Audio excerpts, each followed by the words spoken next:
The Sign of Four by Sir Arthur Conan Doyle. Narrated by Peter Silverleaf. Chapter 1. The Science of Deduction.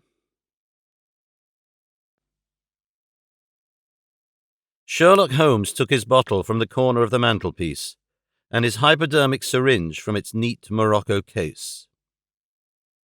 With his long, white, nervous fingers, he adjusted the delicate needle and rolled back his left shirt cuff.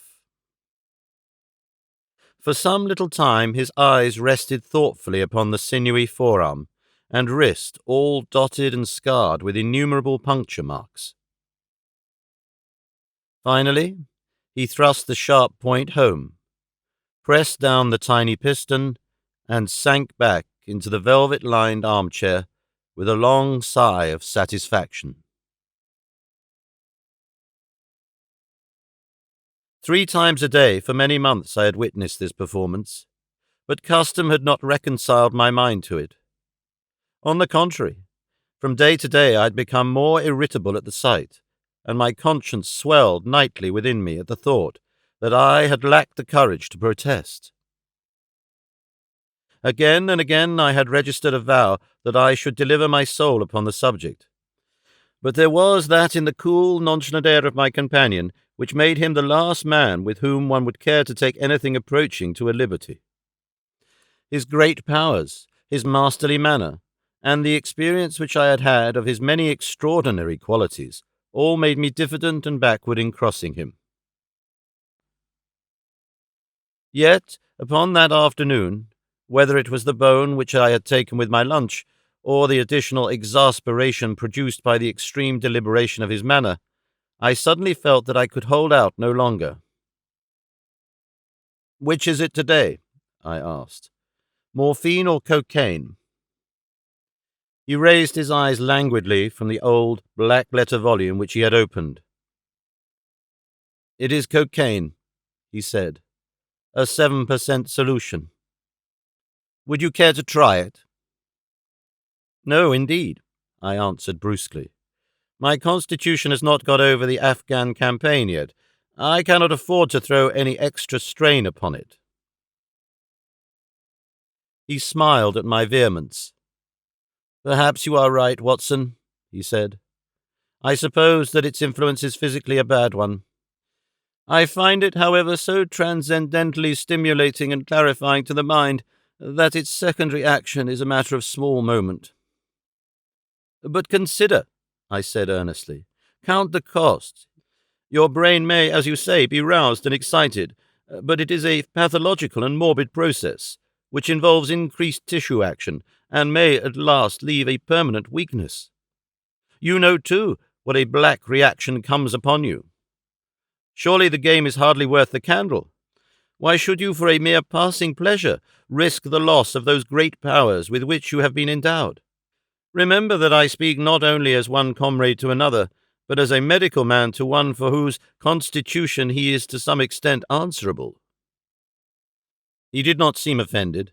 On the contrary, he put his fingertips together and leaned his elbows on the arms of his chair, like one who has a relish for conversation.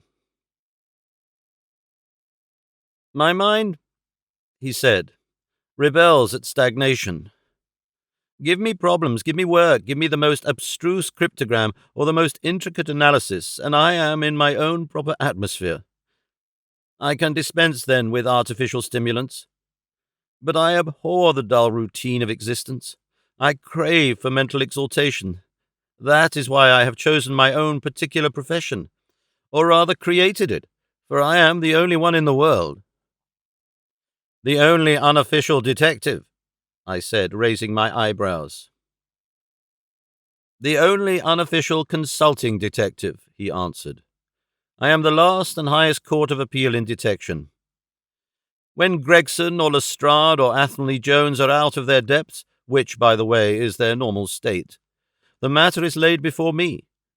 I examine the data as an expert and pronounce a specialist's opinion. I claim no credit in such cases. My name figures in no newspaper. The work itself, the pleasure of finding a field for my peculiar powers, is my highest reward. But you have yourself had some experience of my methods of work in the Jefferson Hope case. Yes, indeed, said I cordially. I was never so struck by anything in my life. I even embodied it in a small brochure, with the somewhat fantastic title of A Study in Scarlet. He shook his head sadly. I glanced over it, said he. Honestly, I cannot congratulate you upon it. Detection is, or ought to be, an exact science, and should be treated in the same cold and unemotional manner. You have attempted to tinge it with romanticism, which produces much the same effect as if you worked a love story or an elopement into the fifth proposition of Euclid. But the romance was there, I remonstrated. I could not tamper with the facts. Some facts should be suppressed, or at least a just sense of proportion should be observed in treating them.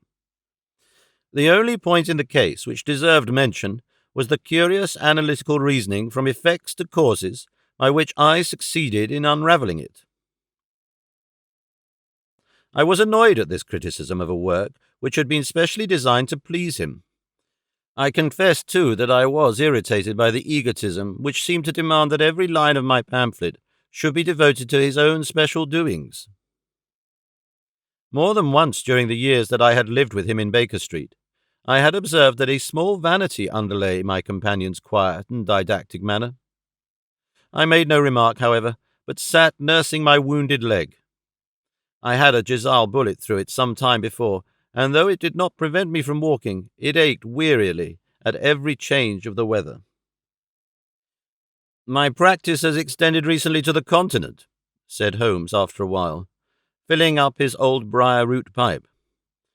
I was consulted last week by Francois Leviard, who, as you probably know, has come rather to the front lately in the French detective service.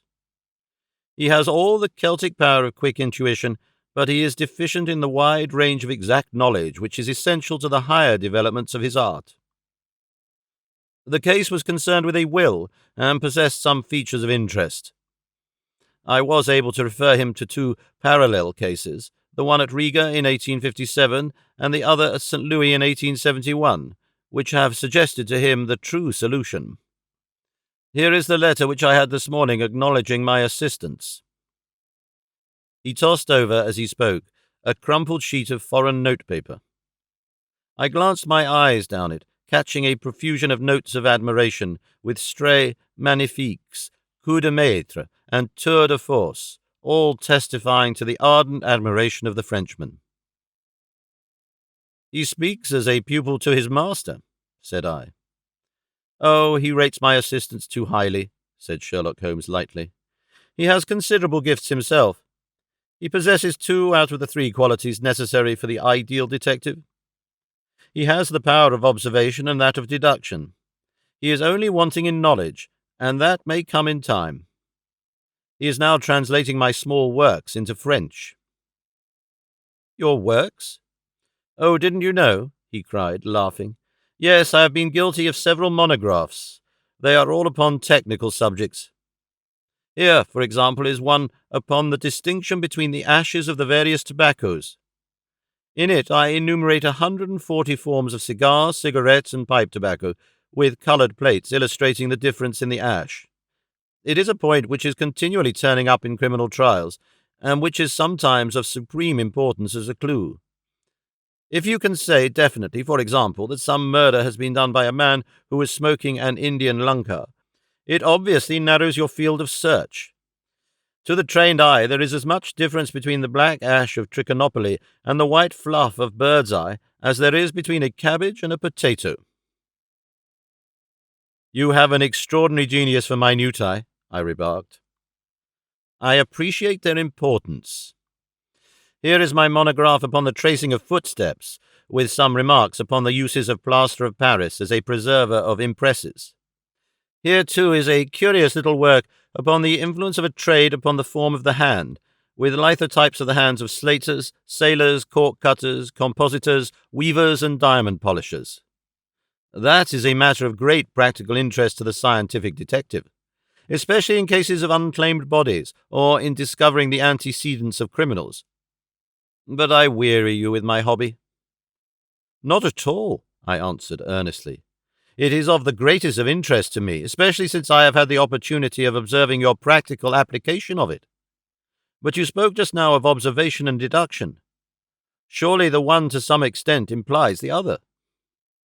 "Why, hardly," he answered, leaning back luxuriously in his armchair and sending up thick blue wreaths from his pipe.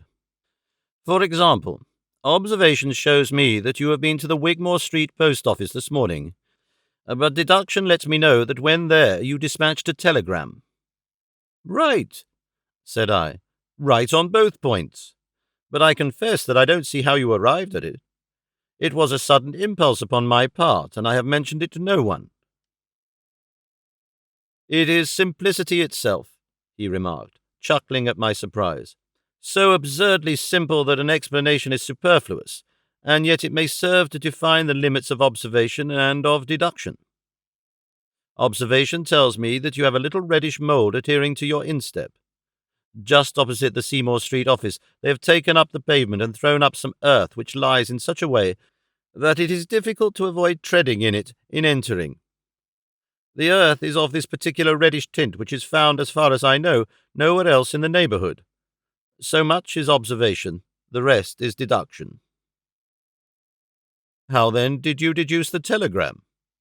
"Why, of course I knew that you had not written a letter, since I sat opposite you all morning. I see also in your open desk that you have a sheet of stamps and a thick bundle of postcards. What could you go into the post office for, then, but to send a wire? Eliminate all other factors, and the one which remains must be the truth." "In this case it certainly is so," I replied after a little thought. "The thing, however, is, as you say, of the simplest. Would you think me impertinent if I were to put your theories to a more severe test?" "On the contrary," he answered, "it would prevent me from taking a second dose of cocaine.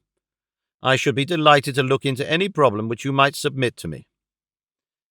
I have heard you say that it is difficult for a man to have any object in daily use without leaving the impress of his individuality upon it in such a way that a trained observer might read it. Now, I have here a watch which has recently come into my possession.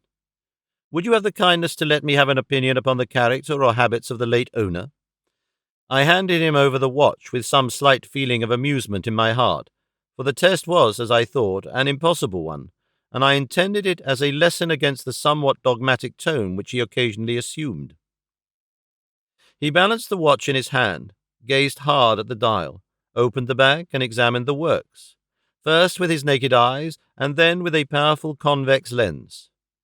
I could hardly keep from smiling at his crestfallen face when he finally snapped the case to and handed it back. "There are hardly any data," he remarked. "The watch has been recently cleaned, which robs me of my most suggestive facts." "You are right," I answered. "It was cleaned before being sent to me." In my heart I accused my companion of putting forward a most lame and impotent excuse to cover his failure. What data could he expect from an uncleaned watch? "Though unsatisfactory, my research has not been entirely barren," he observed, staring up at the ceiling with dreamy, lackluster eyes. "Subject to your correction, I should judge that the watch belonged to your elder brother, who inherited it from your father. That you gather, no doubt, from the H.W. upon the back." "Quite so. The W suggests your own name. The date of the watch is nearly 50 years back, and the initials are as old as the watch. So it was made for the last generation. Jewelry usually descends to the eldest son, and he is most likely to have the same name as the father. Your father has, if I remember right, been dead many years. It has, therefore, been in the hands of your eldest brother." "Right so far," said I. "Anything else?" "He was a man of untidy habits, very untidy and careless. He was left with good prospects, but he threw away his chances, lived for some time in poverty with occasional short intervals of prosperity, and finally, taking to drink, he died. That is all I can gather." I sprang from my chair and limped impatiently about the room with considerable bitterness in my heart. "This is unworthy of you, Holmes," I said. "I could not have believed that you would have descended to this. You have made inquiries into the history of my unhappy brother, and you now pretend to deduce this knowledge in some fanciful way. You cannot expect me to believe that you have read all this from his old watch. It is unkind, and, to speak plainly, it has a touch of charlatanism in it." "My dear doctor," said he kindly, "pray accept my apologies. Viewing the matter as an abstract problem, I had forgotten how personal and painful a thing it might be to you. I assure you, however, that I never even knew that you had a brother until you handed me the watch." "Then how in the name of all that is wonderful did you get these facts? They are absolutely correct in every particular." "Ah, that is good luck. I could only say what was the balance of probability. I did not at all expect to be so accurate." "But it is not mere guesswork." "No, no, I never guess. It is a shocking habit, destructive to the logical faculty. What seems strange to you is only so because you do not follow my train of thought or observe the small facts upon which large inferences may depend. For example, I began by stating that your brother was careless. When you observe the lower part of that watch case, you notice that it is not only dinted in 2 places, but it is cut and marked all over from the habit of keeping other hard objects, such as coins or keys, in the same pocket. Surely it is no great feat to assume that a man who treats a 50-guinea watch so cavalierly must be a careless man. Neither is it a very far-fetched inference that a man who inherits one article of such value is pretty well provided for in other respects." I nodded to show that I followed his reasoning. "It is very customary for pawnbrokers in England, when they take a watch, to scratch the number of the ticket with a pin-point upon the inside of the case. It is more handy than a label, as there is no risk of the number being lost or transposed. There are no less than 4 such numbers visible to my lens on the inside of this case. Inference, that your brother was often at low water. Secondary influence, that he had occasional bursts of prosperity, or he could not have redeemed the pledge. Finally, I ask you to look at the inner plate, which contains the keyhole. Look at the thousands of scratches all round the hole, marks where the key has slipped. What sober man's key could have scored those grooves? But you will never see a drunkard's watch without them. He winds it at night, and he leaves these traces of his unsteady hand. Where is the mystery in all this?" "It is as clear as daylight," I answered. "I regret the injustice which I did you. I should have had more faith in your marvellous faculty. May I ask whether you have any professional inquiry on foot at present?" "None. Hence the cocaine. I cannot live without brain work. What else is there to live for? Stand at the window here. Was ever such a dreary, dismal, unprofitable world? See how the yellow fog swirls down the street and drifts across the dun-coloured houses? What could be more hopelessly prosaic and material? What is the use of having powers, Doctor, when one has no field upon which to exert them? Crime is commonplace, existence is commonplace, and no qualities save those which are commonplace have any function upon earth." I had opened my mouth to reply to this tirade, when with a crisp knock our landlady entered, bearing a card upon the brass salver. "A young lady for you, sir," she said, addressing my companion.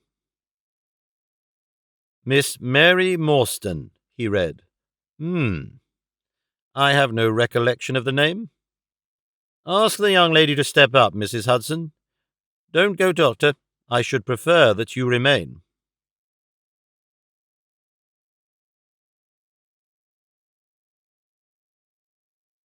Chapter 2. The Statement of the Case. Miss Morstan entered the room with a firm step and an outward composure of manner. She was a blonde young lady, small, dainty, well-gloved, and dressed in the most perfect taste. There was, however, a plainness and simplicity about her costume which bore with it a suggestion of limited means. The dress was a sombre greyish beige, untrimmed and unbraided, and she wore a small turban of the same dull hue, relieved only by a suspicion of white feather in the side. Her face had neither regularity of feature nor beauty of complexion, but her expression was sweet and amiable, and her large blue eyes were singularly spiritual and sympathetic. In an experience of women which extends over many nations and 3 separate continents, I have never looked upon a face which gave a clearer promise of a refined and sensitive nature. I could not but observe that as she took the seat which Sherlock Holmes placed for her, her lip trembled, her hand quivered, and she showed every sign of intense inward agitation. "I have come to you, Mr. Holmes," she said, "because you once enabled my employer, Mrs. Cecil Forrester, to unravel a little domestic complication. She was much impressed by your kindness and skill." "Mrs. Cecil Forrester," he repeated thoughtfully. "I believe that I was of some slight service to her. The case, however, as I remember it, was a very simple one." "She did not think so, but at least you cannot say the same of mine. I can hardly imagine anything more strange, more utterly inexplicable, than the situation in which I find myself." Holmes rubbed his hands, and his eyes glistened. He leaned forward in his chair with an expression of extraordinary concentration upon his clear-cut, hawk-like features. "State your case," said he, in brisk business tones. I felt that my position was an embarrassing one. "You will, I am sure, excuse me," I said, rising from my chair. To my surprise, the young lady held up her gloved hand to detain me. "If your friend," she said, "would be good enough to stop, he might be of inestimable service to me." I relapsed into my chair. "Briefly," she continued, "the facts are these. My father was an officer in an Indian regiment who sent me home when I was quite a child. My mother was dead, and I had no relative in England. I was placed, however, in a comfortable boarding establishment at Edinburgh, and there I remained until I was 17 years of age. In the year 1878, my father, who was senior captain of his regiment, obtained 12 months' leave and came home. He telegraphed to me from London that he had arrived all safe and directed me to come down at once, giving the Langham Hotel as his address. His message, as I remember, was full of kindness and love. On reaching London, I drove to the Langham and was informed that Captain Morstan was staying there, but that he had gone out the night before and had not yet returned. I waited all day without news of him. That night, on the advice of the manager of the hotel, I communicated with the police, and next morning we advertised in all the papers. Our inquiries led to no result, and from that day to this no word has ever been heard of my unfortunate father. He came home with his heart full of hope, to find some peace, some comfort, and instead—" She put her hand to her throat, and a choking sob cut short the sentence. "The date?" asked Holmes, opening his notebook. "He disappeared upon the 3rd of December, 1878, nearly 10 years ago." "His luggage?" "Remained at the hotel. There was nothing in it to suggest a clue. Some clothes, some books, and a considerable number of curiosities from the Andaman Islands. He had been one of the officers in charge of the convict guard there." "Had he any friends in town?" "Only one that we know of. Major Sholto of his own regiment, the 34th Bombay Infantry. The Major had retired some little time before and lived at Upper Norwood. We communicated with him, of course, but he did not even know that his brother officer was in England." "A singular case," remarked Holmes. "I have not yet described to you the most singular part.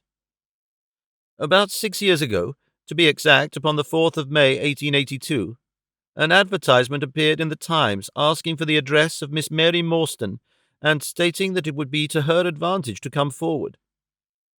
There was no name or address appended. I had at that time just entered the family of Mrs. Cecil Forrester in the capacity of governess. By her advice, I published my address in the advertisement column. The same day there arrived through the post a small cardboard box addressed to me, which I found to contain a very large and lustrous pearl. No word of writing was enclosed. Since then, every year upon the same date, there has always appeared a similar box, containing a similar pearl, without any clue as to the sender. They have been pronounced by an expert to be of a rare variety and of considerable value. You can see for yourselves that they are very handsome. She opened a flat box as she spoke, and showed me 6 of the finest pearls that I had ever seen. "Your statement is most interesting," said Sherlock Holmes. "Has anything else occurred to you?" "Yes, and no later than today. That is why I have come to you. This morning I received this letter, which you will perhaps read for yourself." "Thank you," said Holmes.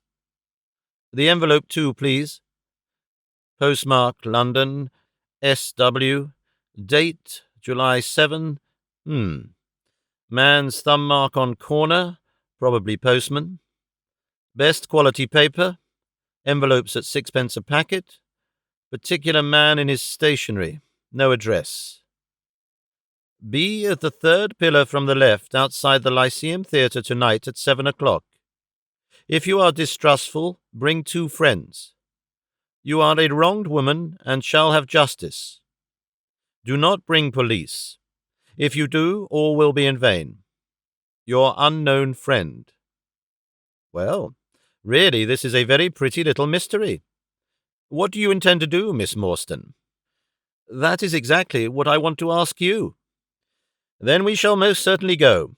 You and I— Yes, why, Dr. Watson is the very man. Your correspondent says 2 friends. He and I have worked together before. But would he come? She asked, with something appealing in her voice and expression. I should be proud and happy, said I fervently, if I can be of any service. You are both very kind, she answered. I have led a retired life and have no friends whom I could appeal to. If I am at 6, it will do, I suppose? You must not be later, said Holmes. There is one other point, however. Is this handwriting the same as that upon the pearl box addresses? I have them here, she answered, producing 6 pieces of paper. You are certainly a model client. You have the correct intuition. Let us see now. He spread out the papers upon the table and gave little darting glances from one to the other. They are disguised hands except the letter, he said presently, but there can be no question as to the authorship. See how the irrepressible Greek E will break out, and see the twirl of the final S. They are undoubtedly by the same person. I should not like to suggest false hopes, Miss Morstan, but is there any resemblance between this hand and that of your father? Nothing could be more unlike. I expected to hear you say so. We shall look out for you then at 6. Pray allow me to keep the papers. I may look into the matter before then. It is only 3:30. Au revoir, then. Au revoir, said our visitor, and with a bright, kindly glance from one to the other of us, she replaced her pearl box in her bosom and hurried away. Standing at the window, I watched her walking briskly down the street until the grey turban and white feather were but a speck in the sombre crowd. What a very attractive woman, I exclaimed, turning to my companion. He had lit his pipe again and was leaning back with drooping eyelids. Is she? He said languidly. I did not observe. You really are an automaton, a calculating machine, I cried. There is something positively inhuman in you at times. He smiled gently. It is of the first importance, he said, not to allow your judgment to be biased by personal qualities. A client is to me a mere unit, a factor in a problem. The emotional qualities are antagonistic to clear reasoning. I assure you that the most winning woman I ever knew was hanged for poisoning 3 little children for their insurance money, and that most repellent man of my acquaintance is a philanthropist who has spent nearly $250,000 upon the London poor. In this case, however, I never make exceptions. An exception disproves the rule. Have you ever had occasion to study character in handwriting? What do you make of this fellow's scribble? It is legible and regular, I answered. A man of business habits and some force of character. Holmes shook his head. Look at his long letters, he said. They hardly rise above the common herd. That D might be an A, and that L an E. Men of character always differentiate their long letters, however illegibly they may write. There is vacillation in his K's and self-esteem in his capitals. I'm going out now.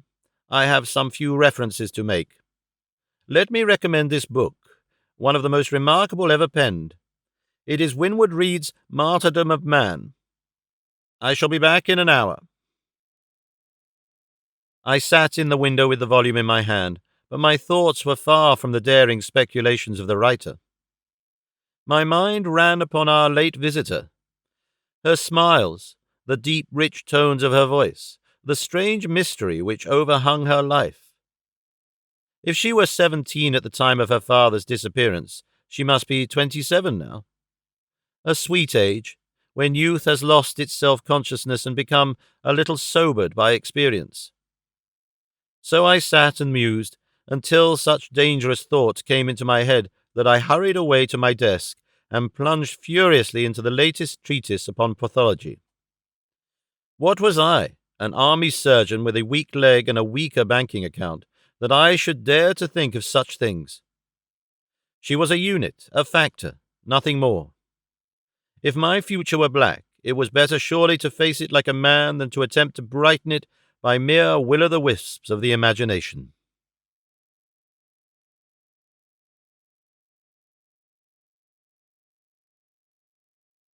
Chapter 3. In Quest of a Solution. It was 5:30 before Holmes returned. He was bright, eager, and in excellent spirits, a mood which in his case alternated with fits of the blackest depression. "There is no great mystery in this matter," he said, taking the cup of tea which I had poured out for him. "The facts appear to admit of only one explanation." "What? You have solved it already?" "Well, that would be too much to say. I have discovered a suggestive fact, that is all. It is, however, very suggestive. The details are still to be added. I have just found, on consulting the back files of the Times, that Major Sholto of Upper Norwood, late of the 34th Bombay Infantry, died upon the 28th of April, 1882. I may be very abstruse, Holmes, but I fail to see what this suggests. No? You surprise me. Look at it in this way, then. Captain Morstan disappears. The only person in London whom he could have visited is Major Sholto. Major Sholto denies having heard that he was in London. 4 years later, Sholto dies. Within a week of his death, Captain Morstan's daughter receives a valuable present, which is repeated from year to year, and now culminates in a letter which describes her as a wronged woman. What wrong can it refer to except this deprivation of her father? And why should the presents begin immediately after Sholto's death, unless it is that Sholto's heir knows something of the mystery and desires to make compensation? Have you any alternative theory which will meet the facts? But what a strange compensation, and how strangely made! Why, too, should he write a letter now rather than 6 years ago? Again, the letter speaks of giving her justice. What justice can she have? It is too much to suppose that her father is still alive. There is no other injustice in her case that you know of. There are certainly difficulties, said Sherlock Holmes pensively. But our expedition of tonight will solve them all. Ah, here is a four-wheeler, and Miss Morstan is inside. Are you all ready? Then we had better go down, for it is a little past the hour. I picked up my hat and my heaviest stick, but I observed that Holmes took his revolver from his drawer and slipped it into his pocket. It was clear that he thought that our night's work might be a serious one. Miss Morstan was muffled in a dark cloak, and her sensitive face was composed but pale. She must have been more than a woman if she did not feel some uneasiness at the strange enterprise upon which we were embarking. Yet her self-control was perfect, and she readily answered the few additional questions which Sherlock Holmes put to her. "Major Sholto was a very particular friend of Papa's," she said. "His letters were full of allusions to the Major. He and Papa were in command of the troops at the Andaman Islands, so they were thrown a great deal together. By the way, a curious paper was found in Papa's desk which no one could understand. I don't suppose that it is of the slightest importance, but I thought you might care to see it, so I brought it with me. It is here." Holmes unfolded the paper carefully and smoothed it out upon his knee. He then very methodically examined it all over with his double lens. "It is paper of native Indian manufacture," he remarked. "It has at some time been pinned to a board. The diagram upon it appears to be a plan of part of a large building with numerous halls, corridors, and passages. At one point is a small cross done in red ink, and above it is 3.37 from left, in faded pencil writing. In the left-hand corner is a curious hieroglyphic, like 4 crosses in a line with their arms touching. Beside it is written in very rough and coarse characters: the sign of 4, Jonathan Small, Mohammed Singh, Abdullah Khan, Dost Akbar. No, I confess that I do not see how this bears upon the matter. Yet it is evidently a document of importance. It has been kept carefully in a pocket-book, for the one side is as clean as the other." "It was in his pocket-book that we found it." "Preserve it carefully then, Miss Morstan, for it may prove to be of use to us. I begin to suspect that this matter may turn out to be much deeper and more subtle than I at first supposed. I must reconsider my ideas." He leaned back in the cab, and I could see by his drawn brow and his vacant eye that he was thinking intently. Miss Morstan and I chatted in an undertone about our present expedition and its possible outcome, but our companion maintained his impenetrable reserve until the end of our journey. It was a September evening and not yet 7 o'clock, but the day had been a dreary one, and a dense, grisly fog lay low upon the great city. Mud-coloured clouds drooped sadly over the muddy streets. Down the Strand the lamps were but misty splotches of diffused light, which threw a feeble circular glimmer upon the slimy pavement. The yellow glare from the shop windows streamed out into the steamy, vaporous air, and threw a murky, shifting radiance across the crowded thoroughfare. There was, to my mind, something eerie and ghost-like in the endless procession of faces which flitted across these narrow bars of light. Sad faces and glad, haggard and merry. Like all humankind, they flitted from the gloom into the light, and so back into the gloom once more. I am not subject to impressions, but the dull, heavy evening, with the strange business upon which we were engaged, combined to make me nervous and depressed. I could see from Miss Morstan's manner that she was suffering from the same feeling. Holmes alone could rise superior to petty influences. He held his open notebook upon his knee, and from time to time he jotted down figures and memoranda in the light of his pocket lantern. At the Lyceum Theatre the crowds were already thick at the side entrances. In front, a continuous stream of hansoms and four-wheelers were rattling up, discharging their cargoes of shirt-fronted men and beshawled, bediamonded women. We had hardly reached the third pillar, which was our rendezvous, before a small, dark, brisk man in the dress of a coachman accosted us. "Are you the parties who come with Miss Morstan?" he asked. "I am Miss Morstan, and these 2 gentlemen are my friends," said she. He bent a pair of wonderfully penetrating and questioning eyes upon us. "You will excuse me, miss," he said with a certain dogged manner, "but I was to ask you to give me your word that neither of your companions is a police officer." "I give you my word on that," she answered. He gave a shrill whistle on which a street Arab led across a four-wheeler and opened the door. The man who had addressed us mounted to the box, while we took our places inside.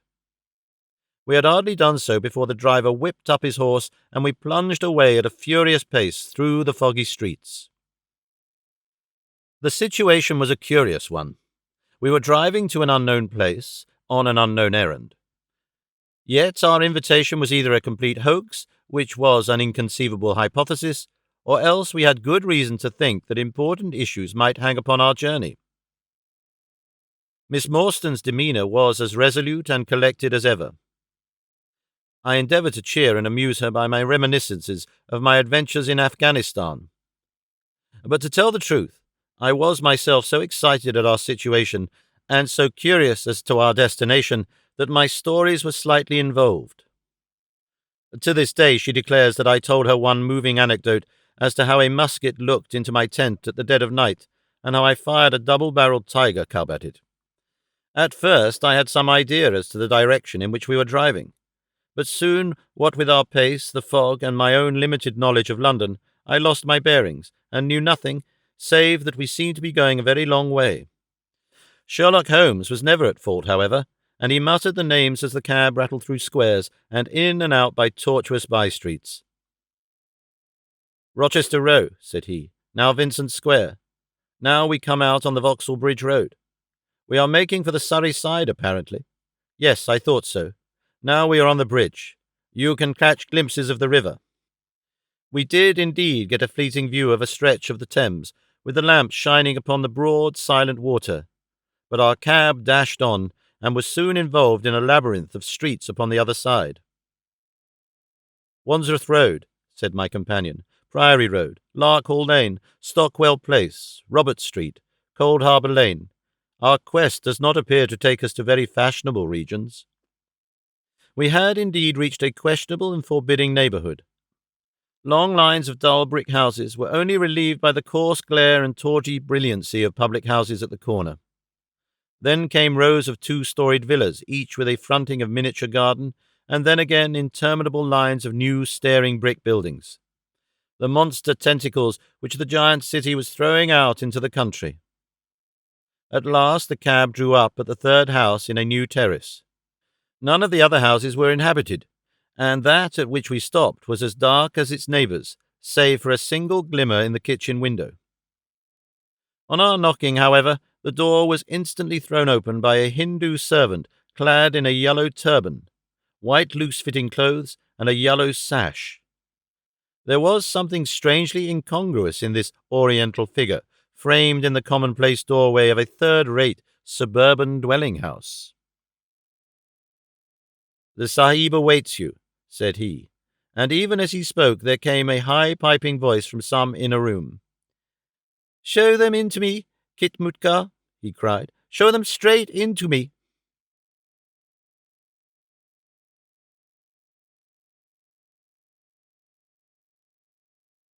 Chapter 4. The Story of the Bald-Headed Man.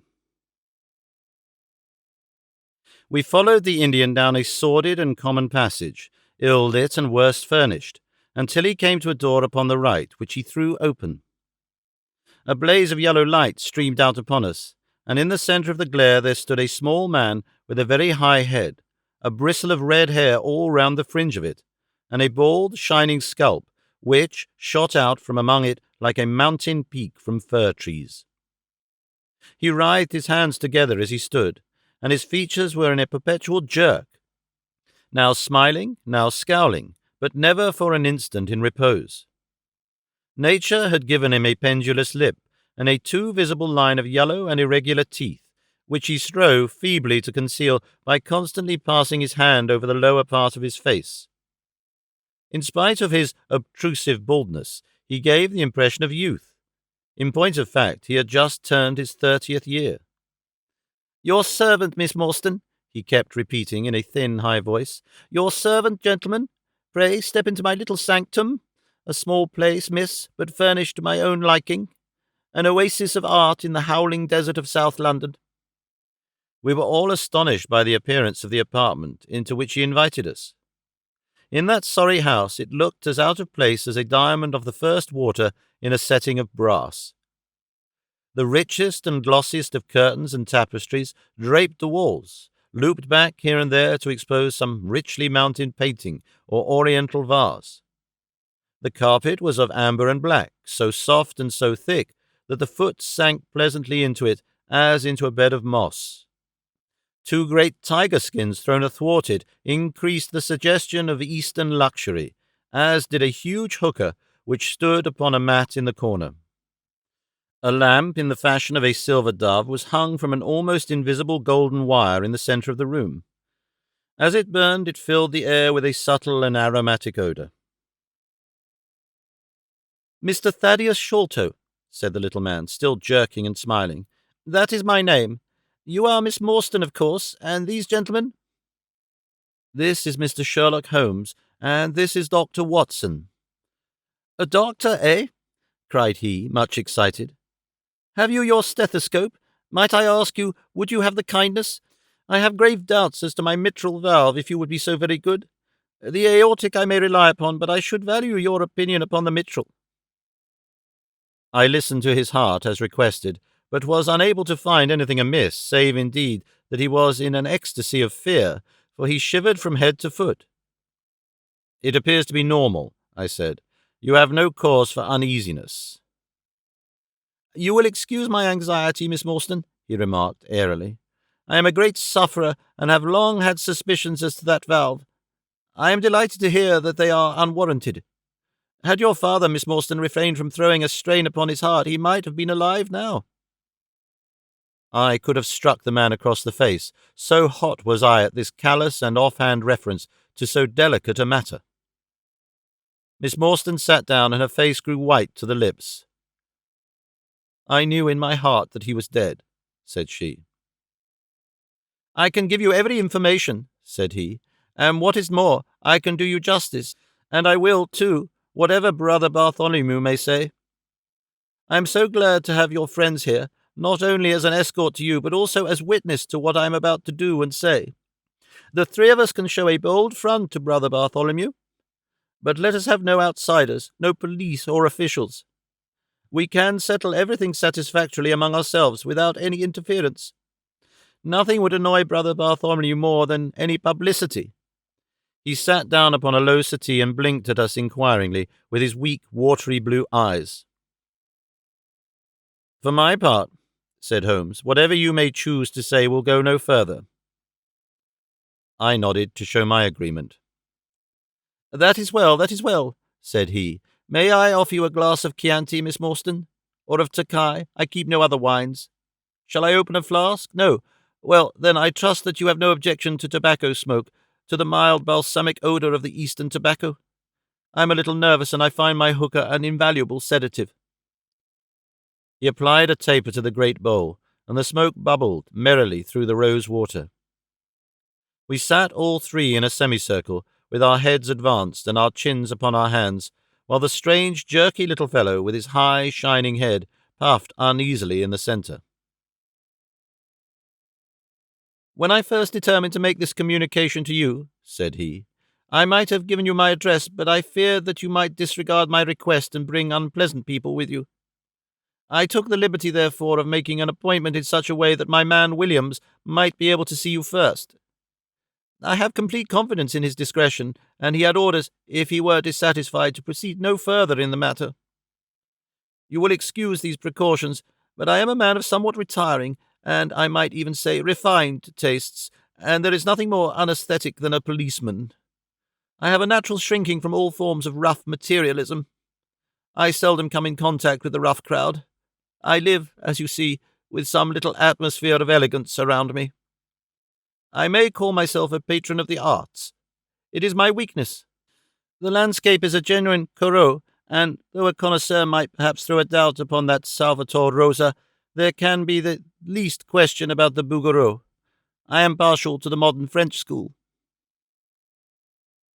"You will excuse me, Mr. Sholto," said Miss Morstan, "but I am here at your request to learn something which you desire to tell me.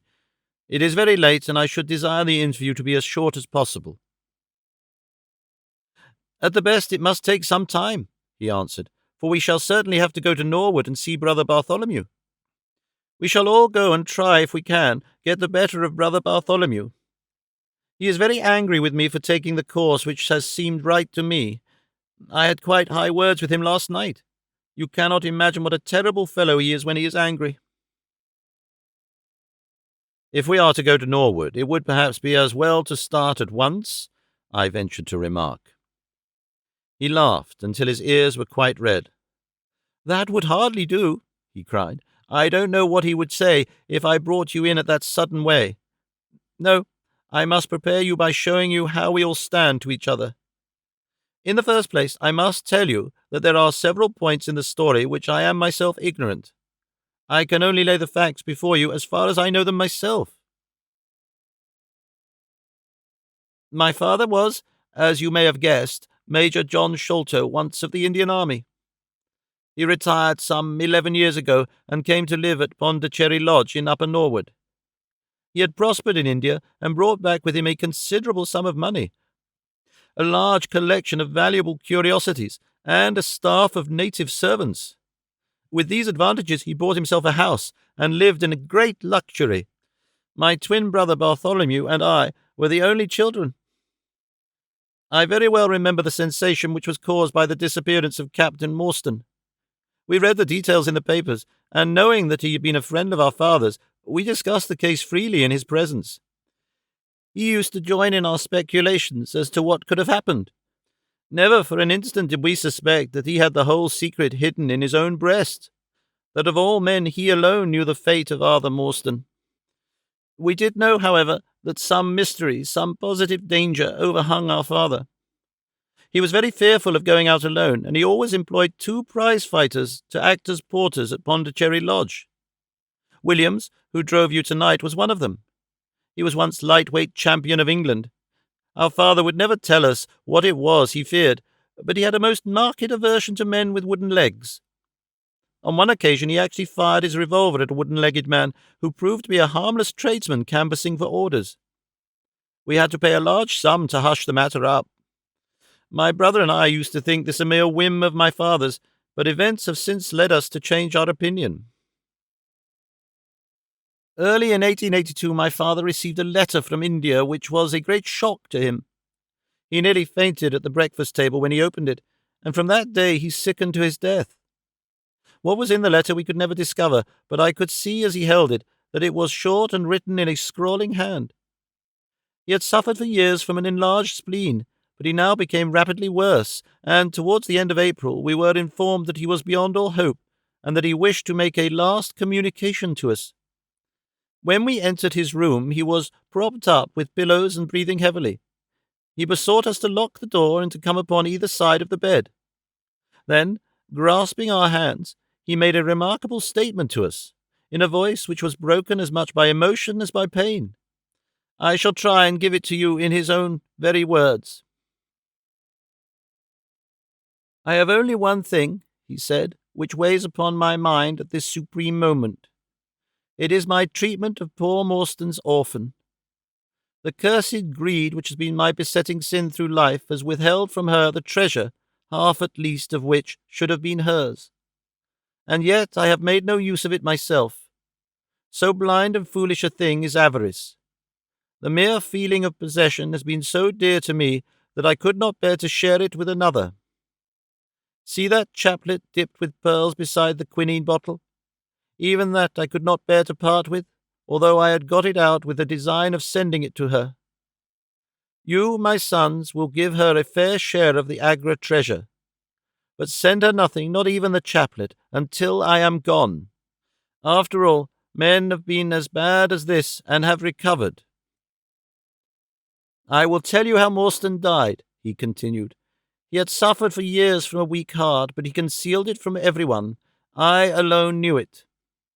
When in India, he and I, through a remarkable chain of circumstances, came into possession of a considerable treasure.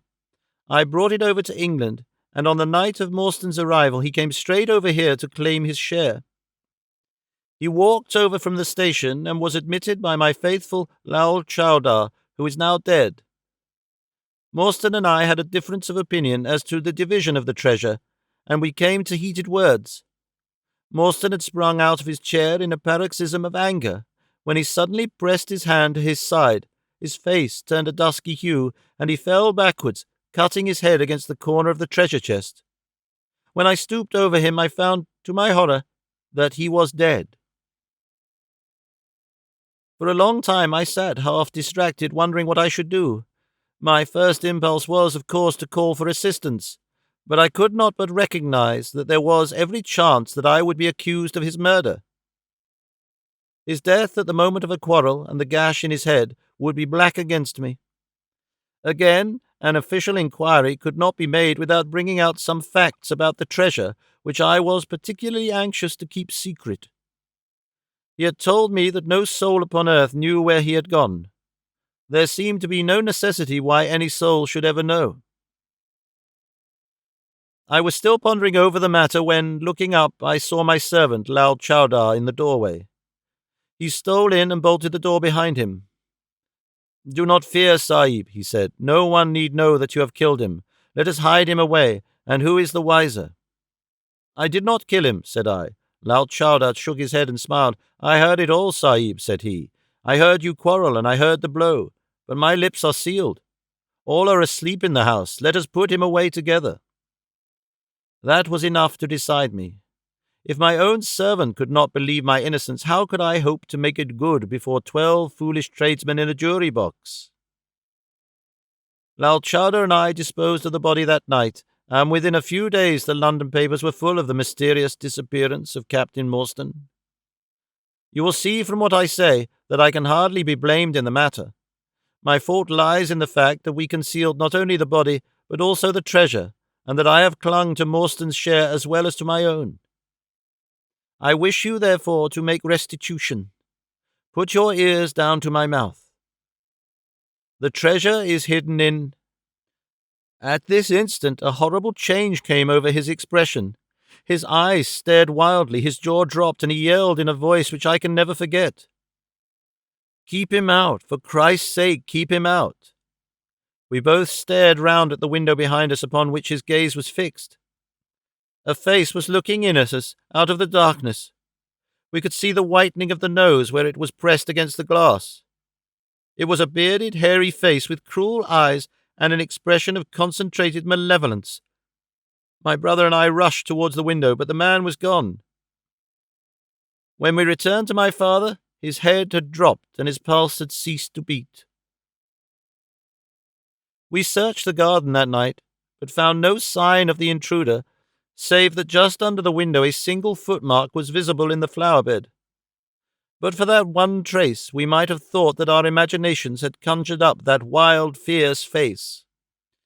We soon, however, had another and a more striking proof that there were secret agencies at work all round us. The window of my father's room was found open in the morning. His cupboards and boxes had been rifled, and upon his chest was fixed a torn piece of paper with the words, "The sign of 4," scrawled across it. What this phrase meant, or who our secret visitor may have been, we never knew. As far as we can judge, none of my father's property had been actually stolen, though everything had been turned out. My brother and I naturally associated this peculiar incident with the fear which haunted my father during his life, but it is still a complete mystery to us. The little man stopped to relight his hookah and puffed thoughtfully for a few moments. We had all sat absorbed, listening to his extraordinary narrative. At the short account of her father's death, Miss Morstan had turned deadly white, and for a moment I feared that she was about to faint. She rallied, however, on drinking a glass of water which I quietly poured out for her from a Venetian carafe upon the side table. Sherlock Holmes leaned back in his chair with an abstracted expression and the lids drawn low over his glittering eyes. As I glanced at him, I could not but think how on that very day he had complained bitterly of the commonplaceness of life. Here at least was a problem which would tax his sagacity to the utmost. Mr. Thaddeus Sholto looked from one to the other of us with an obvious pride at the effect which his story had produced, and then continued between the puffs of his overgrown pipe. "My brother and I," said he, "were, as you may imagine, much excited as to the treasure which my father had spoken of. For weeks and for months we dug and delved in every part of the garden without discovering its whereabouts. It was maddening to think that the hiding-place was on his very lips at the moment that he died. We could judge the splendor of the missing riches by the chaplet which he had taken out, Over this chaplet my brother Bartholomew and I had some little discussion. The pearls were evidently of great value, and he was averse to part with them, for, between friends, my brother was himself a little inclined to my father's fault. He thought, too, that if we parted with the chaplet, it might give rise to gossip and finally bring us into trouble. It was all I could do to persuade him to let me find out Miss Morstan's address and send her a detached pearl at fixed intervals, so that at least she might never feel destitute. It was a kindly thought, said our companion earnestly. It was extremely good of you. The little man waved his hand deprecatingly. We were trustees, he said. That was the view which I took of it, though Brother Bartholomew could not altogether see it in that light. We had plenty of money ourselves. I desired no more. Besides, it would have been such bad taste to have treated a young lady in so scurvy a fashion. Le mauvais goût mène au crime. The French have a very neat way of putting these things. Our difference of opinion on this subject went so far that I thought it best to set up rooms for myself. So I left Pondicherry Lodge, taking the old Kitmutgar and Williams with me. Yesterday, however, I learned that an event of extreme importance has occurred. The treasure has been discovered. I instantly communicated with Miss Morstan, and it only remains for us to drive out to Norwood and demand our share. I explained my views last night to Brother Bartholomew, so we shall be expected, if not welcome visitors. Mr. Thaddeus Sholto ceased and sat twitching on his luxurious settee. We all remained silent, with our thoughts upon the new development which the mysterious business had taken. Holmes was the first to spring to his feet. You have done well, sir, from the first to the last, said he. It is possible that we may be able to make you some small return by throwing some light upon that which is still dark to you. But, as Miss Morstan remarked just now, it is late, and we had best put the matter through without delay. Our new acquaintance very deliberately coiled up the tube of his hookah and produced from behind a curtain a very long befrocked topcoat with astrakhan collar and cuffs. This he buttoned tightly up in spite of the extreme closeness of the night, and finished his attire by putting on a rabbit-skin cap with hanging lappets which covered the ears so that no part of him was visible save his mobile and peaky face. My health is somewhat fragile, he remarked, as he led the way down the passage. I am compelled to be a valetudinarian. Our cab was awaiting us outside, and our programme was evidently prearranged, for the driver started off at once at a rapid pace. Thaddeus Sholto talked incessantly, in a voice which rose high above the rattle of the wheels. Bartholomew is a clever fellow, said he. How do you think he found out where the treasure was? He had come to the conclusion that it was somewhere indoors, so he worked out all the cubic space of the house and made measurements everywhere, so that not 1 inch should be unaccounted for. Among other things, he found that the height of the building was 74 feet, but on adding together the heights of all the separate rooms and making every allowance for the space between them, which he ascertained by borings, he could not bring the total to more than 70 feet. There were 4 feet unaccounted for. These could only be at the top of the building.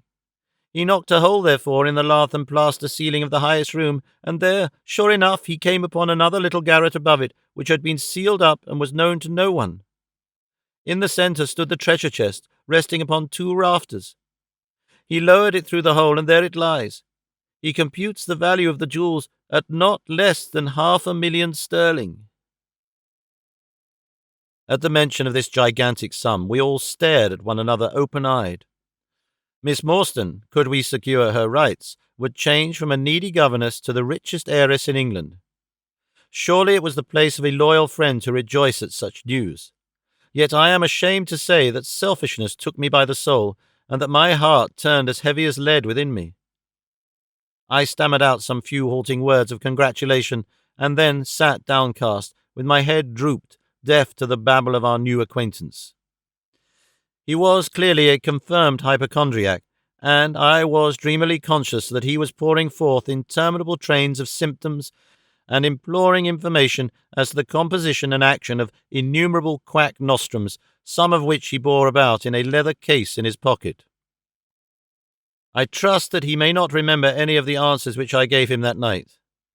Holmes declares that he overheard me caution him against the great danger of taking more than 2 drops of castor oil, while I recommended strychnine in large doses as a sedative. However that may be, I was certainly relieved when our cab pulled up with a jerk, and the coachman sprang down to open the door.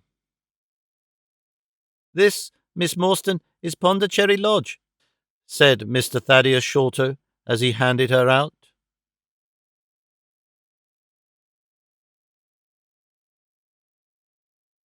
Chapter 5. The Tragedy of Pondicherry Lodge.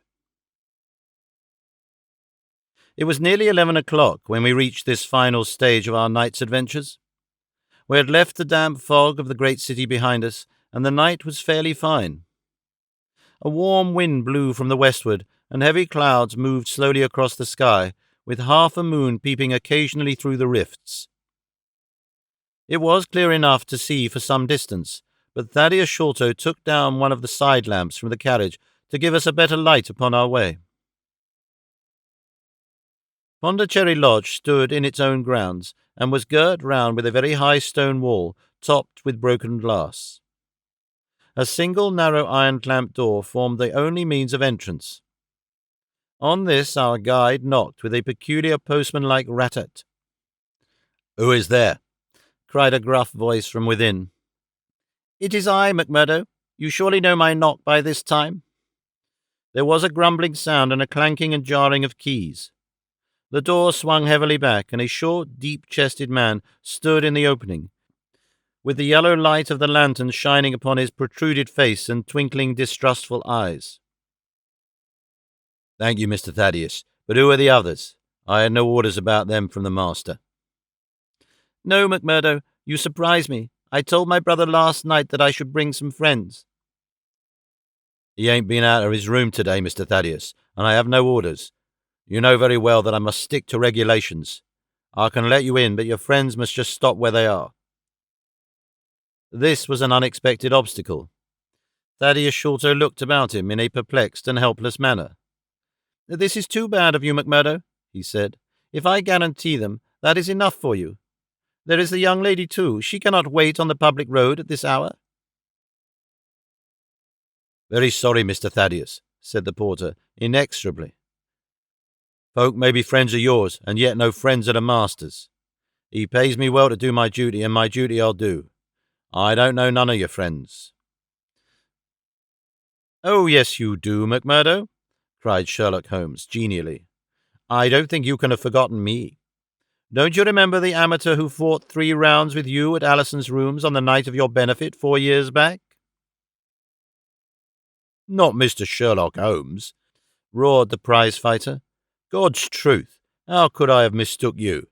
If instead of standing there so quiet, you had just stepped up and given me that cross hit of yours under the jaw, I'd have known you without a question. Ah, you're one that has wasted your gifts, you have. You might have aimed high if you had joined a fancy."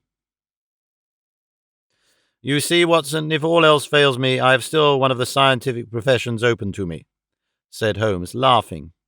"Our friend won't keep us out in the cold now, I am sure." "In you come, sir, in you come, you and your friends," he answered. "Very sorry, Mr. Thaddeus, but orders are very strict. I had to be certain of your friends before I let them in."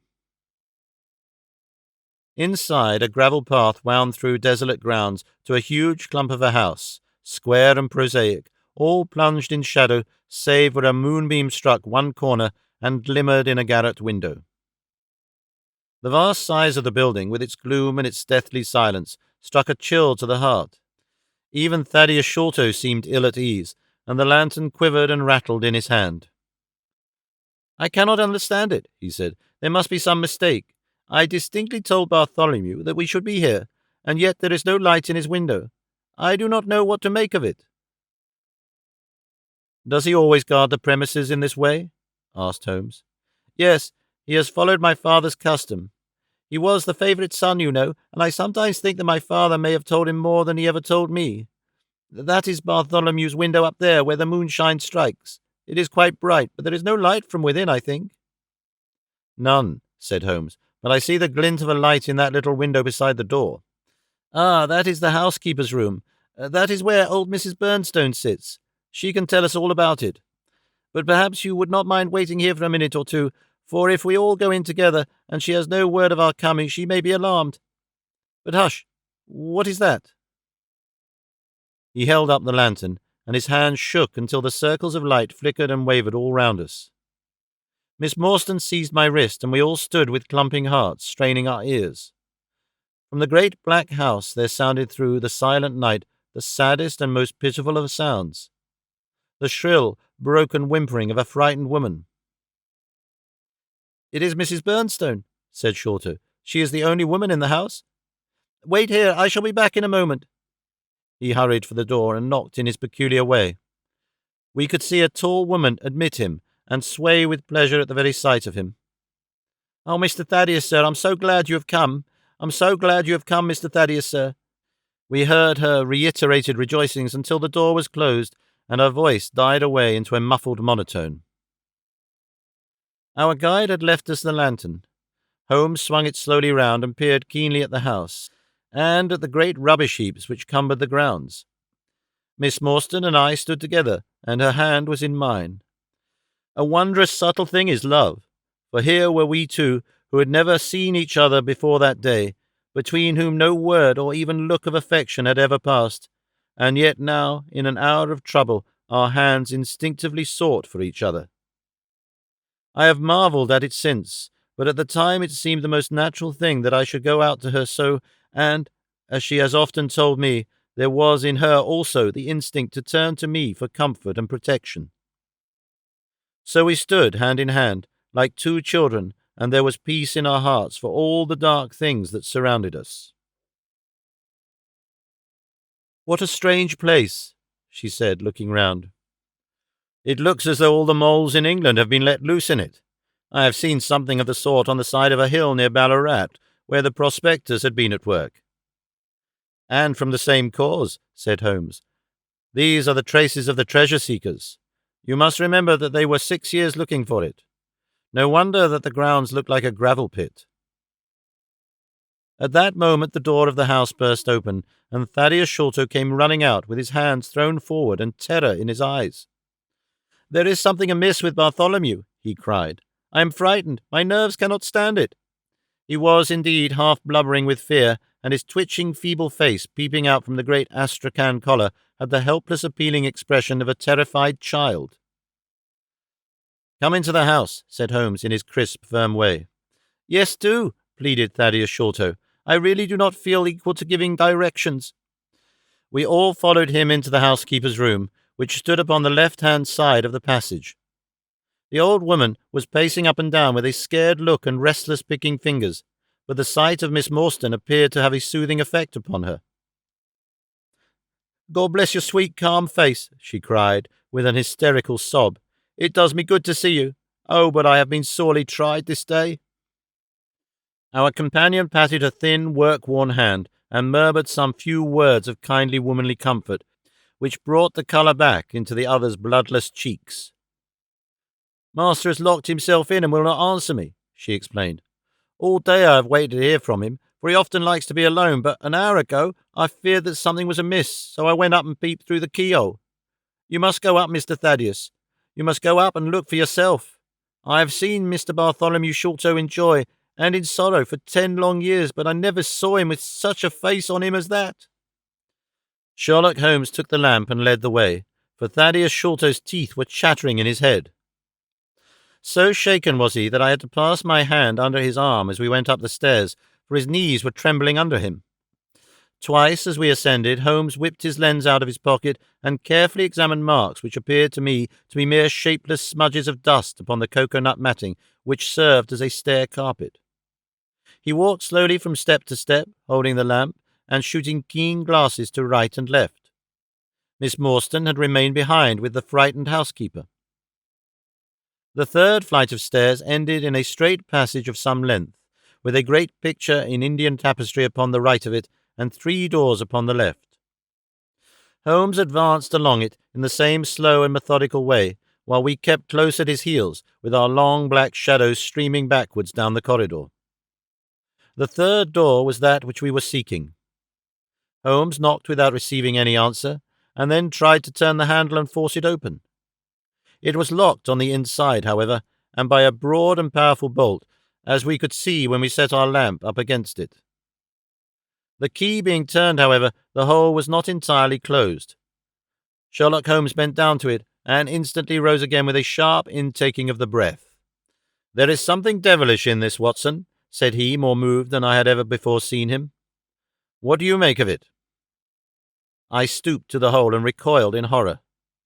Moonlight was streaming into the room, and it was bright with a vague and shifty radiance. Looking straight at me, and suspended, as it were, in the air, for all beneath was in shadow, there hung a face, the very face of our companion Thaddeus. There was the same high, shining head, the same circular bristle of red hair, the same bloodless countenance. The features were set, however, in a horrible smile, a fixed and unnatural grin, which, in that still and moonlit room, was more jarring to the nerves than any scowl or contortion. So like was the face to that of our little friend that I looked round at him to make sure that he was indeed with us. Then I recalled to mind that he had mentioned to us that his brother and he were twins. "This is terrible," I said to Holmes.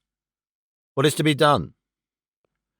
"The door must come down," he answered, and springing against it, he put all his weight upon the lock. It creaked and groaned, but did not yield. Together we flung ourselves upon it once more, and this time it gave way with a sudden snap, and we found ourselves within Bartholomew Sholto's chamber. It appeared to have been fitted up as a chemical laboratory. A double line of glass-stoppered bottles was drawn up upon the wall opposite the door, and the table was littered over with Bunsen burners, test tubes, and retorts. In the corners stood carboys of acid in wicker baskets. One of these appeared to leak or to have been broken, for a stream of dark-coloured liquid had trickled out from it, and the air was heavy with peculiarly pungent, tar-like odour. A set of steps stood at one side of the room, in the midst of a litter of lath and plaster, and above them there was an opening in the ceiling large enough for a man to pass through. At the foot of the steps a long coil of rope was thrown carelessly together. By the table, in a wooden armchair, the master of the house was seated all in a heap, with his head sunk upon his left shoulder, and that ghastly, inscrutable smile upon his face. He was stiff and cold, and had clearly been dead many hours. It seemed to me that not only his features, but all his limbs were twisted and turned in the most fantastic fashion. By his hand upon the table there lay a peculiar instrument, a brown, close-grained stick with a stone head like a hammer, rudely lashed on with coarse twine.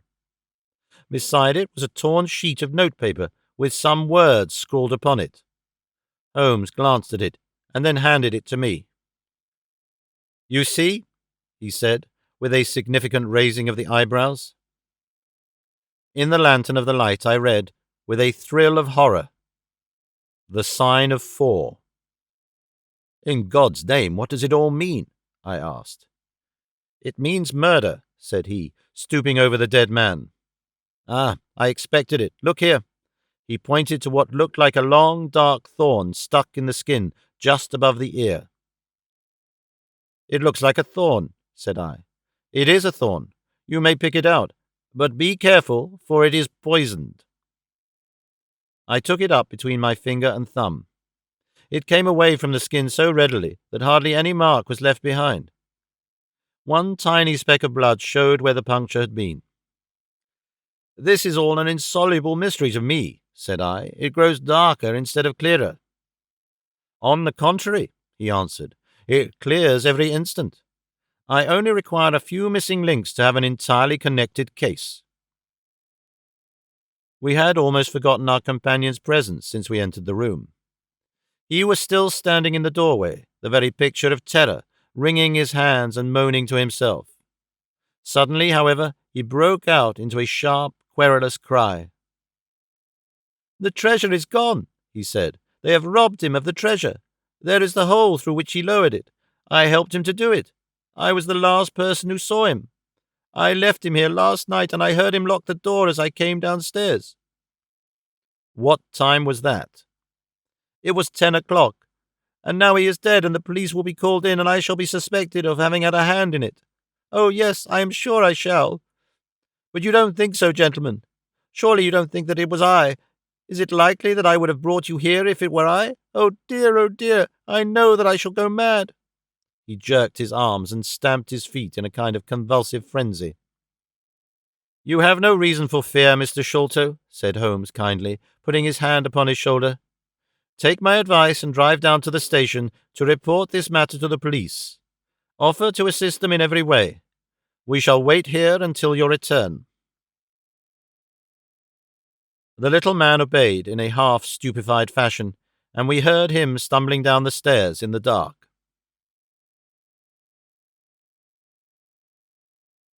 Chapter 6. Sherlock Holmes gives a demonstration. "Now, Watson," said Holmes, rubbing his hands, "we have half an hour to ourselves. Let us make good use of it. My case is, as I have told you, almost complete, but we must not err on the side of overconfidence. Simple as the case seems now, there may be something deeper underlying it." "Simple?" I ejaculated. "Surely," said he, with something of the air of a clinical professor expounding to his class. "Just sit in the corner there, that your footprints may not complicate matters. Now, to work. In the first place, how did these folk come, and how did they go? The door has not been opened since last night. How of the window?" He carried the lamp across to it, muttering his observations aloud the while, but addressing them to himself rather than to me. "Window is snibbed on the inner side. Framework is solid. No hinges at the side. Let us open it. No water pipe near. Roof quite out of reach. Yet a man is mounted by the window. It rained a little last night. Here is the print of a foot in mould upon the sill. And here is a circular muddy mark, and here again upon the floor, and here again by the table. See here, Watson, this is really a very pretty demonstration." I looked at the round, well-defined muddy discs. "This is not a footmark," said I. "It is something much more valuable to us. It is the impression of a wooden stump. You see here on the sill it is the boot mark, a heavy boot, with the broad metal heel, and beside it is the mark of the timber toe." "It is the wooden-legged man." "Quite so, but there has been someone else, a very able and efficient ally.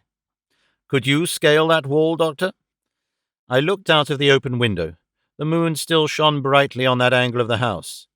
We were a good 60 feet from the ground, and look where I could see no foothold, nor as much as a crevice in the brickwork. "It is absolutely impossible," I answered. "Without aid, it is so, but suppose you had a friend up here who lowered you this good stout rope which I see in the corner, securing one end of it to this great hook in the wall. Then, I think, if you were an active man, you might swarm up, wooden leg and all. You would depart, of course, in the same fashion, and your ally would draw up the rope, untie it from the hook, shut the window, snib it on the inside, and get away in the way that he originally came. As a minor point, it may be noted," he continued, fingering the rope, "that our wooden-legged friend, though a fair climber, was not a professional sailor. His hands were far from horny. My lens discloses more than one blood mark, especially towards the end of the rope, from which I gather that he slipped down with such velocity that he took the skin off his hand." "That is all very well," said I, "but the thing becomes more unintelligible than ever. How about this mysterious ally? How came he into the room?"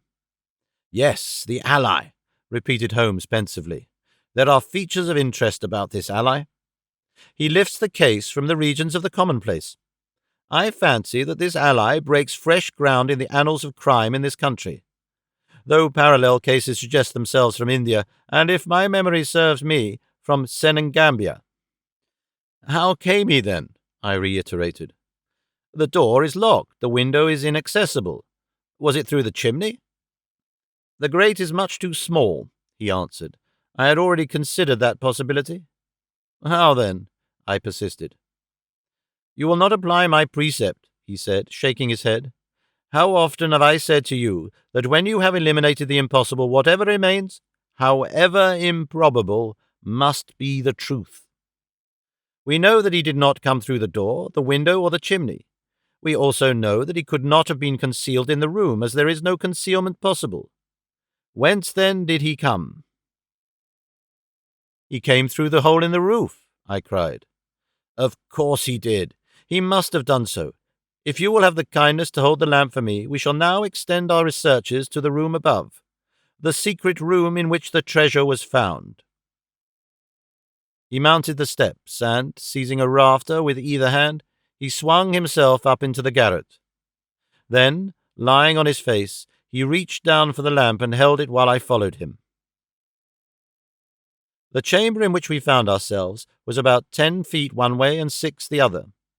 The floor was formed by the rafters, with thin lath and plaster between, so that in walking one had to step from beam to beam. The roof ran up to an apex, and was evidently the inner shell of the true roof of the house. There was no furniture of any sort, and the accumulated dust of years lay thick upon the floor. "Here you are, you see," said Sherlock Holmes, putting his hand against the sloping wall. "This is a trap-door which leads out onto the roof. I can press it back, and here is the roof itself, sloping at a gentle angle. This, then, is the way by which number 1 entered. Let us see if we can find any other traces of his individuality."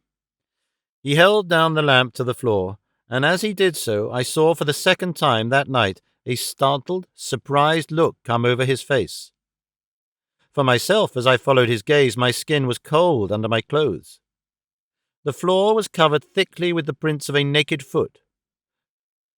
Clear, well-defined, perfectly formed, but scarce half the size of those of an ordinary man. "Holmes," I said in a whisper, "a child has done the horrid thing." He had recovered his self-possession in an instant. "I was staggered for the moment," he said, "but the thing is quite natural. My memory failed me, or I should have been able to foretell it. There is nothing more to be learned here. Let us go down." "What is your theory, then, as to those footmarks?" I asked, eagerly, when we had regained the lower room once more. "My dear Watson, try a little analysis yourself," said he, with a touch of impatience. "You know my methods. Apply them, and it will be instructive to compare results." "I cannot conceive anything which will cover the facts," I answered. "It will be clear enough to you soon," he said, in an off-hand way. "I think that there is nothing else of importance here, but I will look." He whipped out his lens and a tape measure, and hurried about the room on his knees, measuring, comparing, examining, with his long, thin nose only a few inches from the planks, and his beady eyes gleaming deep-set like those of a bird. So swift, silent, and furtive were his movements, like those of a trained bloodhound picking out a scent, that I could not but think what a terrible criminal he would have made had he turned his energy and sagacity against the law, instead of exerting them in its defense. As he hunted about, he kept muttering to himself, and finally broke out into a loud crow of delight. "We are certainly in luck," said he. "We ought to have very little trouble now. Number 1 has had the misfortune to tread in the creosote. You can see the outline of the edge of his small foot here at the edge of this evil-smelling mess. The carboy has been cracked, you see, and the stuff has leaked out." "What then?" I asked. "Why, we have got him, that's all," said he. "I know a dog that would follow that scent to the world's end. If a pack can track a trailed herring across a shire, how far can a specially trained hound follow so pungent a smell as this? It sounds like a sum in the rule of 3. The answer should give us the— But hello, here are the accredited representatives of the law." Heavy steps and the clamour of loud voices were audible from below, and the hall door shut with a loud crash. "Before they come," said Holmes, "just put your hand here on this poor fellow's arm, and here on his leg. What do you feel?" "The muscles are as hard as a board," I answered. "Quite so. They are in a state of extreme contraction, far exceeding the usual rigor mortis. Coupled with this distortion of the face, this Hippocratic smile, or rhesus sardonicus, as the old writers called it, What conclusion would it suggest to your mind? Death from some powerful vegetable alkaloid, I answered. Some strychnine-like substance which would produce tetanus. That was the idea which occurred to me the instant I saw the drawn muscles of the face. On getting into the room, I at once looked for the means by which the poison had entered the system. As you saw, I discovered a thorn which had been driven or shot with no great force into the scalp. You observed that the part struck was that which would be turned towards the hole in the ceiling if the man were erect in his chair. Now, examine the thorn. I took it up gingerly and held it in the light of the lantern. It was long, sharp, and black, with a glazed look near the point, as though some gummy substance had dried upon it. The blunt end had been trimmed and rounded off with a knife. "Is that an English thorn?" he asked. "No, it certainly is not. With all these data, you should be able to draw some just inference. But here are the regulars, so the auxiliary forces may beat a retreat." As he spoke, the steps which had been coming nearer sounded loudly on the passage, and a very stout, portly man in a grey suit strode heavily into the room. He was red-faced, burly, and plethoric, with a pair of very small twinkling eyes which looked keenly out from between swollen and puffy pouches. He was closely followed by an inspector in uniform and by the still palpitating Thaddeus Sholto. "Here's a business," he cried in a muffled, husky voice. "Here's a pretty business, but who are all these? Why, the house seems to be as full as a rabbit warren." "I think you must recollect me, Mr. Athelney Jones," said Holmes quietly. "Why, of course I do," he wheezed. "It's Mr. Sherlock Holmes, the theorist. Remember you? I'll never forget how you lectured us all on causes and inferences and effects in the Bishopgate jewel case. It's true you set us on the right track, but you'll own now that it was more by good luck than good guidance. It was a piece of very simple reasoning. Oh, come now, come. Never be ashamed to own up. But what is all this? Bad business, bad business. Stern facts here. No room for theories. How lucky that I happened to be out at Norwood over another case. I was at the station when the message arrived. What do you think the man died of?" "Oh, this is hardly a case for me to theorize over," said Holmes dryly. "No, no. Still, we can't deny you hit the nail on the head sometimes. Dear me, door locked, I understand. Jewels worth $500,000 missing. How was the window?" "Fastened, but there are steps on the sill." "Well, well, if it was fastened, the steps could have nothing to do with the matter. That's common sense. Man might have died in a fit, but then the jewels are missing, huh? I have a theory. These flashes come upon me at times. Just step outside, Sergeant, and you, Mr. Sholto. Your friend can remain. What do you think of this, Holmes? Sholto was on his own confession with his brother last night. The brother died in a fit, on which Sholto walked off with the treasure. How's that? On which the dead man very considerately got up and locked the door on the inside. Well, there's a flaw there. Let us apply common sense to the matter. This Thaddeus Sholto was with his brother. There was a quarrel. So much we know. The brother is dead. The jewels are gone.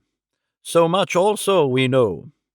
No one saw the brother from the time Thaddeus left. His bed had not been slept in.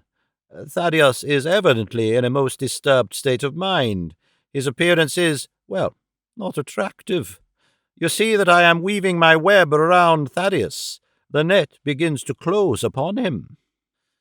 "You are not quite in possession of the facts yet," said Holmes.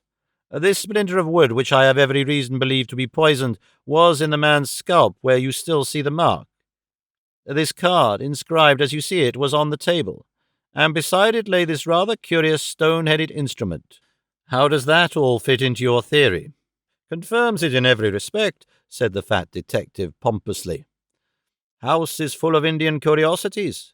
Thaddeus brought this up, and if this splinter be poisonous, Thaddeus may as well have made murderous use of it as any other man. The card is some hocus-pocus, a blind as like as not. The only question is, how did he depart? Ah, of course, here is the hole in the roof. With great activity, considering his bulk, he sprang up the steps and squeezed through into the garret, and immediately afterwards we heard his exulting voice proclaiming that he had found the trap-door. "He can find something," remarked Holmes, shrugging his shoulders. "He has occasional glimmerings of reason. Il n'y a pas de sots si incommodes que ceux qui ont le d'esprit." "You see," said Athelney Jones, reappearing down the steps again, "facts are better than mere theories after all. My view of the case is confirmed. There is a trapdoor communicating with the roof. It is partly open." "It was I who opened it." "Oh, indeed. You did notice it, then?" He seemed a little crestfallen at the discovery. "Well, whoever noticed it, it shows how our gentleman got away." "Inspector?" "Yes, sir," from the passage. "Ask Mr. Sholto to step this way." "Mr. Sholto, it is my duty to inform you that anything you may say will be used against you. I arrest you in the Queen's name as being concerned in the death of your brother." "There now, didn't I tell you?" cried the poor little man, throwing out his hands and looking from one to the other of us. "Don't trouble yourself about it, Mr. Sholto," said Holmes. "I think I can engage to clear you of the charge." "Don't promise too much, Mr. Theorist. Don't promise too much," snapped the detective. "You may find it a harder matter than you think." "Not only will I clear him, Mr. Jones, but I will make you a free present of the name and description of one of the two people who were in this room last night. His name, I have every reason to believe, is Jonathan Small. He is a poorly educated man, small, active, with his right leg off, and wearing a wooden stump which is worn away upon the inner side. His left boot is a coarse, square-toed sole with an iron band round the heel. He is a middle-aged man, much sunburned, and has been a convict. These few indications may be of some assistance to you, coupled with the fact that there is a good deal of skin missing from the palm of his hand. The other man—" "Ah, the other man?" asked Athelney Jones in a sneering voice, but impressed none the less, as I could easily see by the precision of the other's manner.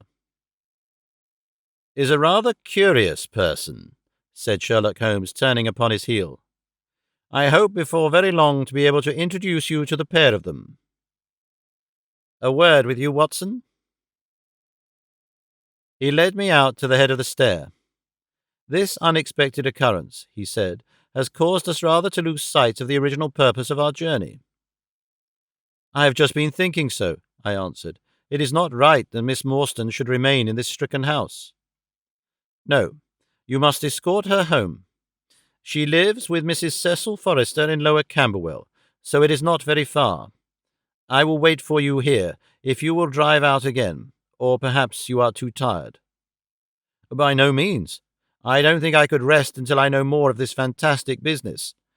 I have seen something of the rough side of life, but I give you my word that this quick succession of strange surprises tonight has shaken my nerve completely.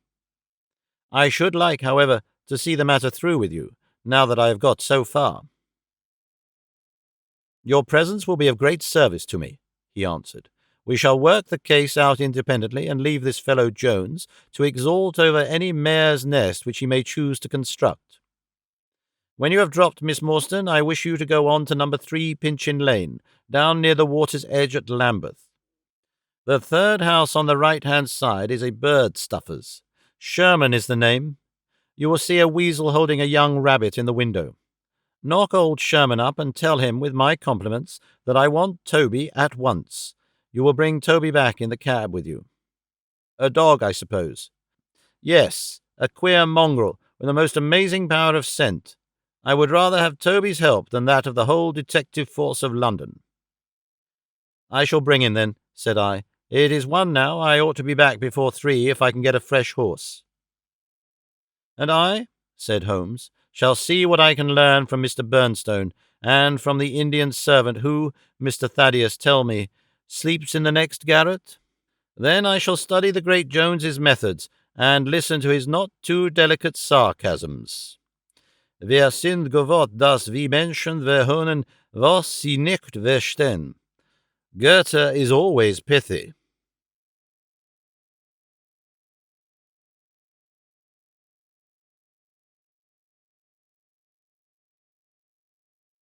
Chapter 7. The Episode of the Barrel. The police had brought a cab with them, and in this I escorted Miss Morstan back to her home.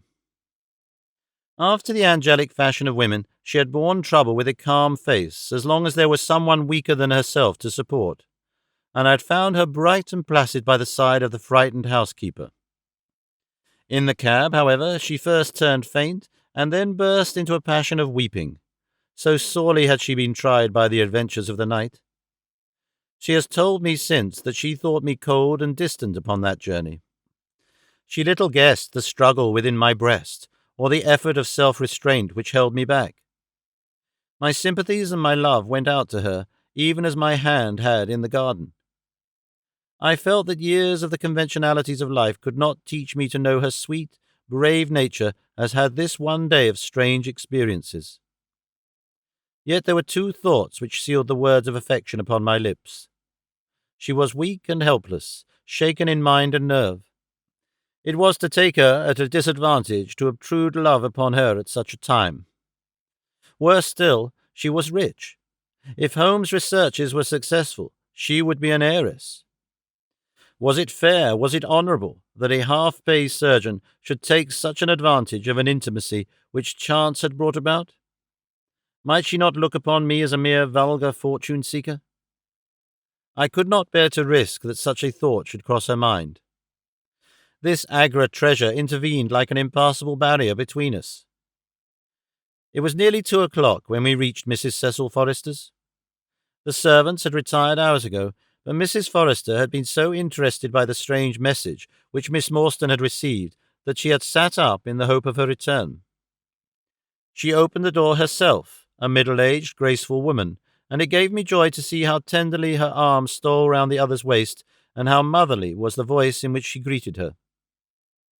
She was clearly no mere paid dependent, but an honoured friend.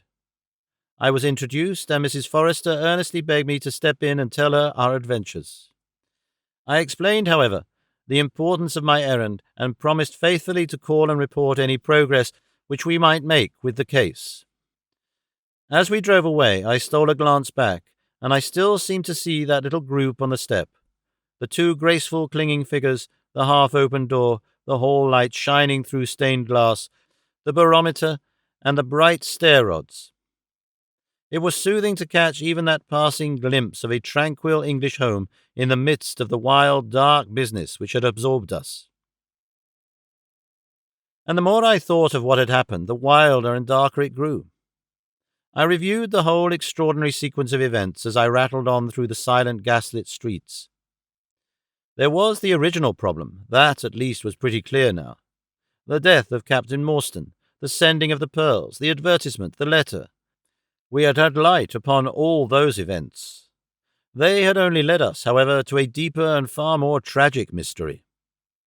The Indian treasure, the curious plan found among Morstan's baggage, the strange scene at Major Sholto's death, the rediscovery of the treasure immediately followed by the murder of the discoverer, the very singular accompaniments to the crime, the footsteps, the remarkable weapons, the words upon the card, corresponding with those upon Captain Morstan's chart. Here was indeed a labyrinth, in which a man less singularly endowed than my fellow lodger might well despair of ever finding the clue. Pinchin Lane was a row of shabby two-storied brick houses in the lower quarter of Lambeth. I had to knock for some time at number 3 before I could make my impression. At last, however, there was the glint of a candle behind the blind, and a face looked out at the upper window.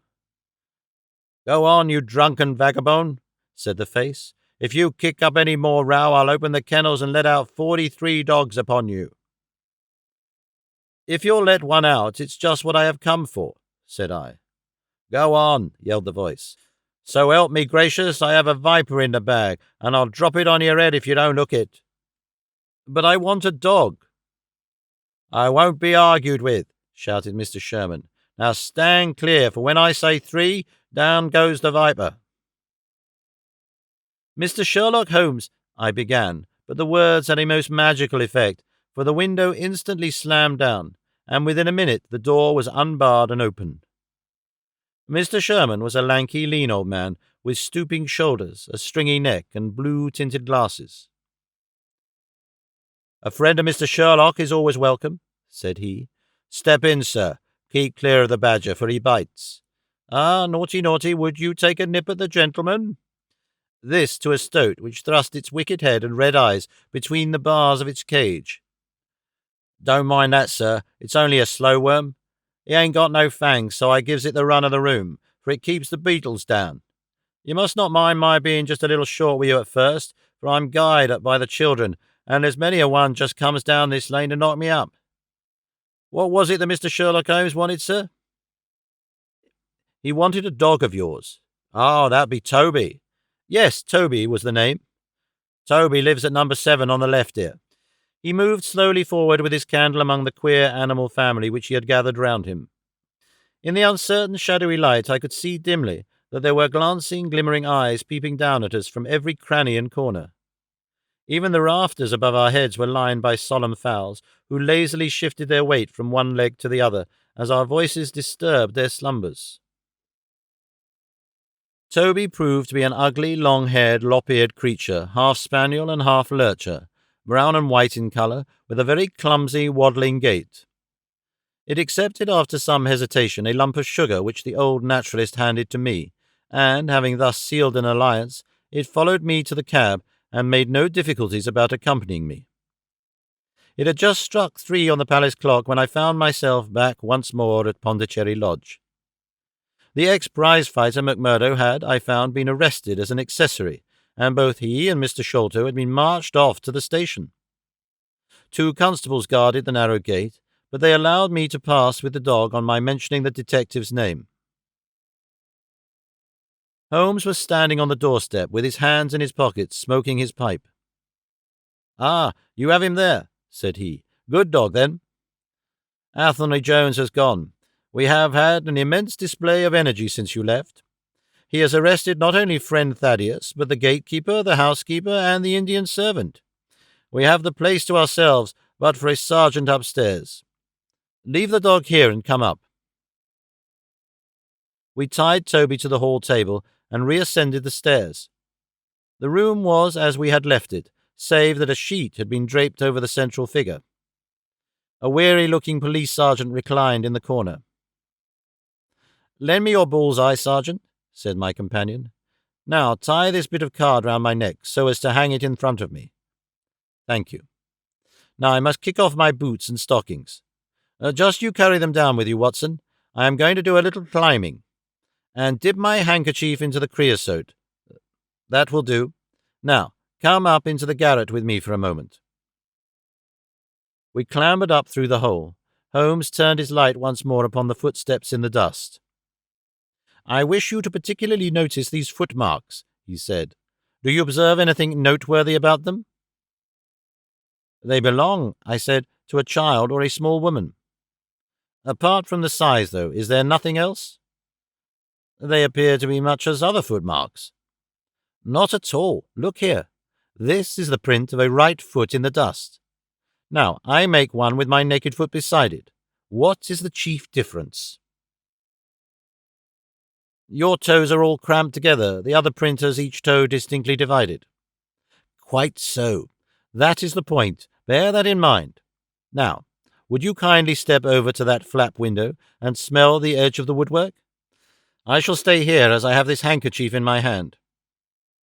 I did as he directed, and was instantly conscious of a strong, tarry smell. "That is where he put his foot in getting out. If you can trace him, I should think that Toby will have no difficulty.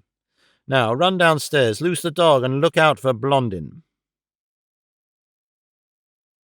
By the time that I got out into the grounds, Sherlock Holmes was on the roof, and I could see him like an enormous glowworm crawling very slowly along the ridge. I lost sight of him behind a stack of chimneys, but he presently reappeared, and then vanished once more upon the opposite side. When I made my way round, There I found him seated at one of the corner eaves.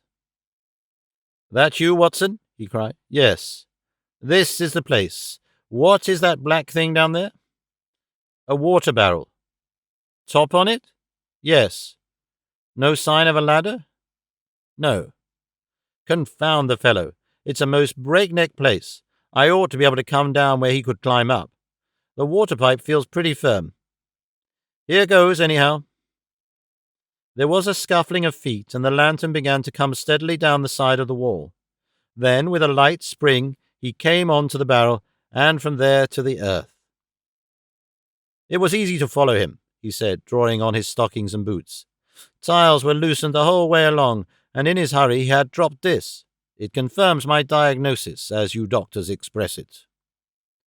The object which he held up to me was a small pocket or pouch woven out of coloured grasses, and with a few tawdry beads strung round it. In shape and size it was not unlike a cigarette case.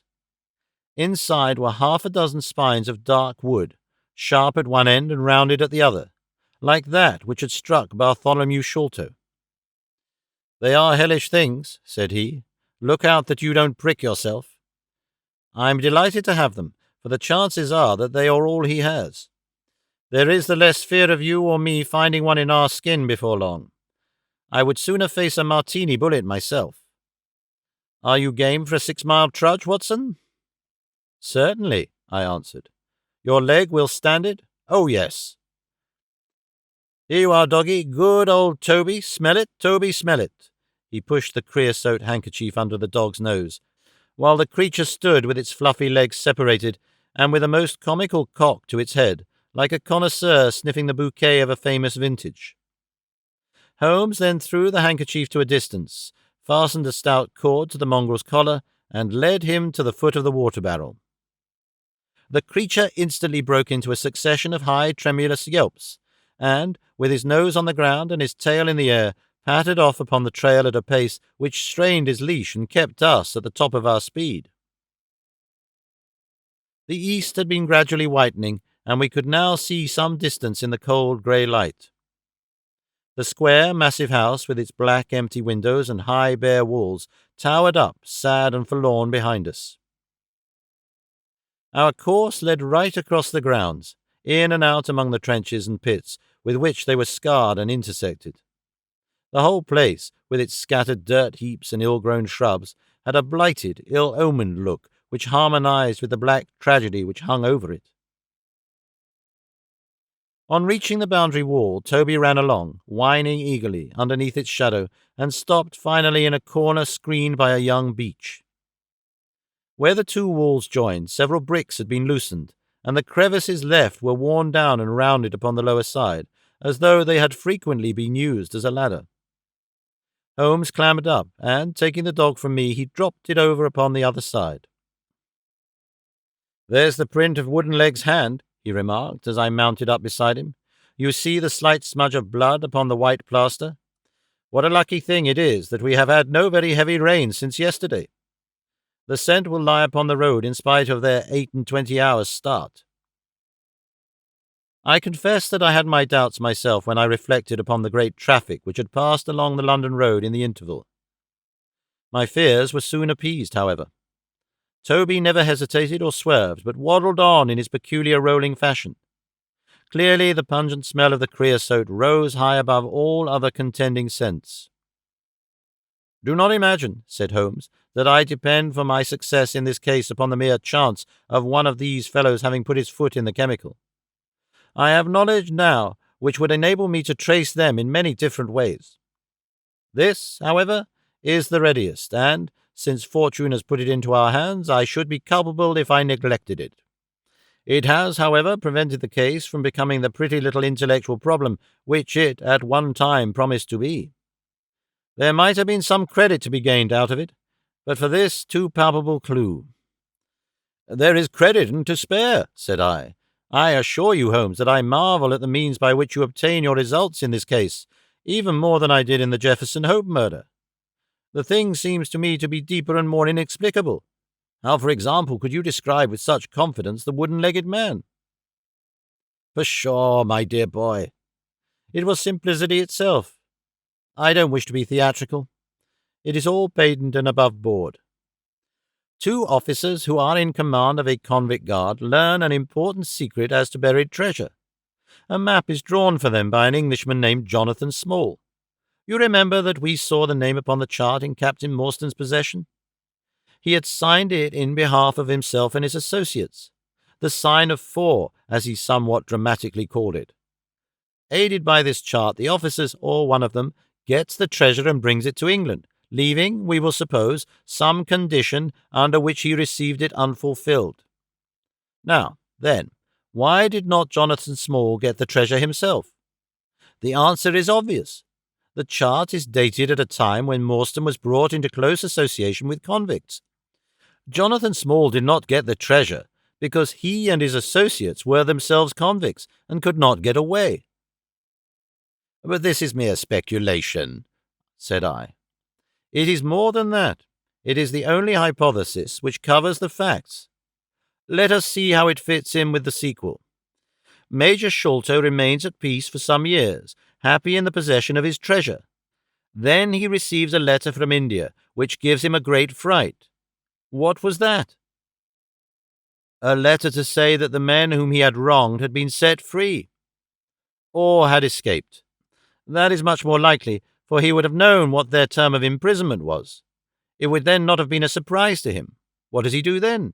He guards himself against a wooden-legged man. A white man, mark you, for he mistakes a white tradesman for him and actually fires a pistol at him. Now, only one white man's name is on the chart. The others are Hindus or Mohammedans. There is no other white man. Therefore, we may say with confidence that the wooden-legged man is identical with Jonathan Small. Does the reasoning strike you as being faulty? No. It is clear and concise. Well, now, let us put ourselves in the place of Jonathan Small. Let us look at it from his point of view. He comes to England with the double idea of regaining what he would consider to be his rights and of having his revenge upon the man who had wronged him. He found out where Sholto lived, and very possibly he established communications with someone inside the house. There is this butler, Lau Rao, whom we have not seen. Mrs. Bernstone gives him far from a good character. Small could not find out, however, where the treasure was hid, for no one ever saw save the Major and one faithful servant who had died. Suddenly Small learns that the Major is on his deathbed. In a frenzy, lest the secret of the treasure die with him, he runs the gauntlet of the guards, makes his way to the dying man's window, and is only deterred from entering by the presence of his 2 sons. Mad with hate, however, against the dead man, he enters the room that night, searches his private papers in the hope of discovering some memorandum relating to the treasure, and finally leaves a memento of his visit in the short inscription upon the card. He had doubtless planned beforehand that should he slay the Major, he would leave some such record upon the body as a sign that it was not a common murder, but, from the point of view of the 4 associates, something in the nature of an act of justice. Whimsical and bizarre conceits of this kind are common enough in the annals of crime, and usually afford valuable indications as to the criminal. Do you follow all this? Very clearly. Now, what could Jonathan Small do? He could only continue to keep a secret watch upon the efforts made to find the treasure. Possibly he leaves England and only comes back at intervals. Then comes the discovery of the garret, and he is instantly informed of it. We again trace the presence of some confederate in the household. Jonathan, with his wooden leg, is utterly unable to reach the lofty room of Bartholomew Sholto. He takes with him, however, a rather curious associate, who gets over this difficulty, but dips his naked foot into creosote, whence comes Toby, and a 6-mile limp for a half-pay officer with a damaged tendo Achilles. But it was the associate and not Jonathan who committed the crime. Quite so, and rather to Jonathan's disgust, to judge by the way he stamped about when he got into the room. He bore no grudge against Bartholomew Sholto, and would have preferred, if he could, have been simply bound and gagged. He did not wish to put his head in a halter. There was no help for it, however. The savage instincts of his companion had broken out, and the poison had done its work. So Jonathan Small left his record, lowered the treasure box to the ground, and followed it himself. That was the train of events as far as I can decipher them. Of course, as to his personal appearance, he must be middle-aged and must be sunburnt after serving his time in such an oven as the Andamans. His height is readily calculated from the length of his stride, and we know that he was bearded. His hairiness was the one point which impressed itself upon Thaddeus Sholto when he saw him at the window. I don't know that there is anything else. The associate? Ah, well, there is no great mystery in that, but you will know all about it soon enough. How sweet the morning air is! See how that one little cloud floats like a pink feather from some gigantic flamingo. Now the red rim of the sun pushes itself over the London cloud bank. It shines on a good many folk, but on none, I dare bet, who are on a stranger errand than you and I. How small we feel with our petty ambitions and strivings in the presence of the great elemental forces of nature. Are you well up in your Jean-Paul? Fairly so. I work back to him through Carlyle. That was like following the brook to the parent lake. He makes one curious but profound remark. It is that the chief proof of man's real greatness lies in his perception of his own smallness. It argues, you see, a power of comparison and of appreciation which is in itself a proof of nobility. There is much food for thought in Richter. You have not a pistol, have you? I have my stick. It is just possible that we may need something of the sort if we get to their lair. Jonathan I shall leave to you, but if the other turns nasty I shall shoot him dead. He took out his revolver as he spoke, and having loaded 2 of the chambers, he put it back into the right-hand pocket of his jacket. We had during this time been following the guidance of Toby down the half-rural, villa-lined roads which lead to the metropolis. Now, however, we were beginning to come among continuous streets, where labourers and dockmen were already astir, and slatternly women were taking down shutters and brushing doorsteps. At the square-topped corner public houses business was just beginning, and rough-looking men were emerging, rubbing their sleeves across their beards after their morning wet. Strange dogs sauntered up and stared wonderingly at us as we passed, but our inimitable Toby looked neither to the right nor to the left, but trotted onwards with his nose to the ground and an occasional eager whine which spoke of a hot scent. We had traversed Streatham, Brixton, Camberwell, and now found ourselves in Kennington Lane, having borne away through the side streets to the east of the Oval. The men whom we pursued seemed to have taken a curiously zigzag road, with the idea probably of escaping observation. They had never kept to the main road, if a parallel side street would serve their turn. At the foot of Kennington Lane, they had edged away to the left through Bond Street and Miles Street. Where the latter street turns into Knight's Place, Toby ceased to advance, but began to run backwards and forwards with one ear cocked and the other drooping, the very picture of canine indecision. Then he waddled round in circles, looking up at us from time to time, as if to ask for sympathy in his embarrassment. "What the deuce is the matter with the dog?" growled Holmes. "They surely would not take a cab or go off in a balloon." "Perhaps they stood here for some time," I suggested. "Ah, it's all right, he's off again," said my companion in a tone of relief. He was indeed off, for after sniffing around again he suddenly made up his mind and darted away with an energy and determination such as he had not yet shown. The scent appeared to be much hotter than before, for he had not even put his nose on the ground, but tugged at his leash and tried to break into a run. I could see by the gleam in Holmes's eyes that he thought we were nearing the end of our journey. Our course now ran down 9 Elms until we came to Broderick and Nelson's large timber yard, just past the White Eagle Tavern. Here the dog, frantic with excitement, turned down through the side gate into the enclosure where the sawyers were already at work. On the dog raced, through sawdust and shavings, down an alley, round a passage, between 2 wood piles, and finally, with a triumphant yelp, sprang upon a large barrel which still stood upon the hand trolley on which it had been brought. With lolling tongue and blinking eyes, Toby stood upon the cask, looking from one to the other of us for some sign of appreciation. The staves of the barrel and the wheels of the trolley were smeared with a dark liquid, and the whole air was heavy with the smell of creosote. Sherlock Holmes and I looked blankly at each other, and then burst simultaneously into an uncontrollable fit of laughter.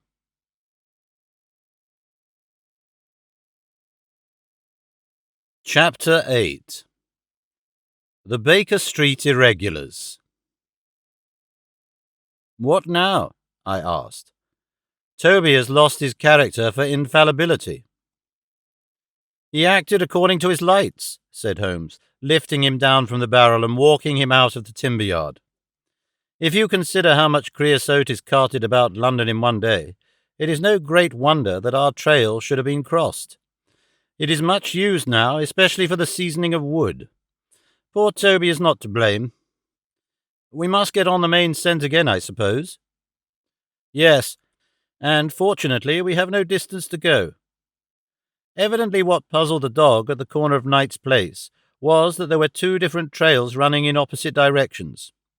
We took the wrong one. It only remains to follow the other. There was no difficulty about this. On leading Toby to the place where he had committed his fault, he cast about in a wide circle and finally dashed off in a fresh direction. "We must take care that he does not now bring us to the place where the creosote barrel came from," I observed. "I had thought of that, but you notice that he keeps on the pavement, whereas the barrel passed down the roadway. No, we are on the true scent now." It tended towards the riverside, running through Belmont Place and Princes Street. At the end of Broad Street it ran down to the water's edge, where there was a small wooden wharf. Toby led us to the very edge of this, and there stood whining, looking out on the dark current beyond. "We're out of luck," said Holmes. "They've taken to a boat here." Several small punts and skiffs were lying about in the water and on the edge of the wharf. We took Toby round to each in turn, but, though he sniffed earnestly, he made no sign. Close to the rude landing stage was a small brick house with a wooden placard slung out through the second window. Mordecai Smith was printed across it in large letters, and underneath, "Boats to hire by the hour or day." A second inscription above the door informed us that a steam launch was kept, a statement which was confirmed by a great pile of coke upon the jetty. Sherlock Holmes looked slowly round, and his face assumed an ominous expression. "This looks bad," said he. "These fellows are sharper than I expected. They seem to have covered their tracks. There has, I fear, been preconcerted management here." He was approaching the door of the house when it opened, and a little curly-headed lad of 6 came running out, followed by a stoutish, red-faced woman with a large sponge in her hand. "You come back and be washed, Jack," she shouted.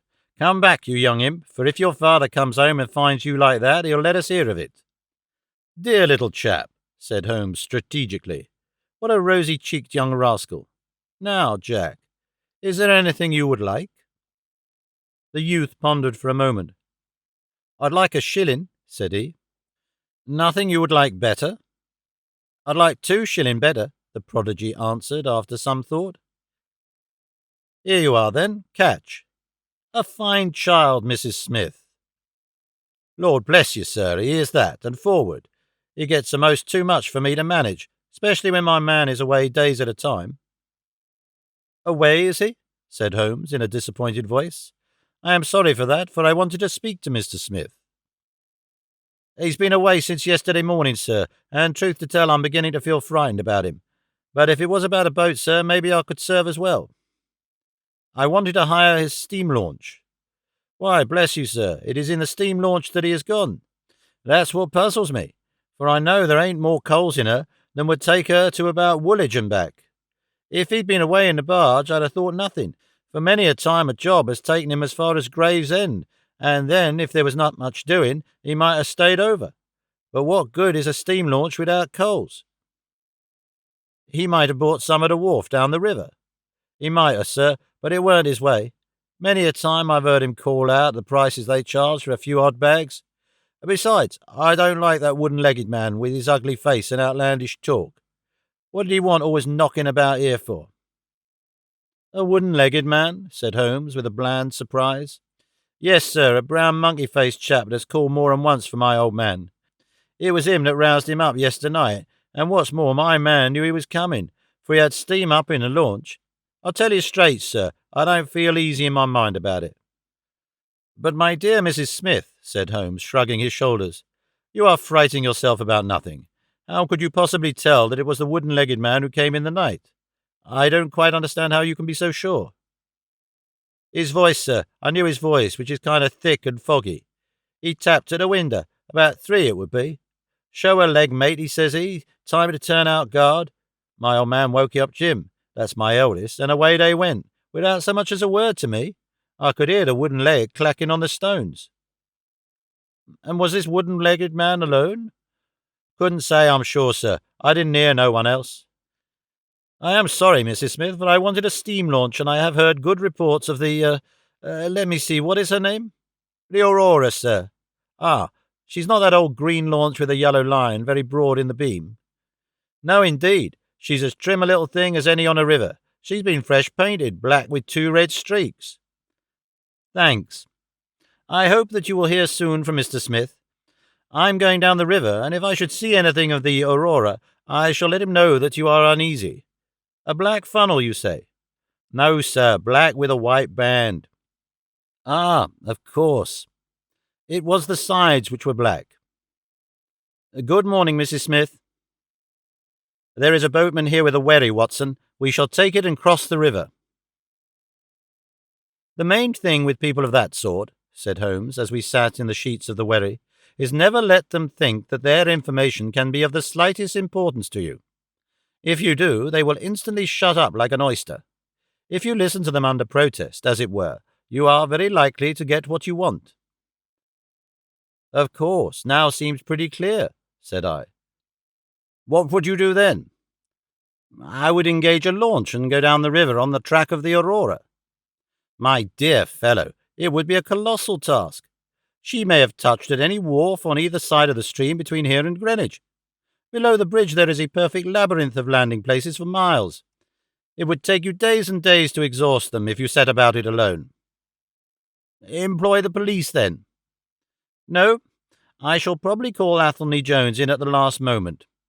He is not a bad fellow, and I should not like to do anything which would injure him professionally, but I have a fancy for working it out myself, now that we have gone so far." "Could we advertise, then, asking for information from wharf fingers?"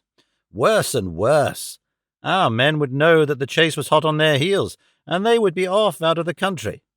As it is, they are likely enough to leave, but as long as they think they are perfectly safe, they will be in no hurry.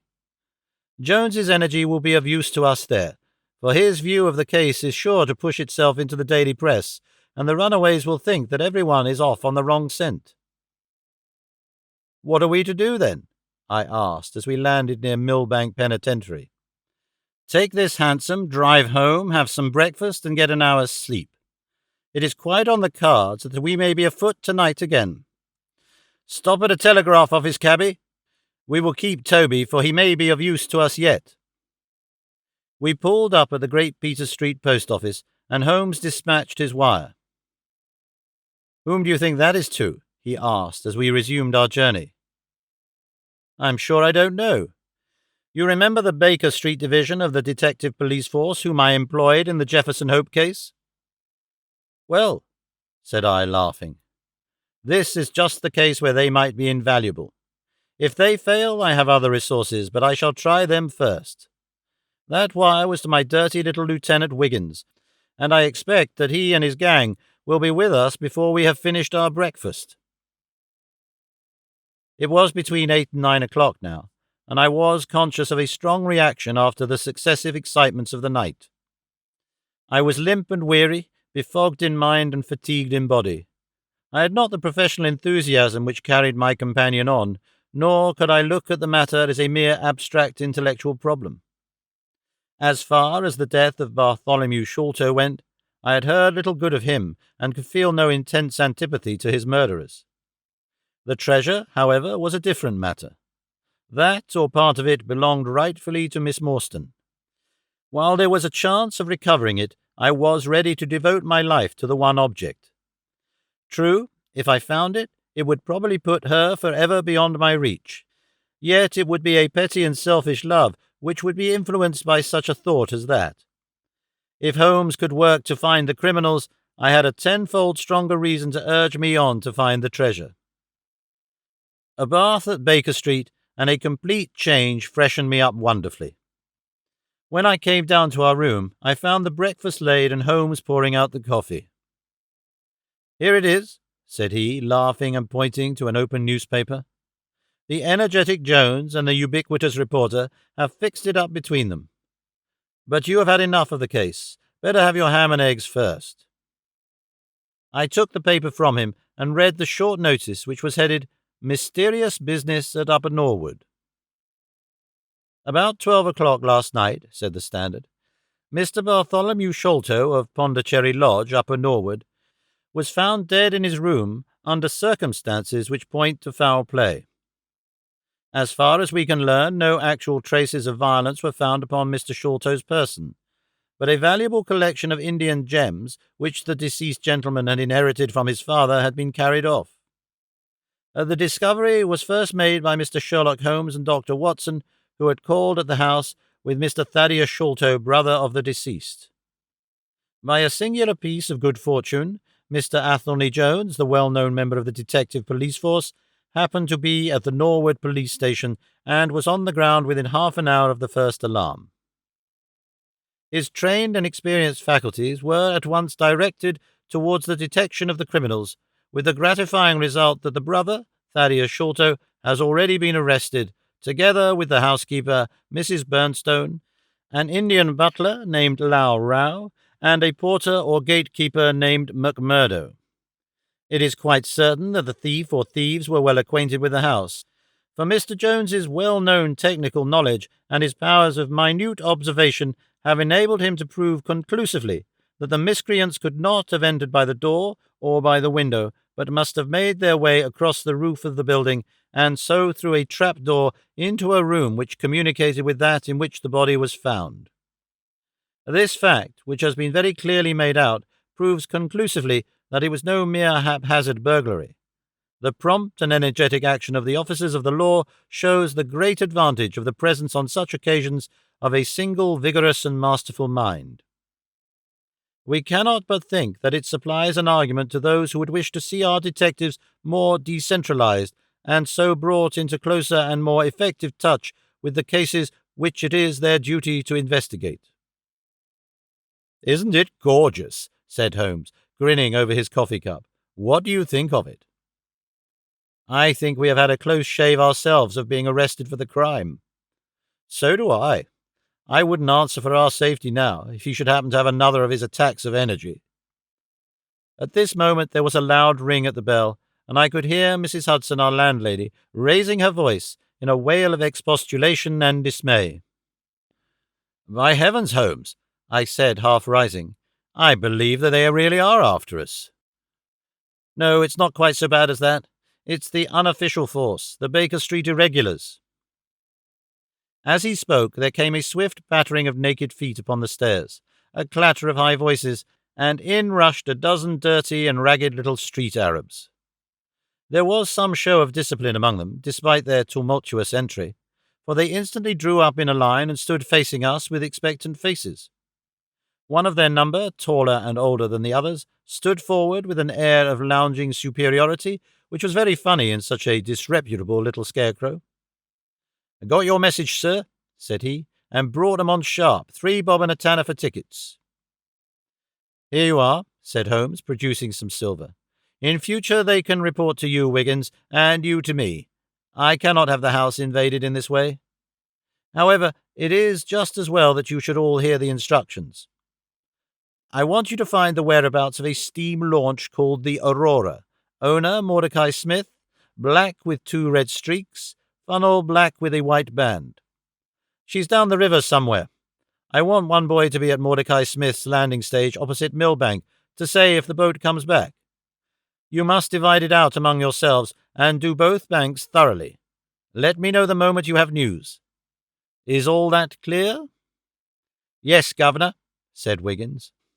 "The old scale of pay and a guinea to the boy who finds the boat. Here's a day in advance. Now, off you go." He handed them a shilling each, and away they buzzed down the stairs, and I saw them a moment later streaming down the street. "If the launch is above water, they will find her," said Holmes as he rose from the table and lit his pipe. "They can go everywhere, see everything, overhear everyone.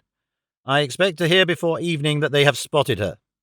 In the meanwhile, we can do nothing but await results. We cannot pick up the broken trail until we find either the Aurora or Mr. Mordecai Smith. Toby could eat these scraps, I dare say. Are you going to bed, Holmes?" "No, I am not tired. I have a curious constitution. I never remember feeling tired by work, though idleness exhausts me completely. I am going to smoke and to think over this queer business to which my fair client has introduced us. If ever man had an easy task, this of ours ought to be. Wooden-legged men are not so common, but the other must, I should think, be absolutely unique." "That other man again." "I have no wish to make a mystery of him, to you anyway, but you must have formed your own opinion. Now, do consider the data. Diminutive footmarks, toes never fettered by boots, naked feet, stone-headed wooden mace, great agility, small poisoned darts. What do you make of all this?" "A savage," I exclaimed. "Perhaps one of those Indians who were the associates of Jonathan Small." "Hardly that," said he. "When first I saw signs of strange weapons, I was inclined to think so, but the remarkable character of the footmarks caused me to reconsider my views. Some of the inhabitants of the Indian peninsula are small men, but none could have left such marks as that. The Hindu proper has long and thin feet. The sandal-wearing Mohammedan has the great toe well separated from the others, because the thong is commonly passed between. These little darts, too, could only be shot in one way. They are from a blowpipe. Now, then, where are we to find our savage?" "South American?" I hazarded. He stretched his hand up and took down a bulky volume from the shelf. "This is the first volume of a gazetteer which is now being published. It may be looked upon as the very latest authority. What have we here? Andaman Islands, situated 340 miles to the north of Sumatra in the Bay of Bengal. What's all this? Moist climate, coral reefs, sharks, Port Blair, convict barracks, Rutland Island, cottonwoods. Ah, here we are.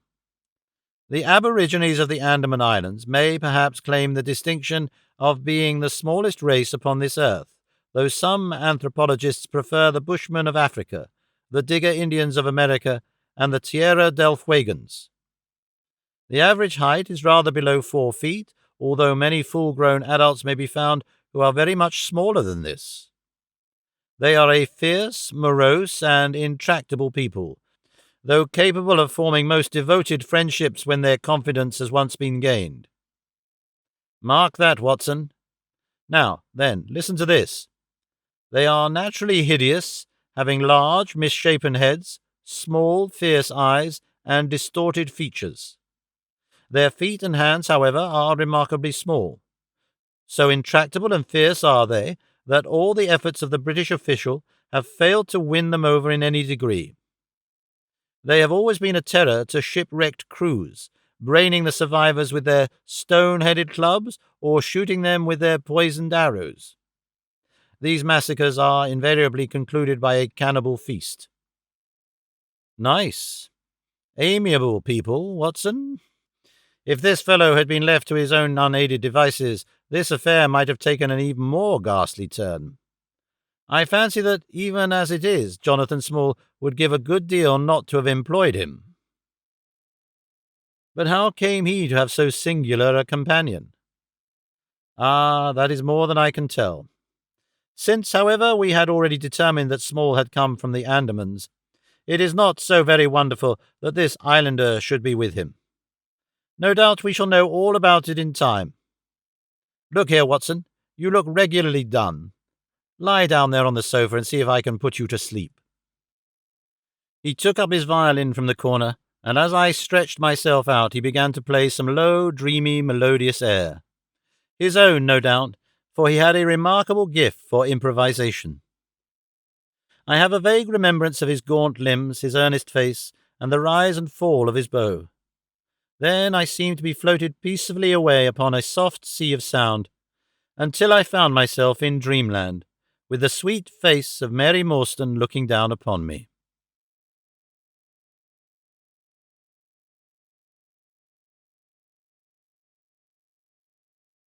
Chapter 9. A Break in the Chain. It was late in the afternoon before I woke, strengthened and refreshed. Sherlock Holmes still sat exactly as I had left him, save that he had laid aside his violin and was deep in a book. He looked across at me as I stirred, and I noticed that his face was dark and troubled. "You have slept soundly?" he said. "I feared that our talk would wake you."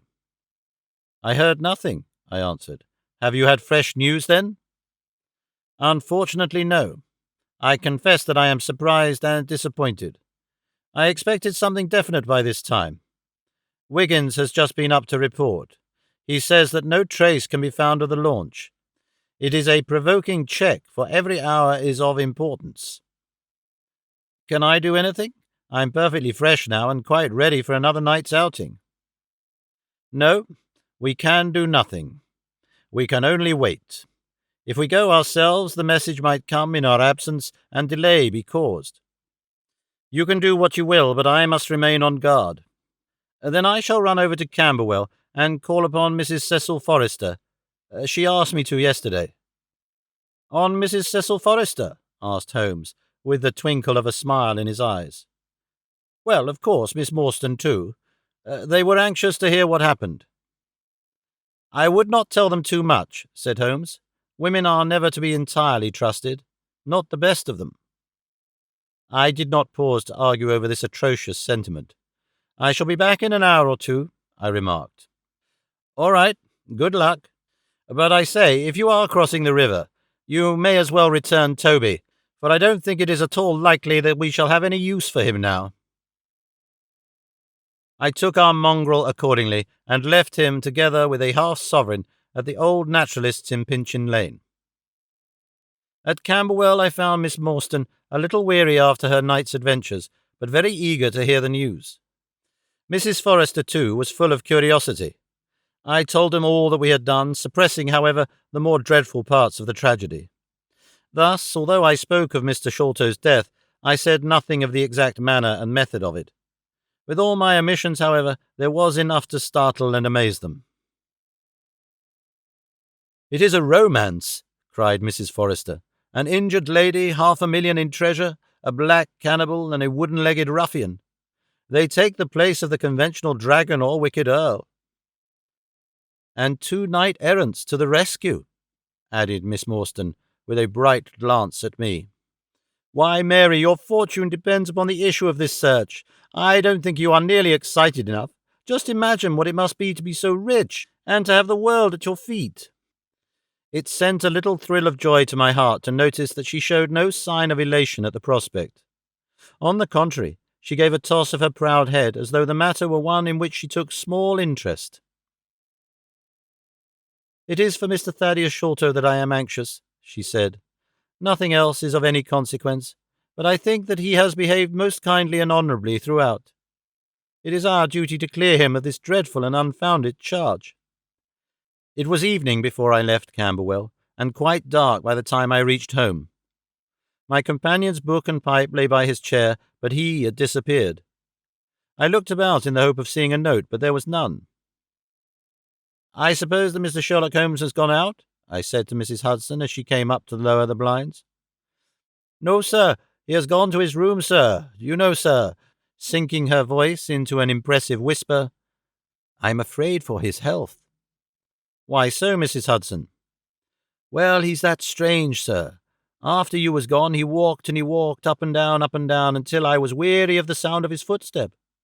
Then I heard him talking to himself and muttering, and every time the bell rang out, he came on the stairhead with, 'What is that, Mrs. Hudson?' And now he has slammed off to his room, but I can hear him walking away the same as ever. I hope he's not going to be ill, sir. I ventured to say something to him about cooling medicine, but he turned on me, sir, with such a look that I don't know how I ever got out of the room. I don't think that you have any cause to be uneasy, Mrs. Hudson, I answered. I have seen him like this before. He has some small matter upon his mind which makes him restless. I tried to speak lightly to our worthy landlady, but I was myself somewhat uneasy when through the long night I still from time to time heard the dull sound of his tread, and knew how his keen spirit was chafing against this involuntary inaction. At breakfast time he looked worn and haggard, with a little fleck of feverish colour upon either cheek. "You are knocking yourself up, old man," I remarked. "I heard you marching about in the night." "No, I could not sleep," he answered. "This infernal problem is consuming me. It is too much to be balked by so petty an obstacle, when all else had been overcome. I know the men, the launch, everything, and yet I get no news. I have set other agencies at work and used every means at my disposal. The whole river has been searched on either side, but there is no news, nor has Mrs. Smith heard of her husband. I shall come to the conclusion soon that they have scuttled the craft, but there are objections to that." "Or that Mrs. Smith has put us on a wrong scent." "No, I think they may be dismissed. I had inquiries made, and there is a launch of that description." "Could it have gone up the river?" "I have considered that possibility too, and there is a search party who will work up as far as Richmond. If no news comes today, I shall start off myself tomorrow and go for the men rather than the boat. But surely we shall hear something." We did not, however. Not a word came to us either from Wiggins or from the other agencies. There were articles in most of the papers upon the Norwood tragedy. They all appeared to be rather hostile to the unfortunate Thaddeus Sholto. No fresh details were to be found, however, in any of them, save that an inquest was to be held upon the following day. I walked over to Camberwell in the evening to report our ill success to the ladies, and on my return I found Holmes dejected and somewhat morose. He would hardly reply to my questions, and busied himself all evening in an abstruse chemical analysis, which involved much heating of retorts and distilling of vapours, ending at last in a smell which fairly drove me out of the apartment. Up to the small hours of the morning I could hear the clinking of his test tubes, which told me that he was still engaged in his malodorous experiment. In the early dawn I woke with a start, and was surprised to find him standing by my bedside, clad in a rude sailor dress with a pea jacket and a coarse red scarf round his neck. "I'm off down the river, Watson," said he. "I've been turning it over in my mind, and I can see only one way out of it. It is worth trying, at all events." "Surely I can come with you, then?" said I. "No, you can be much more useful if you will remain here as my representative. I am loath to go, for it is quite on the cards that some message may come during the day, though Wiggins was despondent about it last night. I want you to open all notes and telegrams, and to act on your own judgment if any news should come. Can I rely upon you?" "Most certainly." "I am afraid that you will not be able to wire to me, for I can hardly tell yet where I may find myself. If I am in luck, however, I may not be gone so very long. I shall have news of some sort or other before I get back." I had heard nothing of him by breakfast time. On opening the Standard, however, I found that there was a fresh allusion to the business. "With reference to the Upper Norwood tragedy," it remarked, "we have reason to believe that the matter promises to be even more complex and mysterious than was originally supposed. Fresh evidence has shown that it is quite impossible that Mr. Thaddeus Sholto could have been in any way concerned in the matter. He and the housekeeper, Mrs. Bernstone, were both released yesterday evening. It is believed, however, that the police have a clue as to the real culprits, and that it is being prosecuted by Mr. Athelney Jones of Scotland Yard with all his well-known energy and sagacity. Further arrests may be expected at any time." That is satisfactory so far as it goes, thought I. Friend Sholto is safe at any rate. I wonder what the fresh clue may be, though it seems to be a stereotyped form whenever the police have made a blunder. I tossed the paper down upon the table, but at that moment my eye caught an advertisement in the agony column.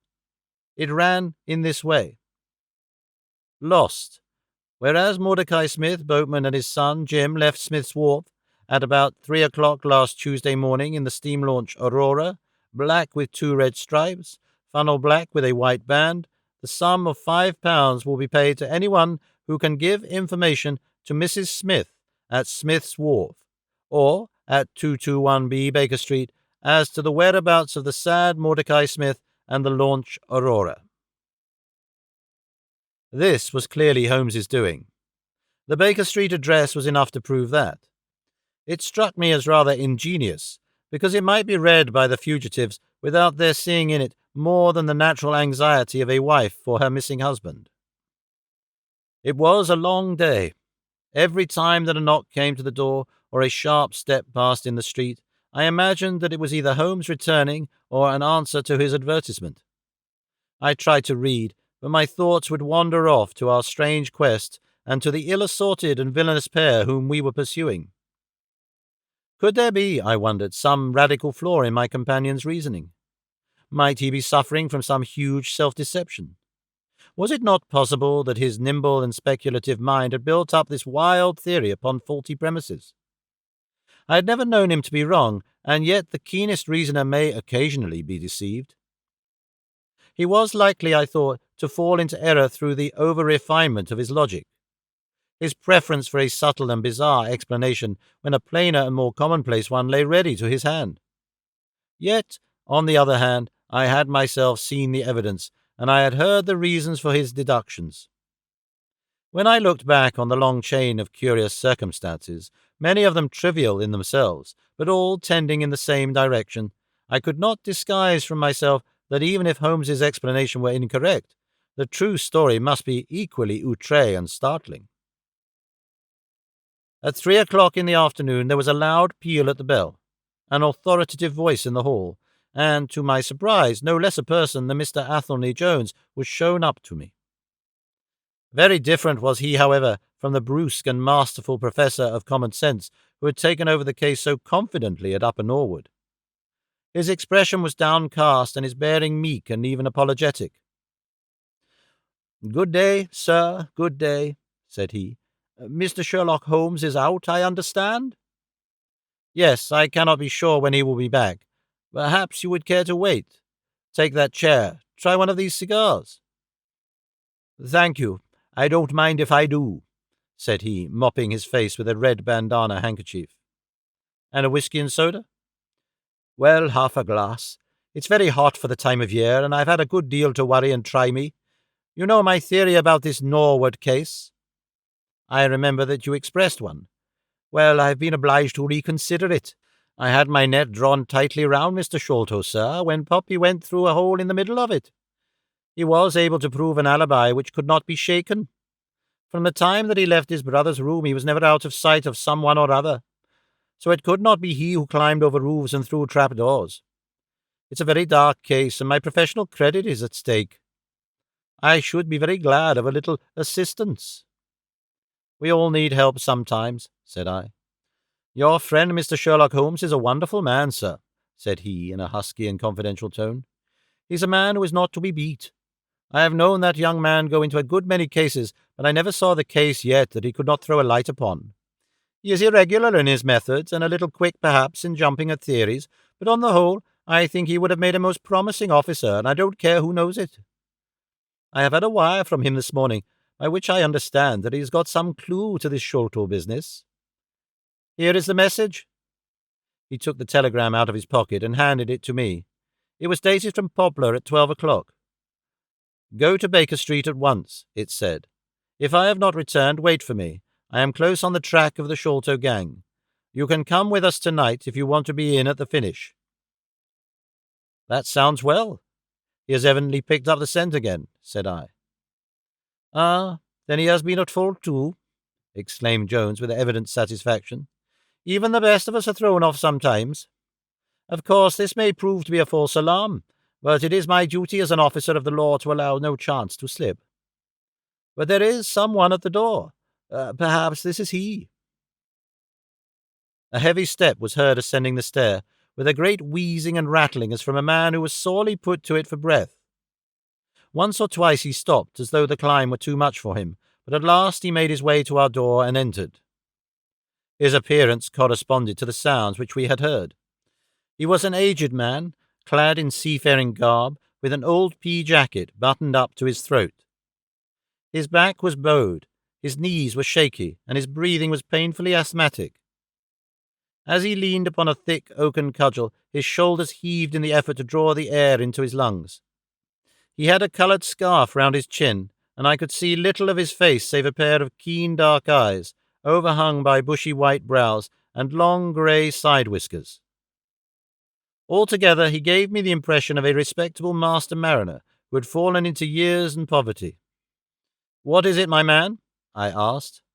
He looked about him in the slow, methodical fashion of old age. "Is Mr. Sherlock Holmes here?" said he. "No, but I am acting for him. You can tell me any message you have for him." "It was to him himself I was to tell it," said he. "But I tell you that I am acting for him. Was it about Mordecai Smith's boat?" "Yes, I knows well where it is, and I knows where the men he is after are, and I knows where the treasure is. I knows all about it." "Then tell me, and I shall let him know." "It was to him I was to tell it," he repeated, with the petulant obstinacy of a very old man. "Well, you must wait for him." No, I ain't going to lose a whole day to please no one. If Mr. Holmes ain't here, then Mr. Holmes must find it all out for himself. I don't care about the look of either of you, and I won't tell a word." He shuffled towards the door, but Athelney Jones got in front of him. "Wait a bit, my friend," said he. "You have important information, and you must not walk off. We shall keep you whether you like it or not, until our friend returns." The old man made a little run towards the door, but as Athelney Jones put his broad back up against it, he recognized the uselessness of resistance. "Pretty sort of treatment, this," he cried, stamping his stick. "I come here to see a gentleman, and you two, who I never saw in my life, seize me and treat me in this fashion." "You will be none the worse," I said. "We shall recompense you for the loss of your time. Sit over here on the sofa, and you will not have long to wait." He came across sullenly enough and seated himself with his face resting on his hands. Jones and I resumed our cigars and our talk. Suddenly, however, Holmes's voice broke in upon us. "I think that you might offer me a cigar too," he said. We both started in our chairs. There was Holmes sitting close to us with an air of quiet amusement. "Holmes," I exclaimed, "you're here. But where is the old man?" "Here is the old man," said he, holding out a heap of white hair. "Here he is, wig, whiskers, eyebrows, and all. I thought my disguise was pretty good, but I hardly expected that it would stand that test." "Ah, you rogue!" cried Jones, highly delighted. "You would have made an actor, and a rare one. You had the proper workhouse cough, and those weak legs of yours are worth £10 a week. I thought I knew the glint of your eye, though. You didn't get away from us so easily, you see." "I've been working in that get-up all day," said he, lighting his cigar. "You see, a good many of the criminal classes begin to know me, especially since our friend here took to publishing some of my cases. So I can only go on the warpath under some simple disguise like this. You got my wire?" "Yes, that was what brought me here." "How has your case prospered?" "It has all come to nothing. I have had to release 2 of my prisoners, and there is no evidence against the other 2. "Never mind, we shall give you 2 others in the place of them. But you must put yourself under my orders. You are welcome to all the official credit, but you must act on the line that I point out. Is that agreed?" "Entirely, if you will help me to the men."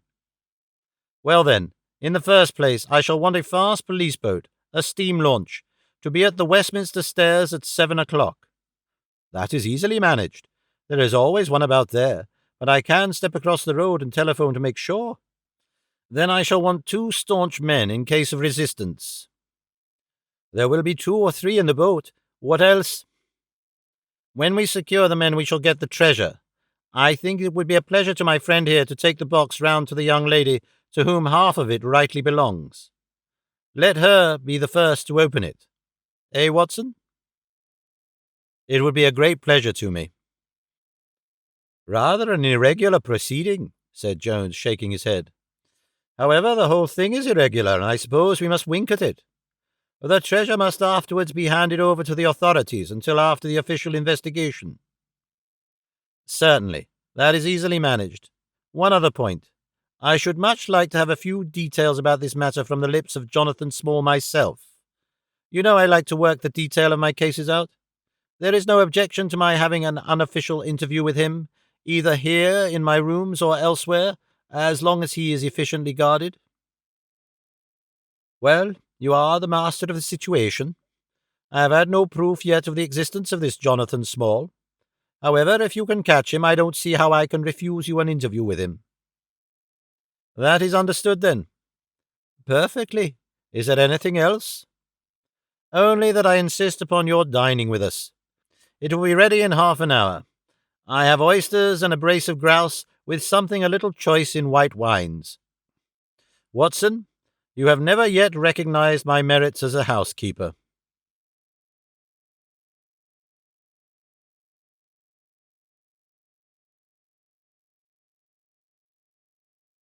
Chapter 10. The End of the Islander. Our meal was a merry one. Holmes could talk exceedingly well when he chose, and that night he did choose. He appeared to be in a state of nervous exaltation. I have never known him so brilliant. He spoke on a quick succession of subjects, on miracle plays, on medieval pottery, on Stradivarius violins, on the Buddhism of Ceylon, and on the warships of the future, handling each as though he had made a special study of it. His bright humour marked the reaction from his black depression of the preceding days. Athelney Jones proved to be a sociable soul in his hours of relaxation, and faced his dinner with the air of a bon vivant. For myself, I felt elated at the thought that we were nearing the end of our task, and I caught something of Holmes's gaiety. None of us alluded during dinner to the cause which had brought us together. When the cloth was cleared, Holmes glanced at his watch and filled up 3 glasses with port. "One bumper," said he, "to the successes of our little expedition, and now it is high time we were off. Have you a pistol, Watson?" "I have my old service revolver in my desk." "You had best take it, then. It is well to be prepared. I see that the cab is at the door. I ordered it for 6:30. It was a little past 7 before we reached the Westminster Wharf, and found our launch awaiting us. Holmes eyed it critically. "Is there anything to mark it as a police boat?" "Yes, that green lamp at the side." "Then take it off." The small change was made. We stepped on board, and the ropes were cast off. Jones, Holmes, and I sat in the stern. There was 1 man at the rudder, 1 to tend the engines, and 2 burly police inspectors forward. "Where to?" asked Jones. "To the Tower. Tell them to stop opposite Jacobson's Yard." Our craft was evidently a very fast one. We shot past the long lines of loaded barges as though they were stationary. Holmes smiled with satisfaction as we overhauled a river steamer and left her behind us. "We ought to be able to catch anything on the river," he said. "Well, hardly that, but there are not many launches to beat us." "We shall have to catch the Aurora, and she has a name for being a clipper. I will tell you how the land lies, Watson.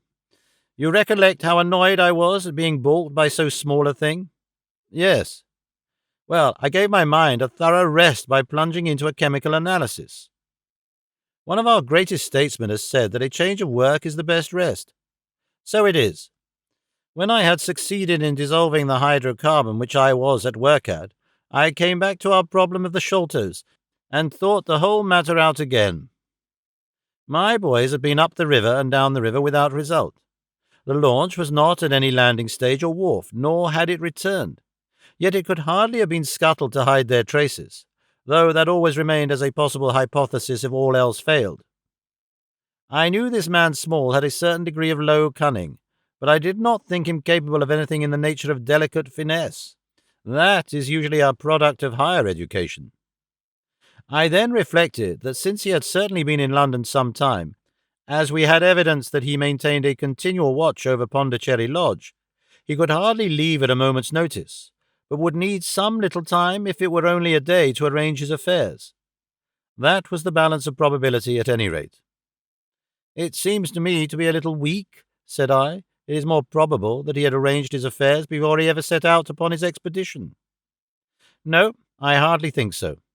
This lair of his would be too valuable a retreat in case of need for him to give it up until he was sure that he could do without it.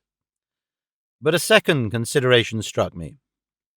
Jonathan Small must have felt that the peculiar appearance of his companion, however much he may have top-coated him, would give rise to gossip and possibly be associated with this Norwood tragedy. He was quite sharp enough to see that. They had started from their headquarters under cover of darkness, and he would wish to get back before it was broad light. Now, it was past 3 o'clock, according to Mrs. Smith, when they got the boat. It would be quite bright, and people would be about in an hour or so. Therefore, I argued, they did not go very far. They paid Smith well to hold his tongue, reserved his launch for the final escape, and hurried to their lodgings with the treasure box. In a couple of nights, when they had time to see what view the papers took, and whether there was any suspicion, they would make their way under cover of darkness to some ship at Gravesend or in the Downs, where no doubt they had already arranged for passages to America or the colonies. But the launch, they could not have taken that to their lodgings. Quite so. I argued that the launch must be no great way off, in spite of its invisibility. I then put myself in the place of Small, and looked at it as a man of his capacity would. He would probably consider that to send back the launch or to keep it at a wharf would make pursuit easy if the police did happen to get on its track. How then could he conceal the launch and yet have her at hand when wanted? I wondered what I should do myself if I were in his shoes. I could only think of one way of doing it. I might land the launch over to some boat builder or repairer, with directions to make a trifling change in her. She would then be removed to his shed or yard, and so be effectually concealed, while at the same time I could have her at a few hours' notice. That seems simple enough. It is just these very simple things which are extremely liable to be overlooked. However, I determined to act on the idea. I started at once in this harmless seaman's rig and inquired at all the yards down the river. I drew blank at 15, but at the 16th, Jacobson's, I learned that the Aurora had been handed over to them 2 days ago by a wooden-legged man, with some trivial directions as to her rudder. "There ain't naught amiss with her rudder," said the foreman. "There she lies with the red streaks." At that moment, who should come down but Mordecai Smith, the missing owner. He was rather the worse for liquor. I should not, of course, have known him, but he bellowed out his name and the name of his launch. "I want her tonight at 8 o'clock, said he. 8 o'clock sharp, mind, for I have 2 gentlemen who won't be kept waiting. They had evidently paid him well, for he was very flush of money, chuckling shillings about to the men. I followed him some distance, but he subsided into an alehouse. So I went back to the yard, and happening to pick up one of my boys on the way, I stationed him as a sentry over the launch. He is to stand at water's edge and wave his handkerchief to us when they start. We shall be lying off in the stream, and it will be a strange thing if we do not take men, treasure, and all." "You have planned it all very neatly, whether they are the right men or not," said Jones. "But if the affair were in my hands, I should have had a body of police in Jacobson's yard, and arrested them when they came down. Which would have been never. This man Small is a pretty shrewd fellow. He would send a scout on ahead, and if anything made him suspicious, lie snug for another week." "But you might have stuck to Mordecai Smith and so been led to their hiding place," said I. "In that case I should have wasted my day. I think that it is 100 to 1 against Smith knowing where they live. As long as he has liquor and good pay, why should he ask questions? They send him messages, what to do. No, I thought over every possible course, and this is the best." While this conversation had been proceeding, we had been shooting the long series of bridges which span the Thames. As we passed the city, the last rays of the sun were gilding the cross upon the summit of St. Paul's. It was twilight before we reached the tower. "That is Jacobson's yard," said Holmes, pointing to a bristle of masts and rigging on the Surrey side. "Cruise gently up and down here under cover of this string of lighters." He took a pair of night glasses from his pocket and gazed some time at the shore. "I see my sentry at his post," he remarked, but no sign of a handkerchief. "Suppose we go downstream a short way and lie in wait for them," said Jones eagerly. We were all eager by this time, even the policemen and stokers, who had a very vague idea of what was going forward. "We have no right to take anything for granted," Holmes answered. "It is certainly 10 to 1 that they go downstream, but we cannot be certain. From this point we can see the entrance of the yard, and they can hardly see us. It will be a clear night and plenty of light. We must stay where we are. See how the folks swarm over yonder in the gaslight? They are coming from work in the yard. Dirty-looking rascals, but I suppose every one has some little immortal spark concealed about him. You would not think it to look at them. There is no a priori probability about it. A strange enigma is man. Someone calls him a soul concealed in an animal," I suggested. "Winwood Reade is good upon the subject," said Holmes. "He remarks that, while the individual man is an insoluble puzzle, in the aggregate he becomes a mathematical certainty. You can, for example, never foretell what any one man will do, but you can say with precision what an average number will be up to. Individuals vary, but percentages remain constant, so says the statistician. But do I see a handkerchief? Surely there is a white flutter over yonder." "Yes, it is your boy," I cried. "I can see him plainly." "And there is the Aurora," exclaimed Holmes, "and going like the devil. Full speed ahead, engineer. Make after that launch with the yellow light. By heaven, I shall never forgive myself if she proves to have the heels of us." She had slipped unseen through the yard entrance and passed behind 2 or 3 small craft, so that she had fairly got her speed up before we saw her. Now she was flying down the stream, near into the shore, going at a tremendous rate. Jones looked gravely at her and shook his head. "She is very fast," he said. "I doubt if we shall catch her." "We must catch her," cried Holmes, between his teeth. "Heap on it, stokers. Make her do all she can. If we burn the boat, we must have them." We were fairly after her now. The furnaces roared and the powerful engines whizzed and clanked like a great metallic heart. Her sharp, steep brow cut through the river water and sent 2 rolling waves to right and to left of us. With every throb of the engines we sprang and quivered like a living thing. One great yellow lantern in our bows threw a long, flickering funnel of light in front of us. Right ahead, a dark blur upon the water showed where the Aurora lay, and the swirl of white foam behind her spoke of the pace at which she was going. We flashed past barges, steamers, merchant vessels, in and out, behind this one and round the other. Voices hailed us out of the darkness, but still the Aurora thundered on, and still we followed close upon her track. "Pile it on, men, pile it on," cried Holmes, looking down into the engine-room, while the fierce glow from below beat upon his eager aquiline face. "Get every pound of steam you can." "I think we gain a little," said Jones, with his eyes on the Aurora. "I'm sure of it," said I. "We shall be up with her in a very few minutes." At that moment, however, as our evil fate would have it, a tug with 3 barges in tow blundered in between us. It was only by putting our helm hard down that we avoided a collision, and before we could round them and recover our way, the Aurora had gained a good 200 yards. She was still, however, well in view, and the murky, uncertain twilight was setting into a clear, starlit night. Our boilers were strained to their utmost, and the frail shell vibrated and creaked with the fierce energy which was driving us along. We had shot through the Pool, past the West India Docks, down the long Deptford Reach, and up again after rounding the Isle of Dogs. The dull blur in front of us resolved itself now clearly enough into the dainty Aurora. Jones turned our searchlight upon her, so that we could plainly see the figures upon her deck.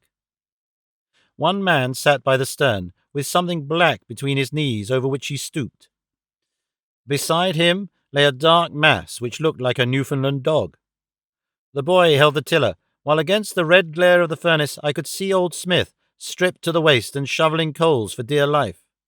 They may have had some doubt at first as to whether we were really pursuing them, but now, as we followed every winding and turning which they took, there could no longer be any question about it. At Greenwich we were about 300 paces behind them. At Blackwall we could not have been more than 250. I have coursed many creatures in many countries during my checkered career, but never did sport give me such a wild thrill as this mad, flying manhunt down the Thames. Steadily we drew in upon them, yard by yard. In the silence of the night we could hear the panting and clanking of their machinery. The man in the stern still crouched upon the deck, and his arms were moving as though he were busy, while every now and then he would look up and measure with a glance the distance which still separated us. Nearer we came and nearer. Jones yelled to them to stop. We were not more than 4 boats' lengths behind them, both boats flying at a tremendous pace. It was a clear reach of the river, with the Barking level upon one side and the melancholy Plumstead marshes upon the other. At our hail, the man in the stern sprang up from the deck and shook his 2 clinched fists at us, cursing the while in a high, cracked voice. He was a good-sized, powerful man, and as he stood poising himself with legs astride, I could see that from the thigh downwards there was but a wooden stump upon the right side. At the sound of his strident, angry cries, there was movement in the huddled bundle upon the deck. It straightened itself into a little black man, the smallest I have ever seen, with a great misshapen head and a shock of tangled, dishevelled hair. Holmes had already drawn his revolver, and I whipped out mine at the sight of this savage, distorted creature. He was wrapped in some sort of dark ulster or blanket, which left only his face exposed, but that face was enough to give a man a sleepless night. Never have I seen features so deeply marked with all bestiality and cruelty. His small eyes glowed and burned with a sombre light, and his thick lips were writhed back from his teeth, which grinned and chattered at us with a half-animal fury. "Fire if he raises his hand," said Holmes quietly. We were within a boat's length by this time, and almost within touch of our quarry. I can see the 2 of them now as they stood, the white man with his legs far apart shrieking out curses, and the unhallowed dwarf with his hideous face and his strong yellow teeth gnashing at us in the light of our lantern. It was well that we had so clear a view of him. Even as we looked, he plucked out from under his covering a short round piece of wood, like a school ruler, and clapped it to his lips. Our pistols rang out together. He whirled round, threw up his arms, and with a kind of choking cough fell sideways into the stream. I caught one glimpse of his venomous, menacing eyes amid the white swirl of the waters. At the same moment, the wooden-legged man threw himself upon the rudder and put it hard down so that his boat made straight in for the southern bank, while we shot past her stern, only clearing her by a few feet. We were round after her in an instant, but she was already nearly at the bank. It was a wild and desolate place where the moon glimmered upon a wide expanse of marshland, with pools of stagnant water and beds of decaying vegetation. The launch, with a dull thud, ran up upon the mudbank, with her bow in the air and her stern flush with the water. The fugitive sprang out, but his stump instantly sank its whole length into the sodden soil. In vain he struggled and writhed. Not one step could he possibly take either forwards or backwards. He yelled in an impotent rage and kicked frantically into the mud with his other foot, but his struggles only bored his wooden pin the deeper into the sticky bank. When we brought our launch alongside, he was so firmly anchored that it was only by throwing the end of a rope over his shoulders that we were able to haul him out and to drag him, like some evil fish, over our side. The 2 Smiths, father and son, sat sullenly in their launch, but came aboard meekly enough when commanded. The Aurora herself we hauled off and made fast to our stern. A solid iron chest of Indian workmanship stood upon the deck. This, there could be no question, was the same that had contained the ill-omened treasure of the Sholtos. There was no key, but it was of considerable weight, so we transferred it carefully to our own little cabin. As we steamed slowly upstream again, we flashed our searchlight in every direction, but there was no sign of the islander. Somewhere in the dark ooze at the bottom of the Thames lie the bones of that strange visitor to our shores. "See here," said Holmes, pointing to the wooden hatchway. We were hardly quick enough with our pistols. There, sure enough, just behind where we had been standing, stuck one of those murderous darts which we knew so well. It must have whizzed between us at the instant that we fired. Holmes smiled at it and shrugged his shoulders in his easy fashion, but I confess that it turned me sick to think of the horrible death which had passed so close to us that night.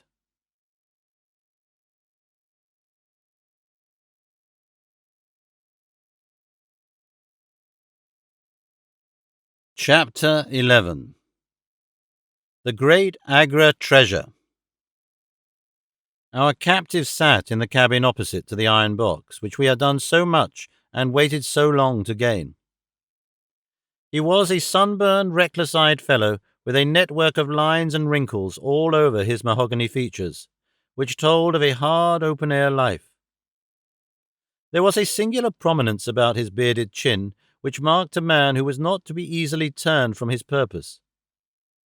His age may have been 50 or thereabouts, for his black, curly hair was thickly shot with grey. His face in repose was not an unpleasing one, though his heavy brows and aggressive chin gave him, as I had already seen, a terrible expression when moved to anger.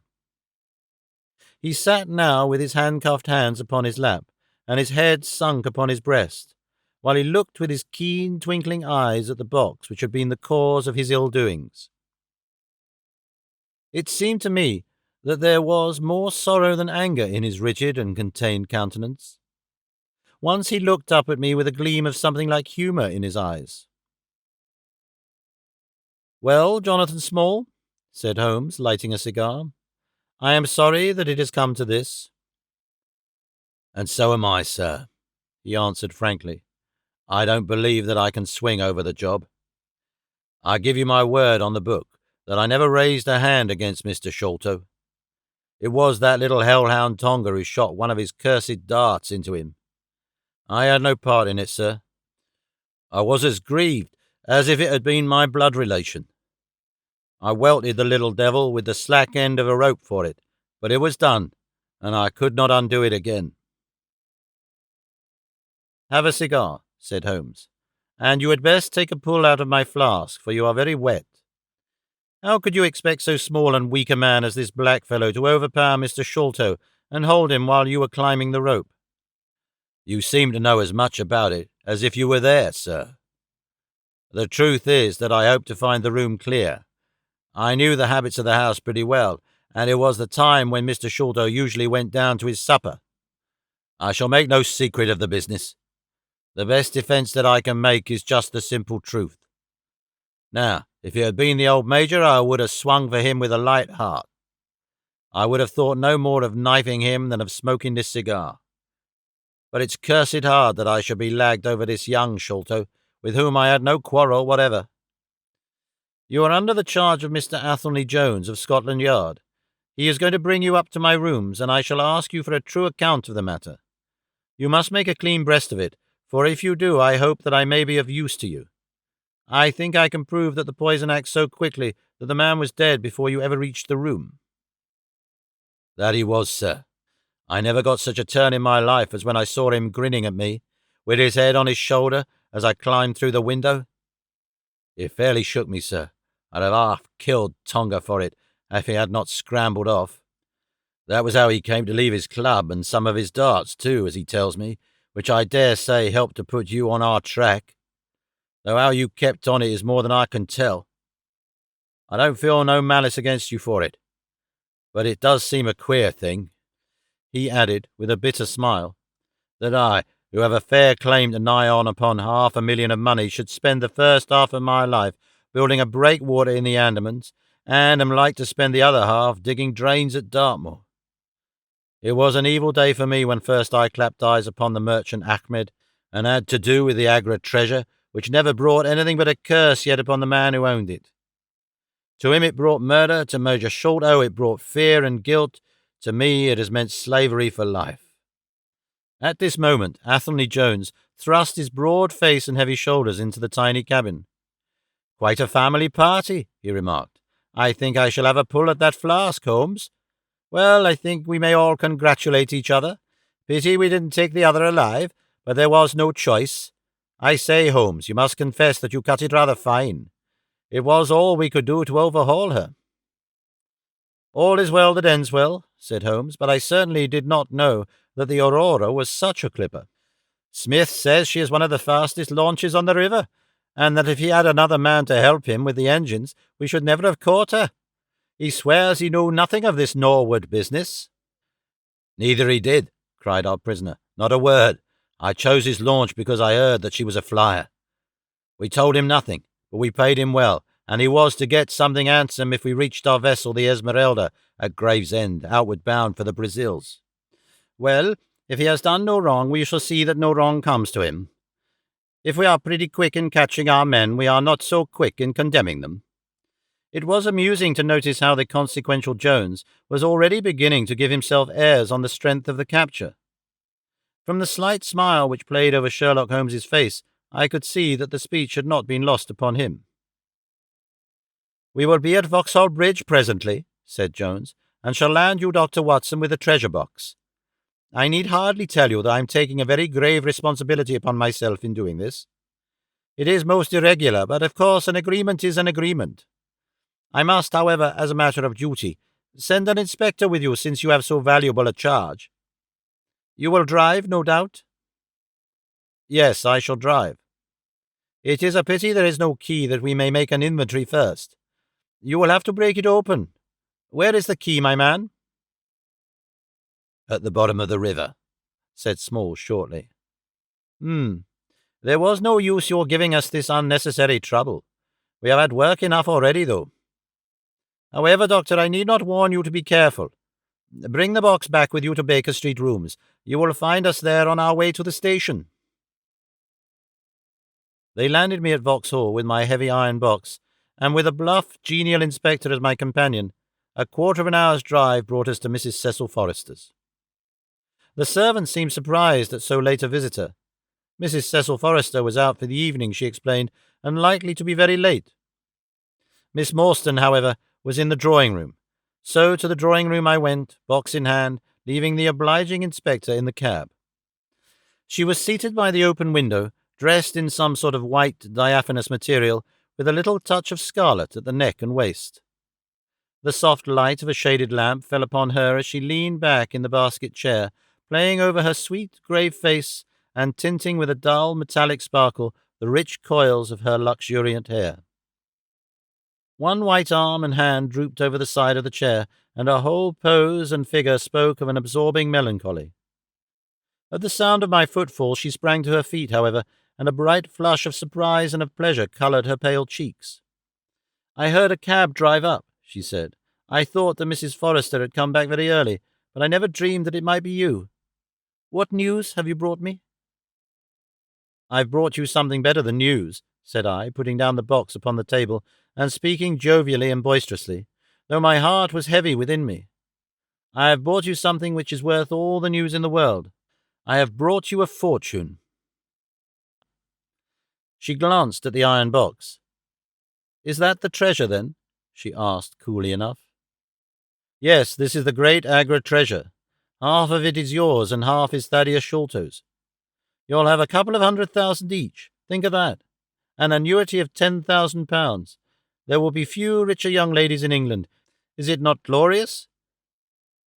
I think that I must have been rather overacting my delight, and that she detected a hollow ring in my congratulations, for I saw her eyebrows rise a little, and she glanced at me curiously. "If I have it," said she, "I owe it to you." No, I answered, "not to me, but to my friend Sherlock Holmes. With all the will in the world, I could never have followed up a clue which has taxed even his analytical genius. As it was, we very nearly lost it at the last moment." "Pray sit down and tell me all about it, Dr. Watson," said she. I narrated briefly what had occurred since I had seen her last. Holmes's new method of search, the discovery of the Aurora, the appearance of Athelney Jones, our expedition in the evening, and the wild chase down the Thames. She listened with parted lips and shining eyes to my recital of our adventures. When I spoke of the dart which had so narrowly missed us, she turned so white that I feared that she was about to faint. "It is nothing," she said, as I hastened to pour her out some water. "I am all right again. It was a shock to me to hear that I had placed my friends in such horrible peril." "That is all over," I answered. "It was nothing. I will tell you no more gloomy details. Let us turn to something brighter. There is the treasure. What could be brighter than that? I got leave to bring it with me, thinking that it would interest you to be the first to see it." "It would be of the greatest interest to me," she said. There was no eagerness in her voice, however. It had struck her, doubtless, that it might seem ungracious upon her part to be indifferent to a prize which had cost so much to win. "What a pretty box," she said, stooping over it. "This is Indian work, I suppose?" "Yes, it is Benares metalwork." "And so heavy," she exclaimed, trying to raise it. "The box alone must be of some value. Where is the key?" "Small threw it into the Thames," I answered. "I must borrow Mrs. Forrester's poker." There was in the front a thick and broad hasp, wrought in the image of a sitting Buddha. Under this I thrust the end of the poker and twisted it outward as a lever. The hasp sprang open with a loud snap. With trembling fingers I flung back the lid. We both stood gazing in astonishment. The box was empty. No wonder that it was heavy. The ironwork was 2/3 of an inch thick all round. It was massive, well made, and solid, like a chest constructed to carry things of great price. But not one shred or crumb of metal or jewellery lay within it. It was absolutely and completely empty. "The treasure is lost," said Miss Morstan calmly. As I listened to the words and realized what they meant, a great shadow seemed to pass from my soul. I did not know how this Agra treasure had weighed me down until now that it was finally removed.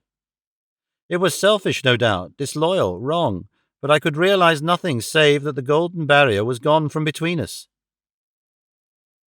"Thank God," I ejaculated from my very heart. She looked at me with a quick, questioning smile. "Why do you say that?" she asked. "Because you are within my reach again," I said, taking her hand. She did not withdraw it. "Because I love you, Mary, as truly as ever a man loved a woman. Because this treasure, these riches, sealed my lips. Now that they are gone, I can tell you how I love you. That is why I said, 'Thank God.'" "Then I say, 'Thank God, too,'" she whispered as I drew her to my side. Whoever had lost a treasure, I knew that night that I had gained one.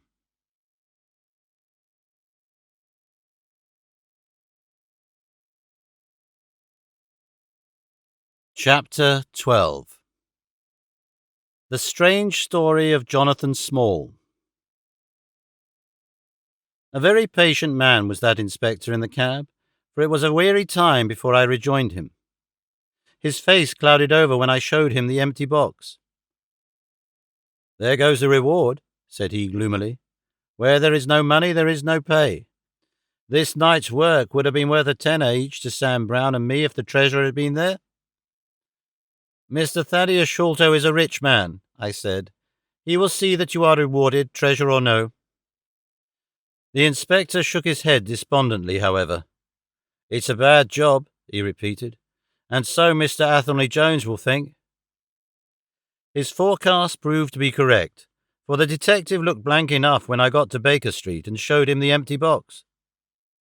They had only just arrived, Holmes, the prisoner, and he, for they had changed their plans so far as to report themselves at a station upon the way. My companion lounged in his armchair with his usual listless expression, while Small sat stolidly opposite to him with his wooden leg cocked over his sound one. As I exhibited the empty box, he leaned back in his chair and laughed out loud. "That is your doing, Small," said Athelney Jones angrily. "Yes, I've put it away where you shall never lay hand upon it," he cried exultantly. "It is my treasure, and if I can't have the loot, I'll take darned good care that no one else does.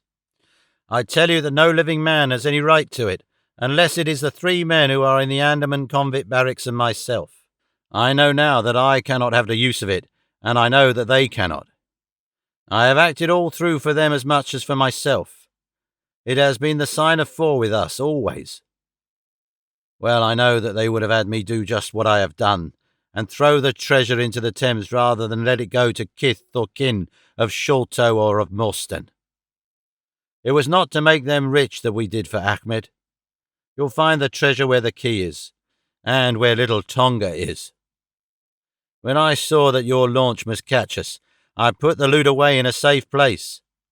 There are no rupees for you this journey."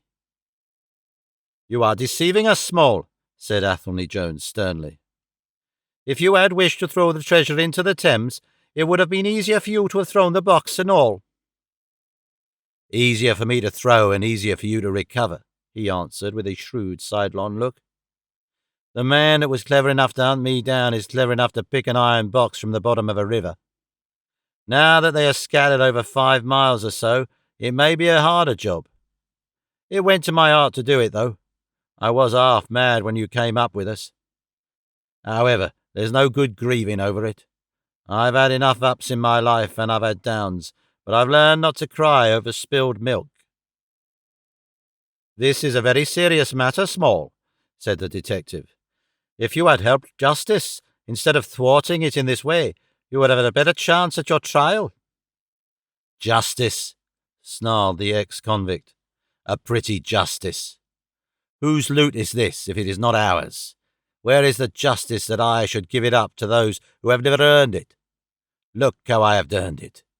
20 long years in that fever-ridden swamp, all day at work under the mangrove tree, all night chained up in the filthy convict huts, bitten by mosquitoes, racked with ague, bullied by every cursed black-faced policeman who loved to take it out of a white man. That was how I earned the Agra treasure, and you talk to me of justice, because I cannot bear to feel that I have paid this price only that another may enjoy it?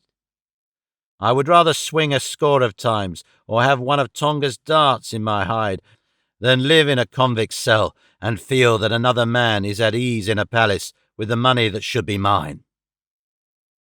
Small had dropped his mask of stoicism, and all this came out in a wild whirl of words, while his eyes blazed and the handcuffs clanked together with the impassioned movement of his hands.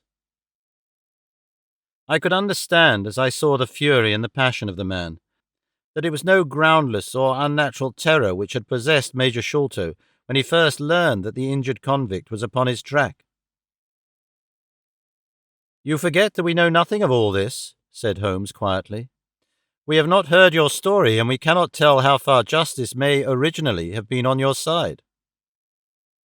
"Well, sir, you have been very fair-spoken to me, though I can see that I have you to thank that I have these bracelets upon my wrists. Still, I bear no grudge for that. It is all fair and above board. If you want to hear my story, I have no wish to hold it back. What I say to you is God's truth, every word of it." "Thank you. You can put the glass beside me here, and I'll put my lips to it if I am dry. I am a Worcestershire man myself, born near Pershore. I dare say you would find a heap of Smalls living there now if you were to look. I have often thought of taking a look round there, but the truth is that I was never much of a credit to the family, and I doubt if they would be so very glad to see me. They were all steady chapel-going folk, small farmers, well known and respected over the countryside, while I was always a bit of a rover. At last, however, when I was about 18, I gave them no more trouble, for I got into a mess over a girl, and I could only get out of it again by taking the Queen's shilling and joining the 3rd Buffs, which was just starting for India. I wasn't destined to do much soldiering, however. I had just got past the goose step and learned to handle my musket when I was fool enough to go swimming in the Ganges. Luckily for me, my company sergeant, John Alder, was in the water at the same time, and he was one of the finest swimmers in the service. A crocodile took me, just as I was halfway across, and nipped off my right leg as clean as a surgeon could have done it, just above the knee. What with the shock and the loss of blood, I fainted, and should have downed it if Holder had not caught hold of me, and paddled for the bank. I was 5 months in hospital over it, and when at last I was able to limp out of it with this timber toe strapped to my stump, I found myself invalided out of the army and unfitted for any active occupation.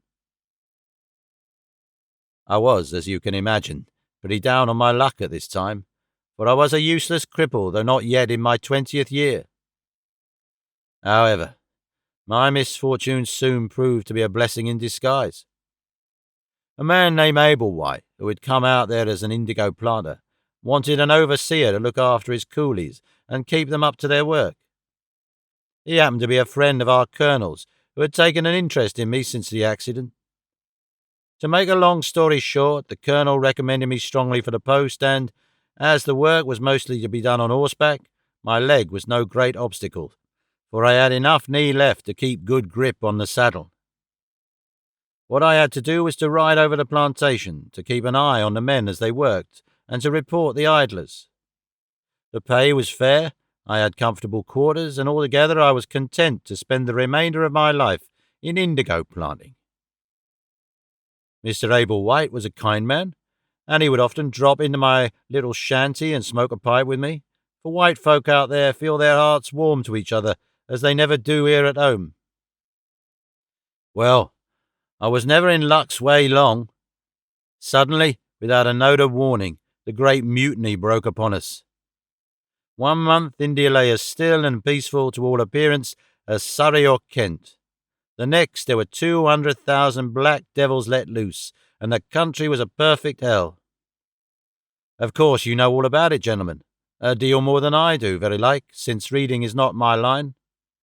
I only know what I saw with my own eyes. Our plantation was at a place called Muttra, near the border of the northwest provinces. Night after night the whole sky was alight with the burning bungalows, and day after day we had small companies of Europeans passing through our estate with their wives and children on their way to Agra, where were the nearest troops. Mr. Ablewhite was an obstinate man. He had it in his head that the affair had been exaggerated, and that it would blow over as suddenly as it had sprung up. There he sat on his veranda, drinking whiskey pegs and smoking cheroots, while the whole country was in a blaze about him. Of course we stuck by him, I and Dawson, who with his wife used to do the bookwork and the managing. Well, one fine day the crash came. I had been away on a distant plantation and was riding slowly home in the evening when my eye fell upon something all huddled together at the bottom of a steep nullah. I rode down to see what it was, and the cold struck through my heart when I found it was Dawson's wife, all cut into ribbons and half eaten by jackals and native dogs. A little further up the road, Dawson himself was lying on his face, quite dead, with an empty revolver in his hand and 4 sepoys lying across each other in front of him. I reined up my horse, wondering which way I should turn, but at that moment I saw the thick smoke curling up from Ablewhite's bungalow, and the flames beginning to burst through the roof. I knew then that I could do my employer no good, but would only throw my own life away if I meddled in the matter. From where I stood I could see hundreds of the black fiends, with their red coats still on their backs, dancing and howling round the burning house. Some of them pointed at me, and a couple of bullets sang past my head. So I broke away across the paddy fields and found myself late at night, safe within the walls at Agra. As it proved, however, there was no great safety there either. The whole country was up like a swarm of bees.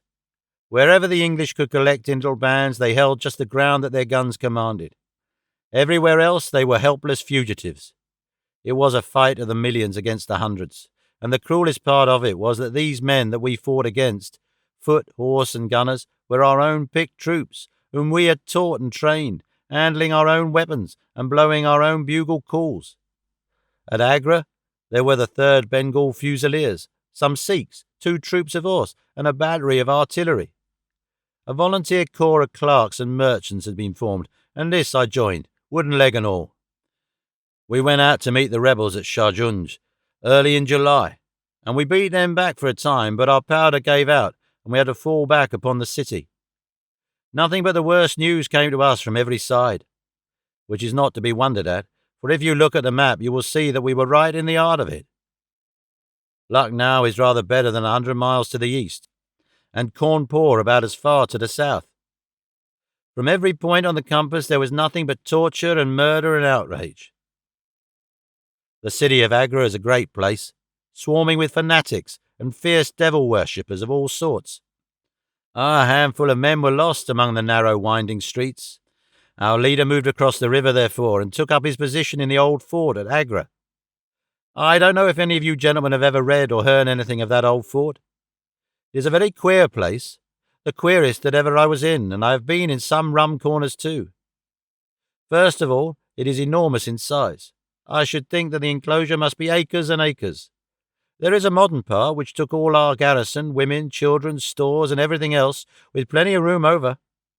But the modern part is nothing like the size of the old quarter, where nobody goes, and which is given over to the scorpions and the centipedes.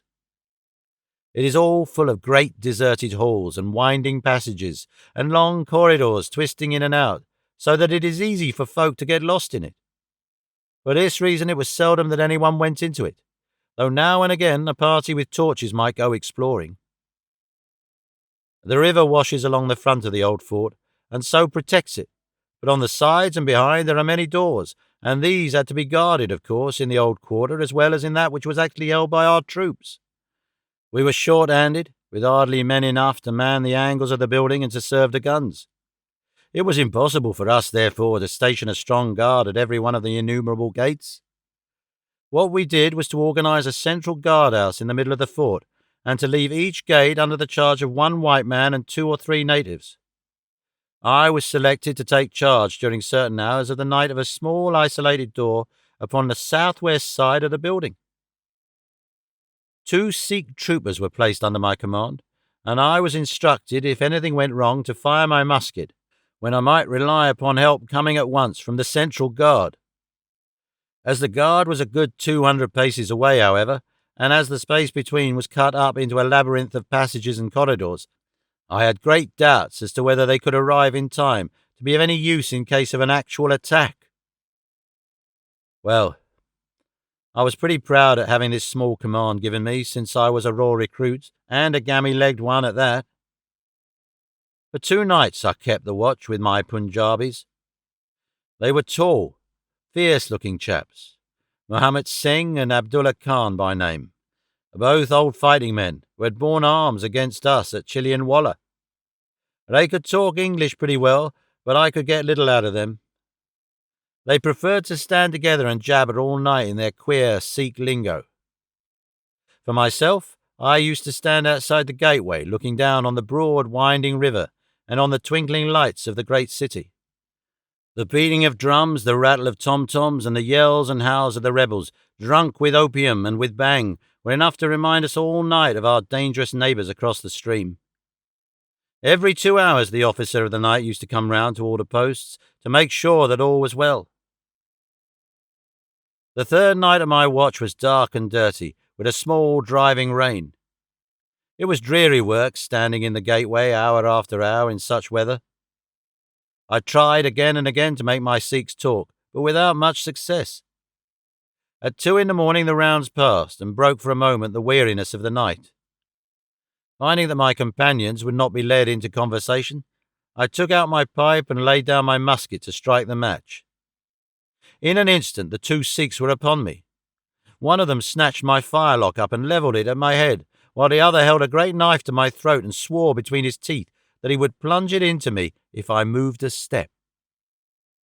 My first thought was that these fellows were in league with the rebels, and that this was the beginning of an assault. If our door were in the hands of the sepoys, the place must fall, and the women and children be treated as they were in Cawnpore.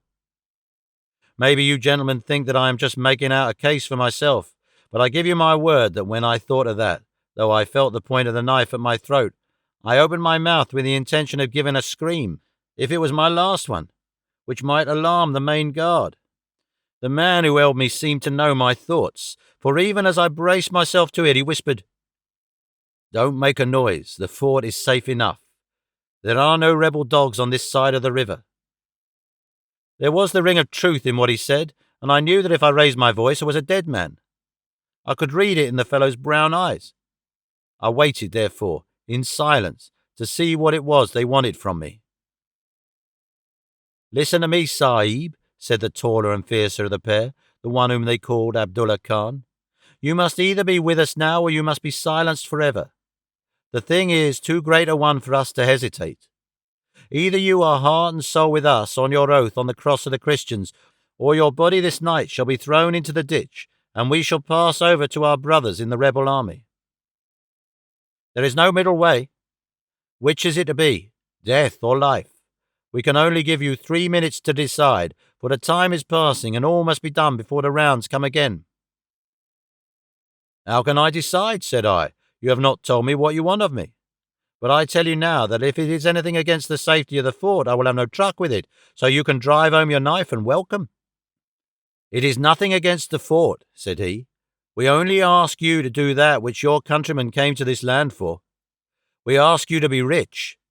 If you will be one of us this night, we will swear to you upon the naked knife, and by the threefold oath which no Sikh has ever known to break, that you shall have your fair share of the loot. A quarter of the treasure shall be yours. We can say no fairer." "But what is the treasure, then?" I asked. "I am as ready to be rich as you can be, if you will but show me how it can be done." "You will swear, then," said he, "by the bones of your father, by the honour of your mother, by the cross of your faith, to raise no hand and speak no word against us, either now or afterwards?" "I will swear it," I answered, "provided that the fort is not endangered." "Then, my comrade, I will swear that you shall have a quarter of the treasure, which shall be equally divided among the four of us." "There are but three," said I. "No, Dost Akbar must have his share. We can tell the tale to you while we await them. Do you stand at the gate, Mohammed Singh, and give notice of their coming? The thing stands thus, Sahib, and I tell it to you because I know that an oath is binding upon a Feringhi, and that we may trust you. Had you been a lying Hindu, though you had sworn by all the gods in their false temples, your blood would have been upon the knife and your body in the water. But the Sikh knows the Englishman, and the Englishman knows the Sikh. Hearken then to what I have to say. There is a Rajah in the northern provinces, who has much wealth, though his lands are small. Much has come to him from his father, and more still he has set by himself, for he is of a low nature and hoards his gold rather than spend it.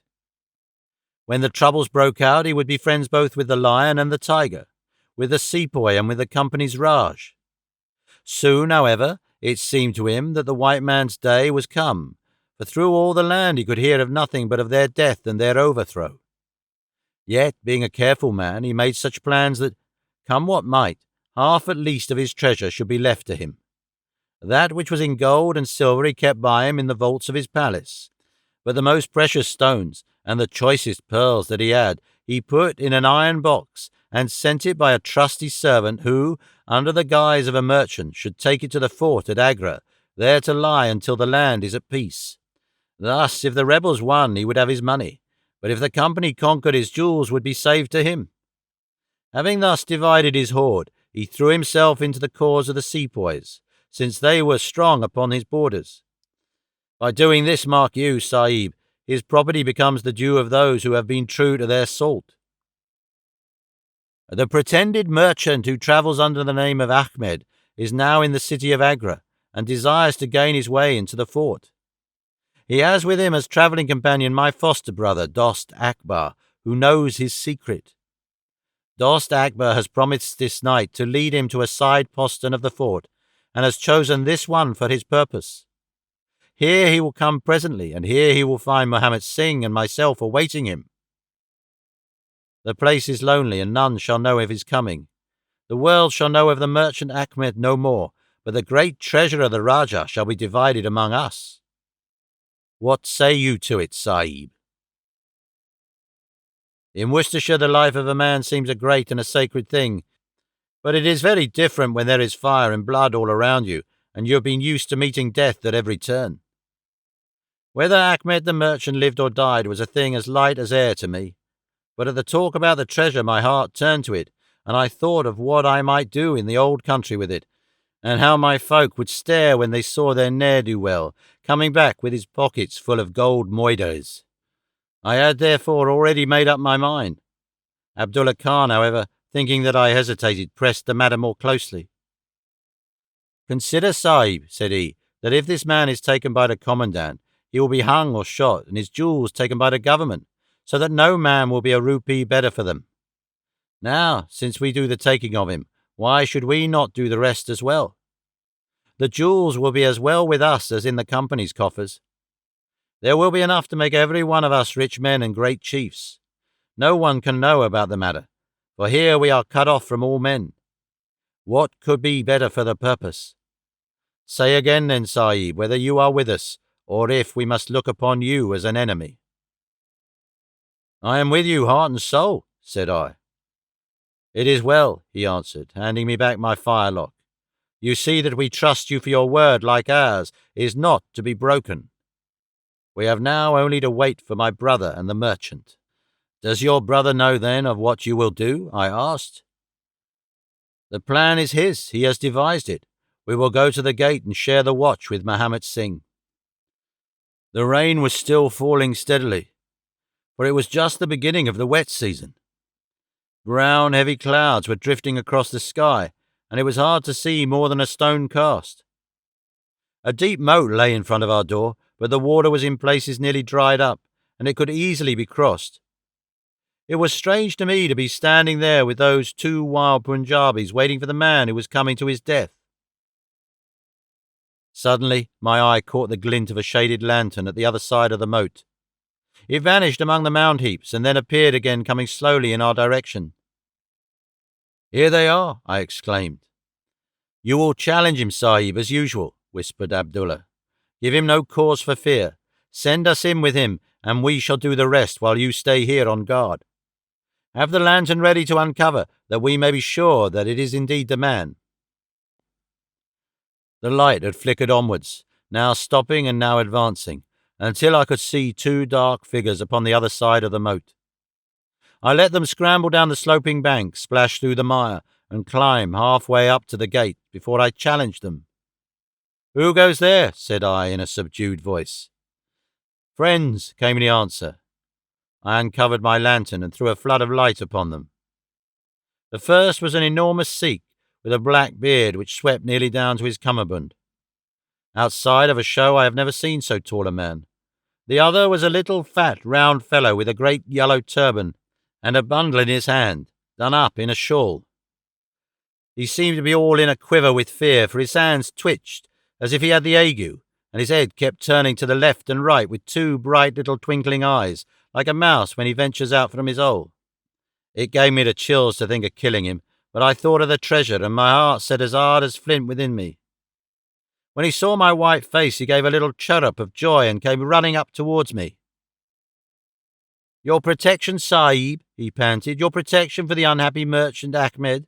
I have travelled across Rajputana, that I might seek the shelter of the fort at Agra. I have been robbed and beaten and abused because I have been the friend of the company. It is a blessed night this, when I am once more in safety, I and my poor possessions. What have you in the bundle? I asked.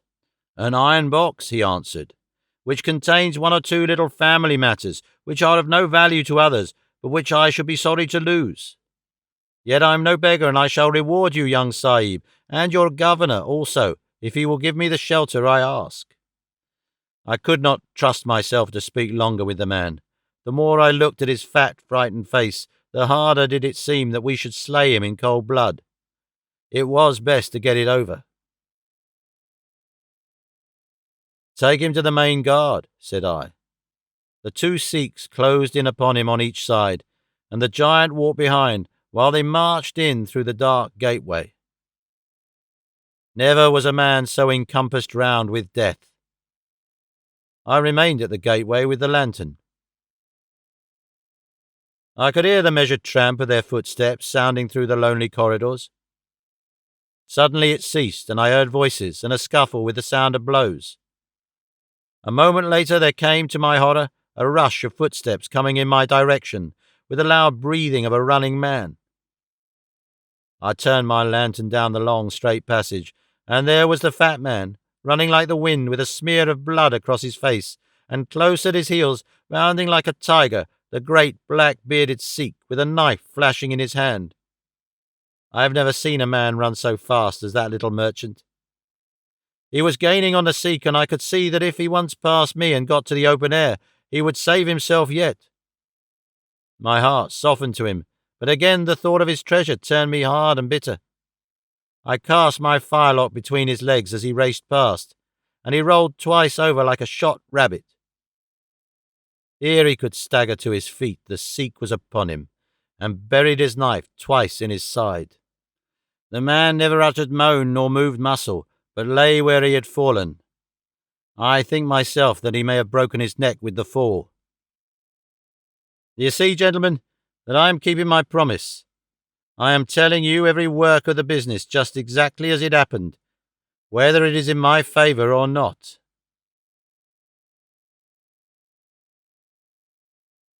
He stopped and held out his manacled hands for whisky and water, which Holmes had brewed for him.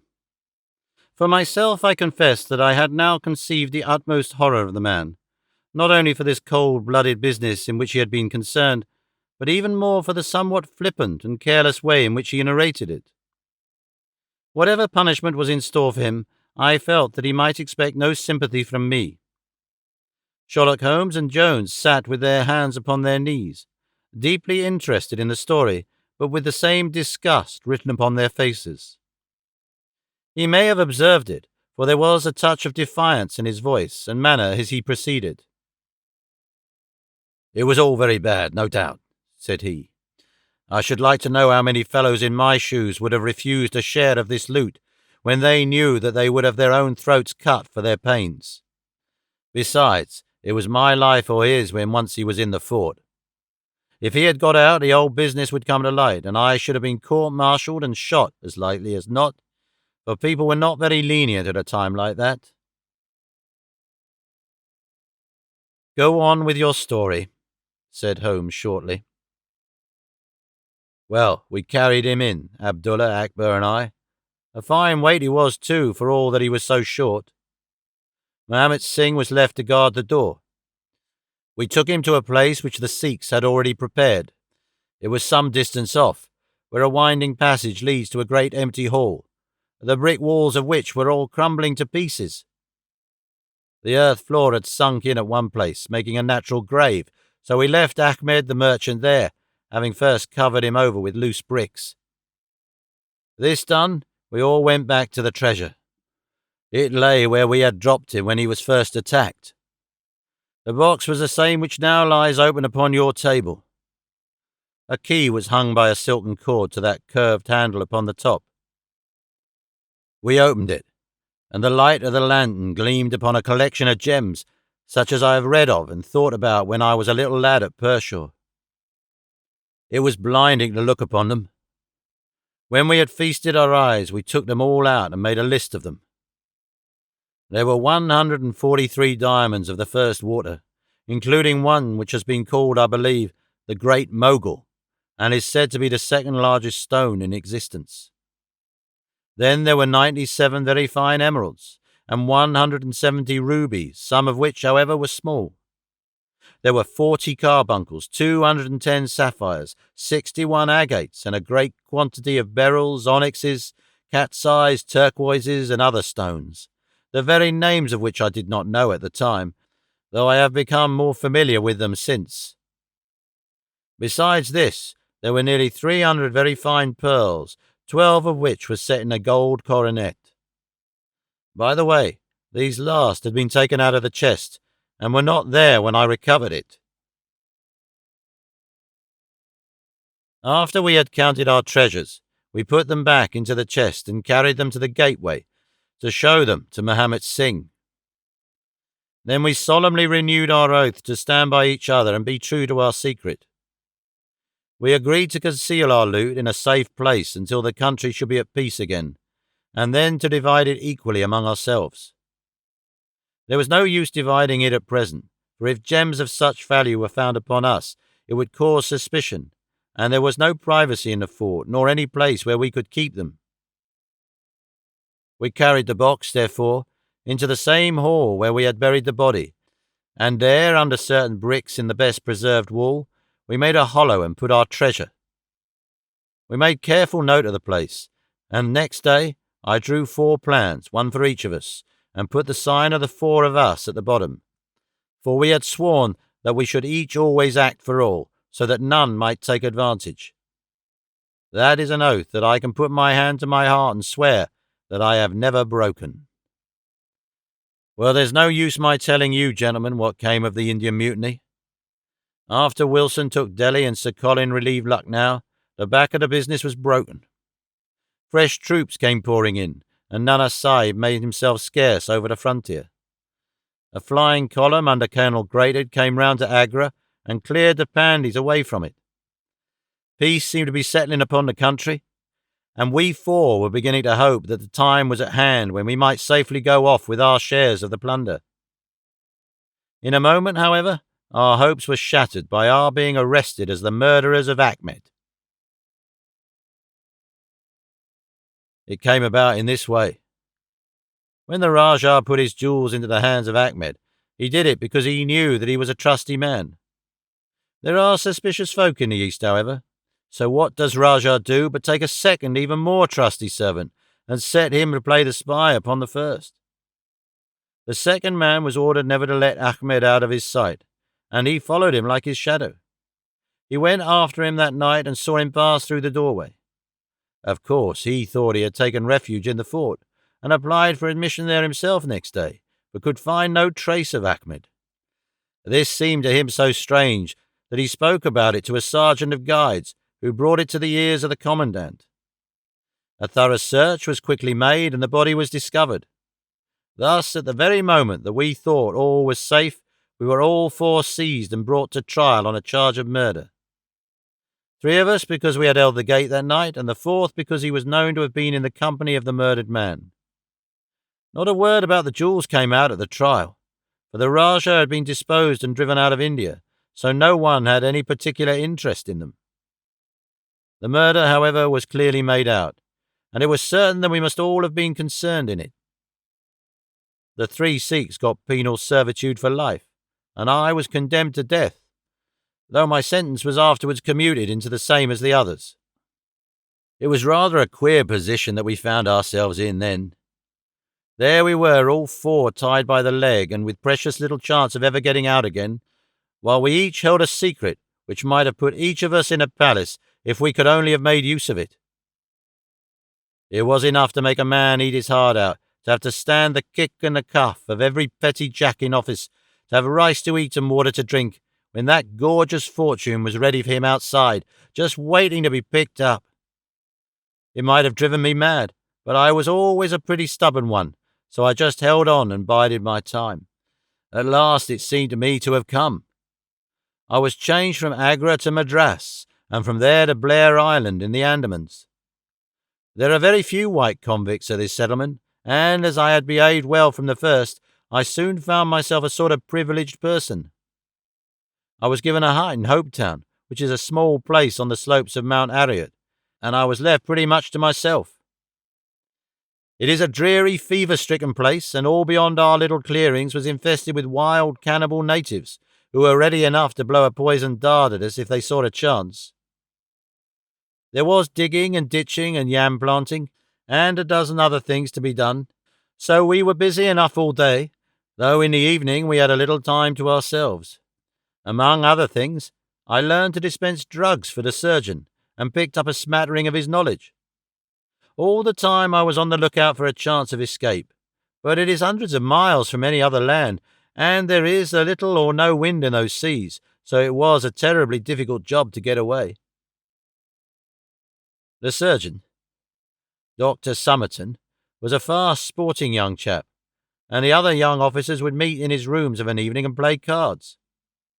The surgery, where I used to make up my drugs, was next to his sitting room, with a small window between us. Often, if I felt lonesome, I used to turn out the lamp in the surgery, and then, standing there, I could hear their talk and watch their play. I am fond of a hand at cards myself, and it was almost as good as having one to watch the others. There was Major Sholto, Captain Morstan, and Lieutenant Bromley Brown, who were in command of the native troops, and there was the surgeon himself and 2 or 3 prison officials, crafty old hands who played a nice, sly, safe game. A very snug little party they used to make. Well, there was one thing which very soon struck me, and that was that the soldiers used always to lose and the civilians to win. Mind, I don't say there was anything unfair, but so it was. These prison chaps had done little else than play cards ever since they had been at the Andamans, and they knew each other's games to a point, while the others just played to pass the time and threw their cards down anyhow.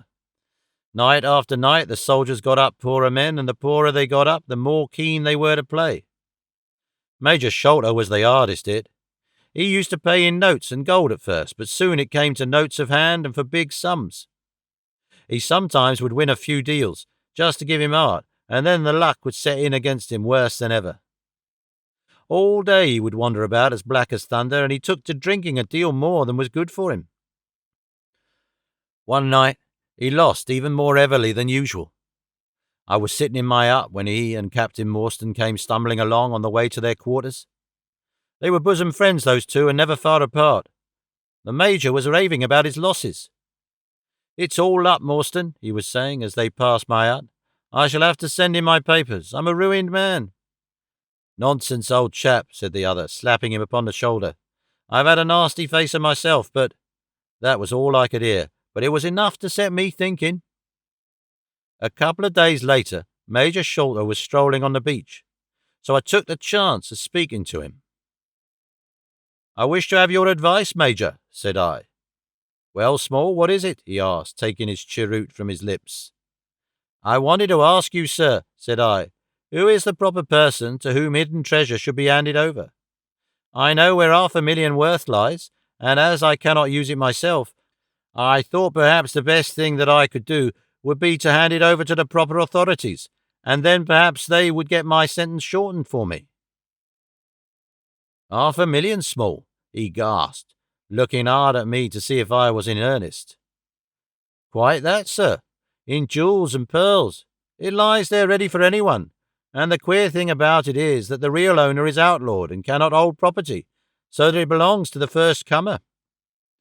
"To government, Small," he stammered, "to government." But he said it in a halting fashion, and I knew in my heart that I had got him. "You think, then, sir, that I should give the information to the Governor-General?" said I quietly. Well, you must not do anything rash, or that you might repent. Let me hear all about it, Small. Give me the facts." I told him the whole story with small changes so that he could not identify the places. When I had finished, he stood stock still and full of thought. I could see by the twitch of his lip that there was a struggle going on within him. "This is a very important matter, Small," he said at last. "You must not say a word to anyone about it, and I shall see you again soon." 2 nights later, he and his friend Captain Morstan came to my hut in the dead of the night with a lantern. "I want you just to let Captain Morstan hear that story from your own lips, Small," said he. I repeated it as I had told it before. "It rings true, eh?" said he. "It's good enough to act upon." Captain Morstan nodded. "Look here, Small," said the Major. "We've been talking it over, my friend here and I, and we have come to the conclusion that this secret of yours is hardly a government matter after all, but is a private concern of your own, which of course you have the power of disposing of as you think best. Now, the question is, what price would you ask for it? We might be inclined to take it up, and at least look into it, if we could agree as to terms." He tried to speak in a cool, careless way, but his eyes were shining with excitement and greed. "Why, as to that, gentlemen," I answered, trying also to be cool, but feeling as excited as he did, "there is only one bargain which a man in my position can make. I shall want you to help me to my freedom, and to help my 3 companions as to theirs. We shall then take you into partnership, and give you a 5th share to divide between you." Said he. "A 5th share, that is not very tempting." "It would come to 50,000 apiece," said I. "But how can we gain your freedom? You know very well that you ask an impossibility." "Nothing of the sort," I answered. "I have thought it all out to the last detail. The only bar to our escape is that we can get no boat fit for the voyage, and no provisions to last us for so long a time.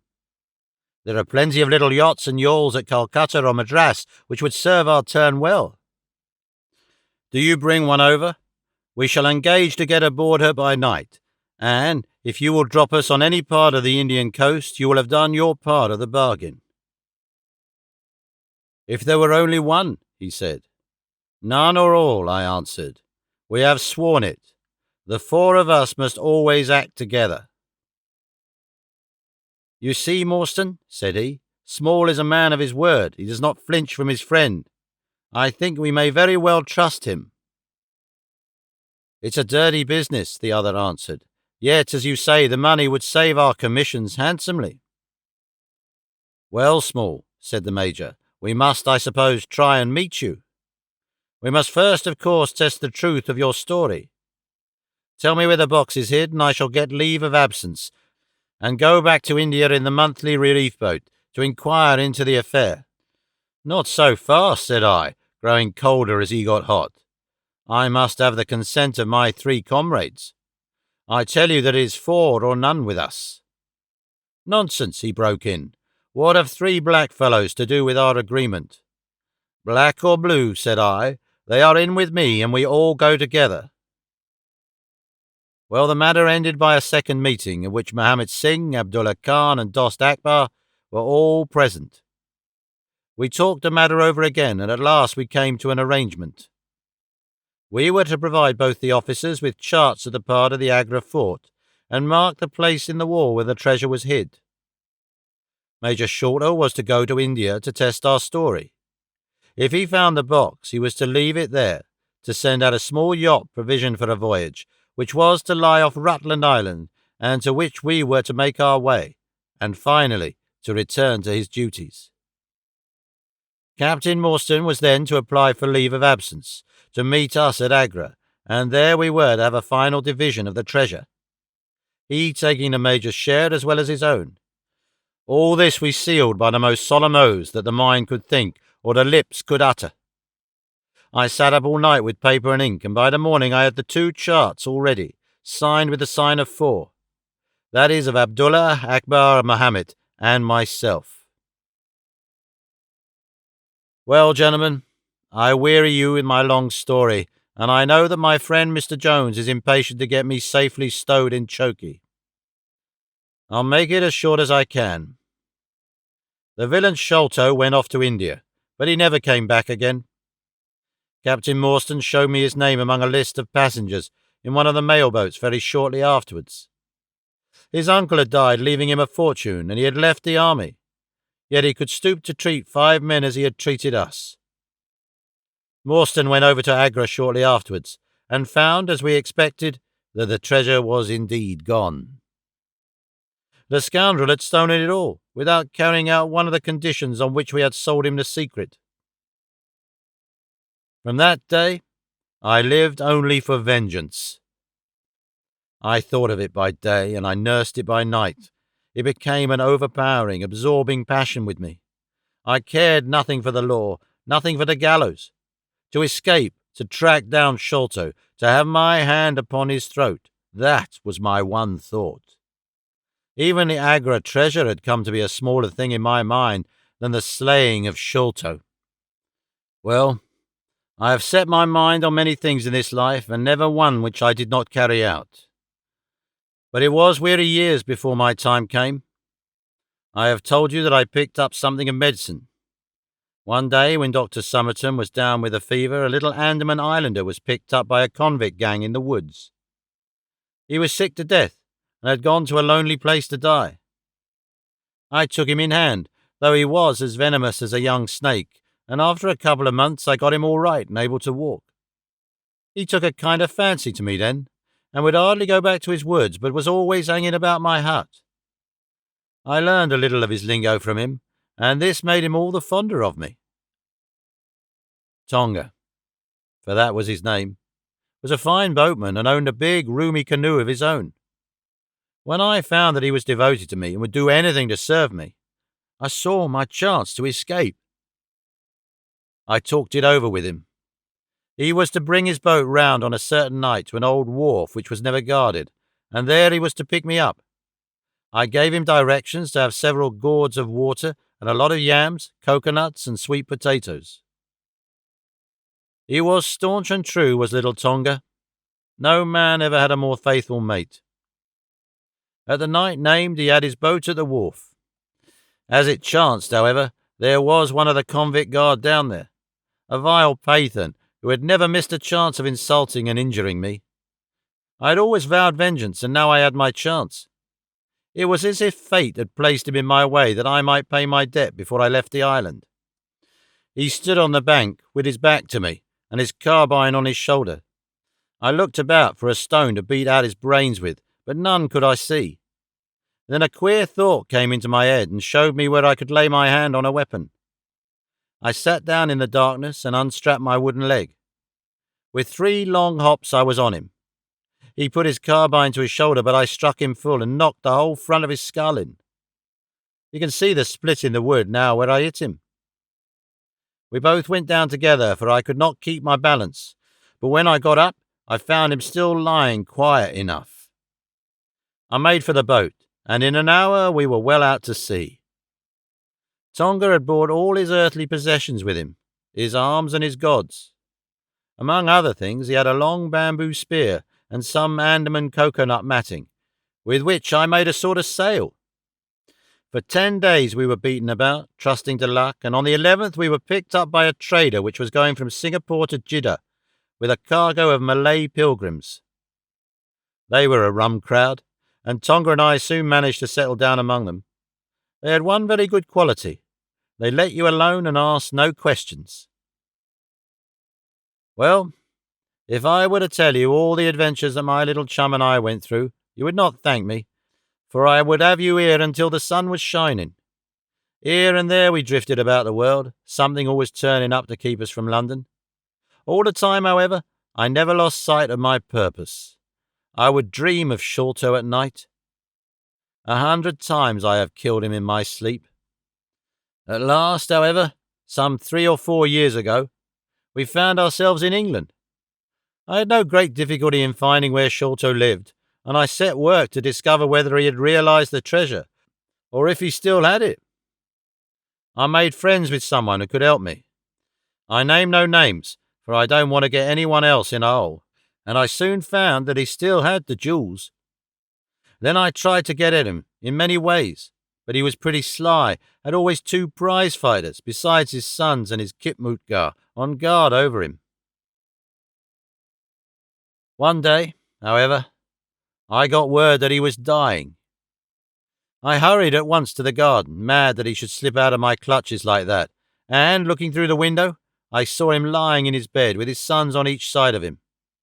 I'd have come through and taken my chance with the 3 of them, only even as I looked at him, his jaw dropped, and I knew that he was gone. I got into his room that same night, though, and I searched his papers to see if there was any record of where he had hidden our jewels. There was not a line, however, so I came away bitter and savage as a man could be. Before I left, I bethought that if I ever met my Sikh friends again, it would be a satisfaction to know that I had left some mark of our hatred. So I scrawled down the sign of the 4 of us, as it had been on the chart, and I pinned it on his bosom. It was too much that he should be taken to the grave without some token from the men whom he had robbed and befooled. We earned a living at this time by my exhibiting poor Tonga at fairs and other such places as the Black Cannibal. He would eat raw meat and dance his war dance, so we always had a hatful of pennies after a day's work.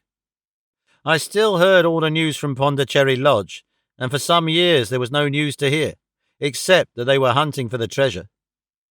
At last, however, came what we had waited for so long. The treasure had been found. It was up at the top of the house in Mr. Bartholomew Sholto's chemical laboratory. I came at once and had a look at the place, but I could not see how with my wooden leg I was to make my way up to it. I learned, however, about a trap door in the roof, and also about Mr. Sholto's supper hour. It seemed to me that I could manage the thing easily through Tonga. I brought him out with me with a long rope wound round his waist. He could climb like a cat, and he soon made his way through the roof. But, as ill luck would have it, Bartholomew Sholto was still in the room, to his cost. Tonga thought he had done something very clever in killing him, for when I came up by the rope I found him strutting about as proud as a peacock. Very much surprised was he when I made at him with the rope's end and cursed him for a little bloodthirsty imp. I took the treasure box and let it down, and then slid down myself, having first left a sign of 4 upon the table, to show that the jewels had come back at last to those who had most right to them. Tonga then pulled up the rope, closed the window, and made off the way he had come. I don't know that I have anything else to tell you. I heard a watchman speak of the speed of Smith's launch, the Aurora, so I thought she would be a handy craft for our escape. I engaged with old Smith and was to give him a big sum if he got us safe to our ship. He knew, no doubt, that there was some screw loose, but he was not in our secrets. All this is the truth, and if I tell it to you, gentlemen, it is not to amuse you, for you have not done me a very good turn, but it is because I believe the best defence I can make is just to hold back nothing, but let all the world know how badly I have myself been served by Major Sholto, and how innocent I am of the death of his son. A very remarkable account, said Sherlock Holmes. A fitting wind-up to an extremely interesting case. There is nothing at all new to me in the latter part of your narrative, except that you brought your own rope. That I did not know. By the way, I had hoped that Tonga had lost all his darts, yet he managed to shoot one at us in the boat. He had lost them all, sir, except the one which was in his blowpipe at the time. Ah, of course, said Holmes. I had not thought of that. Is there any other point you would like to ask about? Asked the convict affably. I think not, thank you, my companion answered. Well, Holmes, said Athelney Jones, you are a man to be humoured, and we all know that you are a connoisseur of crime. But duty is duty, and I have gone rather far in doing what you and your friend asked me. I shall feel more at ease when we have our storyteller here safe under lock and key. The cab still waits, and there are 2 inspectors downstairs. I am much obliged to you both for your assistance. Of course, you will be wanted at the trial. Good night to you. Good night, gentlemen both, said Jonathan Small. You first, Small, remarked the wary Jones as they left the room. I'll take particular care that you don't club me with your wooden leg, whatever you may have done to the gentleman at the Andaman Isles.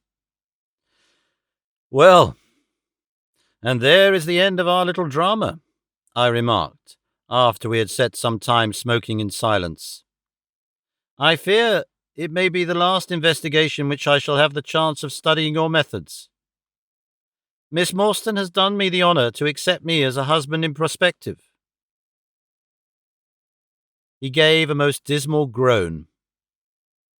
I feared as much, said he. I really cannot congratulate you. I was a little hurt. Have you any reason to be dissatisfied with my choice? I asked. Not at all. I think she is one of the most charming young ladies I ever met, and might even have been most useful in such work as we have been doing. She had a decided genius that way.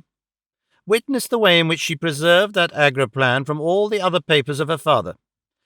But love is an emotional thing, and whatever is emotional is opposed to that true cold reason which I place above all things.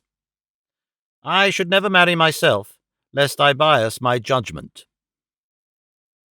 I trust, said I, laughing, that my judgment may survive the ordeal. But you look weary.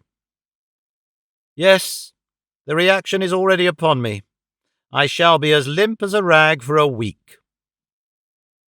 Strange, said I, how terms of what in another man I should call laziness alternate with your fits of splendid energy and vigour. Yes, he answered, there are in me the makings of a very fine loafer, and also of a pretty spry sort of fellow. I often think of those lines of old Goethe. Schade, dass die Natur nur einen Mensch aus der schuf, denn zum würdigen man war und zum Schelmen der Stoff. By the way, apropos of this Norwood business, you see that they had, as I surmised, a confederate in the house, who could be none other than Lau Rao, the butler. So Jones actually has the undivided honour of having caught one fish in his great haul. The division seems rather unfair, I remarked. You have done all the work in this business. I get a wife out of it. Jones gets the credit. Pray, What remains for you?" "For me," said Sherlock Holmes, "there still remains the cocaine bottle." And he stretched his long white hand up for it.